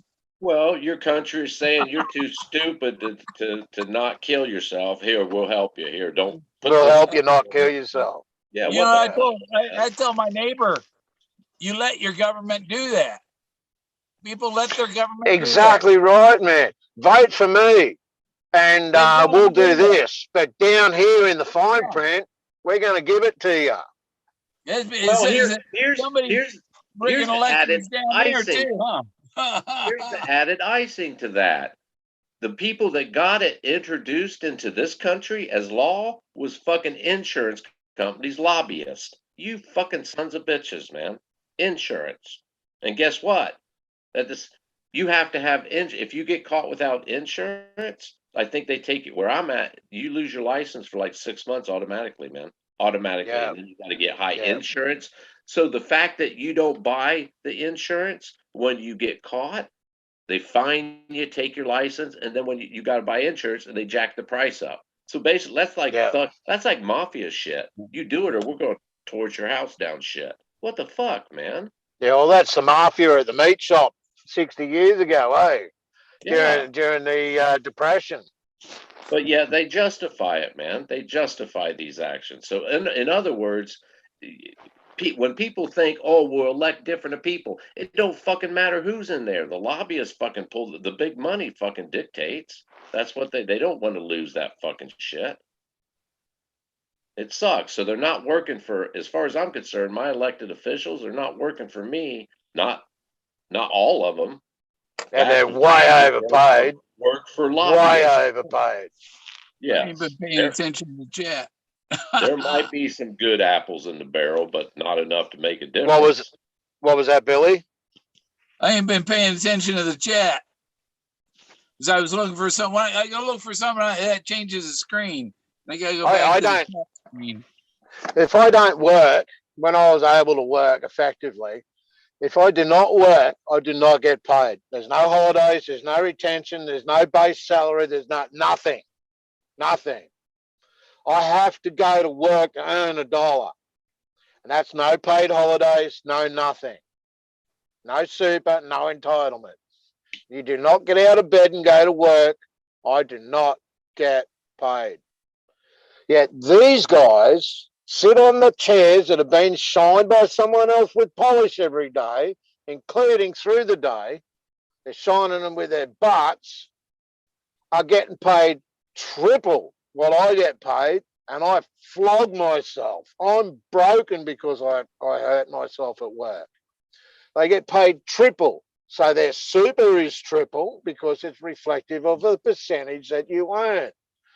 Their holidays are triple what I get. They work Monday to Friday. Okay, they do overtime every now and then and go into night meetings and whatnot. They get free transport to and from work. They've got no idea what a carton of milk costs. Ask a Polly how much a carton of milk costs. I don't know. Send the chauffeur down to get it. Are you serious? You know, like, yeah. Well, when I've got nothing, man. And these guys are still, even now with COVID, even now, they're still pulling their minimum 300 grand a year.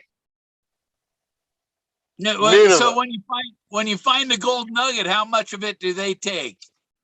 What's their cut? It's different here, Billy. Find a gold nugget as a prospector. You're allowed to keep all that gold nugget. It's yours. Yeah, but how much they charge you for the permit to go look for it? Oh, over here in WA, it's $27 for life. Oh, well, that's not bad. Yeah, that's a good thing. Yeah. You don't have to pay anything. You just go out there and find it. Yeah, but I mean, that alone. You got to fill your car up with fuel. You got to take spare fuel.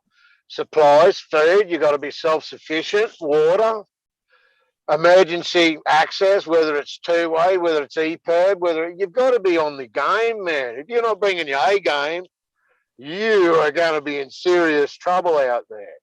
Because the gold ain't here, because everyone can get to that. The gold's out there where everyone doesn't go. Yeah. So I'm curious, Dave, if you was to purchase a bag of an ounce of weed, how much would it cost over there? I wouldn't have a clue. Straight 320. Damn.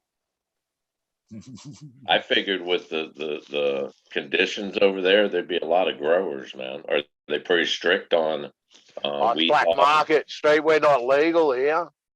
That's why it's expensive. It's black market. They should legalize it. And righto, you want to be a smoker, you get a card. 20 Make bucks an money off ounce. of it. 20 bucks an ounce. Yeah. God, the government would solve the national deficit overnight. Because black market under the counter wouldn't exist because people are buying it for 20. Why would they pay 300? I got this ounce for $80. It has nice nuggets in it. There you go. You know, like by decriminalizing something or making it legal, like some of your states have done, and I don't understand this. You've got one president, haven't you? No, we don't have a president. We got a dumb fuck. How come some of your states allow it and don't allow it? How's that work? They're defined. Here's how messed up it is, Dave, in a small synopsis. The government says nope, weed is just, it's on the same level. I heard they just changed it, but it's on the same level as heroin and cocaine as danger, right? It's been there since Nixon, 70s. The federal government says, oh, it's illegal. The state's saying, yeah, but we're going to do it anyhow. The federal government says, well, if we catch it, we'll arrest it. And the state says, well, we're still going to do it. Yeah. And every Yeah. state that's done it has accomplished what you just said. They have a surplus of cash now, a surplus. Yeah, that's where I'm coming from, man. So again, But we're being if restricted. that's not a selling factor to any government, let's It look at just what lowers it the does price. medicinally. Medicinally, it lowers gets the a lot of price. people off prescription drugs, which prescription drugs, no matter what they are, they will mess you up in the long run. They all have In the those. long run, man. Yeah. Habitual. Well, I'm talking habituality, if that's a any word. pharmaceutical, I'm not just saying like opiate pharmaceutical, any pharmaceutical. Read the fucking, it comes with a goddamn pamphlet that's 20 fucking pages of the damage it could do, could cause this, could cause that, could cause. And honestly, straight, do you read that information? You get a bottle of pills. Doc said he'd take one of these after meals, twice a day until the bottle runs out. Here's a pack of 50, whatever. Do you get home, open that prescription up and read that Chinese fine print fucking that you need 10 magnifying glasses to read? Do you read it? No, I don't take pills. No. I've been to the So doctor what's the forever. point in putting that shit in there? Why wouldn't you make it more accessible and put that document on the website? Everyone can go to the computer, they can blow it up to see what it is, if they're interested, and there's the information. I ain't fucking reading that because I can't see it, for one, and two, it's in Chinese. Take the pill. 25 days later, no more pills left. Oh, shit, 26, 27 days. Oh, I need a script again. Now you're dependent. Now you need that product. It's been drip fed to you. And it's a pharmaceutical product. It's man-made, not nature's made. And this is the problem, I think. Industry. We're being into a corner. You can, you can't. Why don't you just put a fucking barcode on our wrist? It seems your country's gone a little more communist than us already. I'm not talking here. I'm talking world. Yeah. World. You've already lost your guns. We ain't lost our guns. Yeah, they took them off us fucking You years ain't allowed to ago. have guns? Yeah. Nah, man, not without a license. And if you're on medication, that's a no-no. You're in the armed forces. Well, you got to remember, your country was founded with a bunch of convicts, man. What do you expect? Fuck no, we don't want these guys to have guns. It's in their blood, damn it. They're dangerous. Yeah, but we've got spears and boomerangs, man. We're good. We'll just send kangaroos in there with an I was just going to say, M16. fuck you. We train these kangaroos, man. You know, here you don't have to file a tax return if you plead the fifth. Filing a tax return is testifying against yourself. You don't have to tell them what you earned. You know, I mean, when COVID started, we had an ad on television, and it was about the average husband-wife team. I near fell off my chair, man. They picked some chick that was the manager of some conglomerate company and some bloke that was a scientist for whoever and whatever. Average? They're on 300 grand a year each. Average? Oh, yeah, no, we've got to give up our Mercedes and downgrade to a whatever. You know, COVID, we can't earn that money. Dude, we got people, mum and two kids living in a Commodore next to that brick building over there because it's got a tap hanging out the side of it for water. And yet they pay these people to come into our country. Here's some money. There you go. Free medical while we're at it. And there's this mum over there in that Commodore by that brick building with a tap hanging out of it for a drink of water, and she can't feed her kids. It's screwed, man. Got to look after our people. Look at our war vets. Look at our fucking Vietnam veterans when they came home, man. They were demoralized Hey, across the world, man. you guys still fall under the Queen, right? Correct. Yeah. My You know, cousin. our war veterans, man, are heroes. And I don't mean ours in our, I mean ours in the world. That Vietnam War, man, was brutal. Prince Charles, my 27th cousin. 27th cousin. That's going way back. You got to go back, like 30 generations back before there's somebody I'm related to that he's related to. 30 generations. I think That's that's like what back to Forrest the was year doing. 1100. That's like He was, back to the 12th century before I have a relative that's related to Charles. That's a lot of history, world history. Yeah. and that's what Forrest was bringing to our attention. History. And I think Don't it let was it go unresolved. Don't let it disappear. one of the royal families. Enlighten it. Prussia was Russia, right? Germany, old Germany, way back.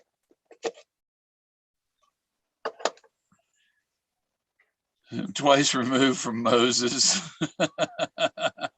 I've been removed from the hot water for sure. I had my whole back burned off. You guys have got how are your laws written over there, Street? That like state or like nationwide?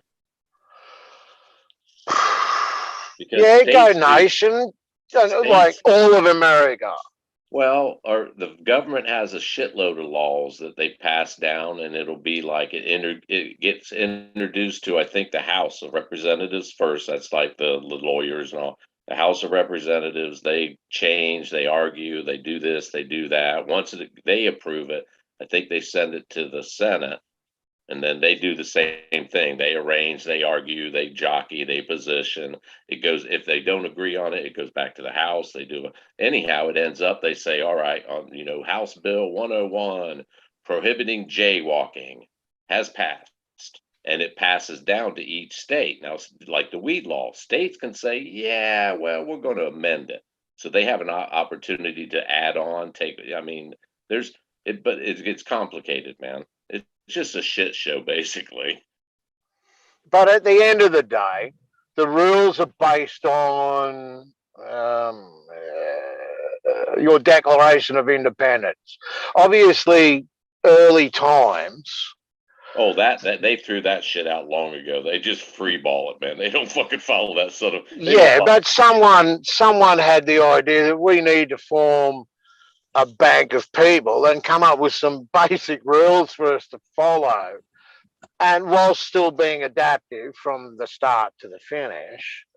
And then obviously, did you say the House of Representatives? We have one of those here as well.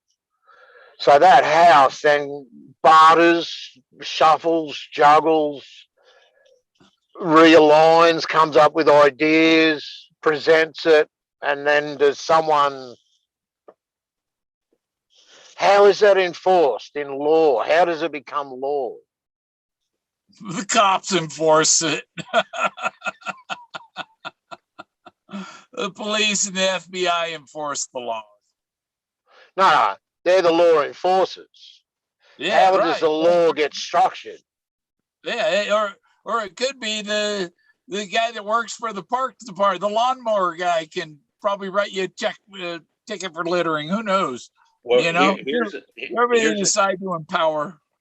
There's a catch-22 in American law. Ignorance in the law is no defense. In other words, you can get arrested for, say, spitting on a sidewalk, and they could arrest you, and you say, "Wow, I didn't even know that was a fucking law." So really, Yep. it's an individual, and that we have, I would imagine, hundreds of thousands of fucking laws nationwide.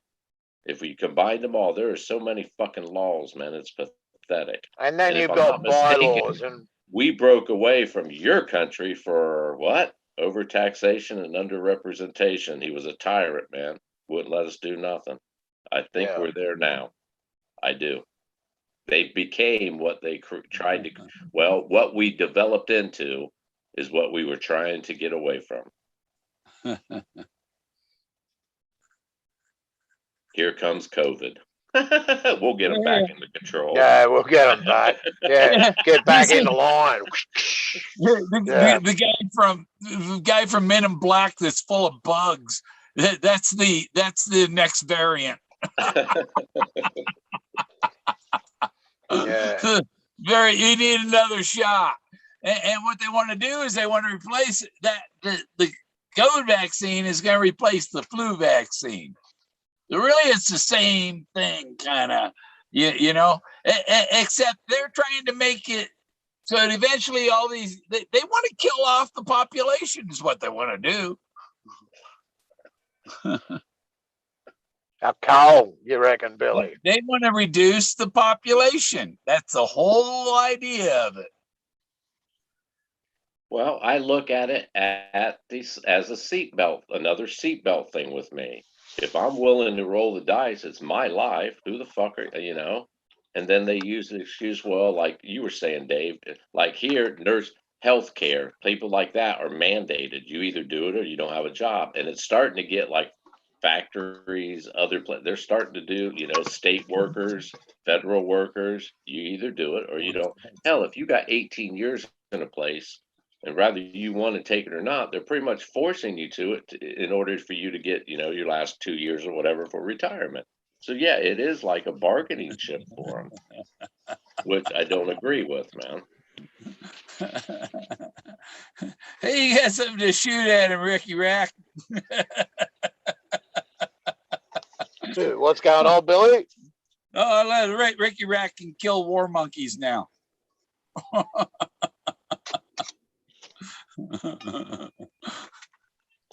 Yeah, just I don't know, man. I mean, obviously there's rules and regulations for us to abide by, and well, shit, I didn't know that rule. Oh, you should. You're a citizen, you know, of this country. You should know. So however it's done, at the end of the day, I think what's going on is not pretty. Sorry, I'm just knocking a coffee up. It's not pretty, and we're being forced into a corner. It's not funny. We're not robots. We're not being treated right. We've got no seat, but it's wrong. The whole thing is wrong. Well, these guys how do you change it, Dave? How do you change it, man? You've got to become a voice. You've got to come together. You've got to unite. You've got to ring that bell. Like you said, they made the plan back in the 1800s with Albert Pike. Albert Pike you've got to work together. You've got to unite. Yeah. And I don't mean 10, 20. I mean 4 billion. People, we have to unite. Yeah, we're the people, man. Those people in Parliament, they're there for a reason. They're there to enforce structure and run the country, enforce the rules, structure the goods, bads. They know stuff we don't. But we're the people. Yeah, we are the ones that this country is about. They are our spokespeople. The people in government forget that they represent the people and not themselves. Thank you, Billy. Well said. That's what I was trying to say. Thank you. Yeah. They're representatives, same as their union leaders. You're representative. They're you're representatives not for us. You represent us. Thank you, Billy. For me, you have to make to apply to yourself too. You can't make a law that applies to me and doesn't apply to somebody else. And you can't make a law for a foreigner that doesn't also apply to to somebody of that kind, you know? You can't give a benefit to somebody who's not a citizen that you don't give to citizens. Overlooking our own first. Yeah, yeah. And don't come wherever and win lotto and then piss off back over there. If you commit a crime here and you're from another country, you're the first bird out of here. And everything you've earned, got, have in possession stays here. You've earned and banked $2 million and you go and murder someone, you're from another country, you're on the bird, you're out of here. And that but stays here. Lucky's got it right. That these politicians aren't running the countries, the bankers are. You're The people who correct, give them Bill. the money are Yeah. running the show. That's the problem. Yeah. The French guillotine needs to come back out. Oh, geez, bloody King Louis, what, fourth? Marie Yeah. Antoinette? The big shots that think they're gods. Well, the Off old with his saying, head. the old saying throughout history, total power corrupts totally. Yeah. Goes to Ireland. Money leaves and goes to Ireland. I was thinking of going to Ireland, Ricky. I saw you can get street. You can get a $275 round trip to Amsterdam. No shit. Yeah. I seen it on an ad on Facebook. $275 round trip to Amsterdam. That's cheap as shit. Now I was thinking of taking a vacation, go there for a week. All I gotta find Yeah, is but something. hey, Billy, don't worry about the $9,000 you need for 2 weeks quarantine base lows. yeah, you got to figure out, with all the quarantine stuff. But I got my passport. I can go places now. They never required you. Did you get? You didn't get a COVID shot, did you? No, I won't. When did you get your passport? A month ago. I've heard talk that they're like it's mandatory. That's like they're pushing anybody with a passport is mandatory. So maybe you just hit the cutoff, or it's just they're in the talk phase. I don't know. It's a month old. It's July date on it. Yeah, mine runs out in November, I think.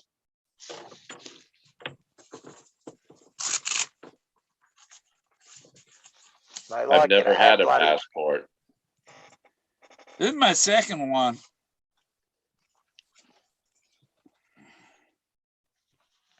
July 19th. I don't believe in them. If I can't willingly go there without my government knowing it, man, I don't want to go there. If you want to know where I'm going, I don't want you to know where I'm going. I don't want your passport. It expires July 18th, 2031.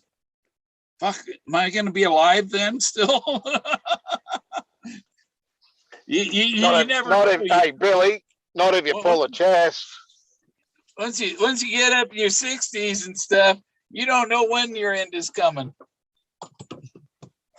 You know, as well, one of my friends. Awesome. Thanks, Bill. 41-year-old I got brother 2 died of a years. heart attack. Oh.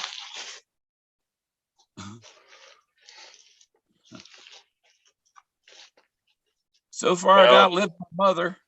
It's 3 o'clock in the morning. It's been a pleasure, man, as usual. Yeah. Y'all stay happy and healthy, man. Well, guys, hey, thanks for letting me on, Billy. Yes, it's been long enough. Yeah. Have a good one, Bill. Take it easy, Dave. Yeah, man. Have fun and stay safe. Good day, you street. Later. See you again, boys. Yeah, eat your bananas, get your potassium. Y'all have a good night. Thanks for watching. See you, Rick Digger. Ricky got a wrench. Rick Rack Wrench.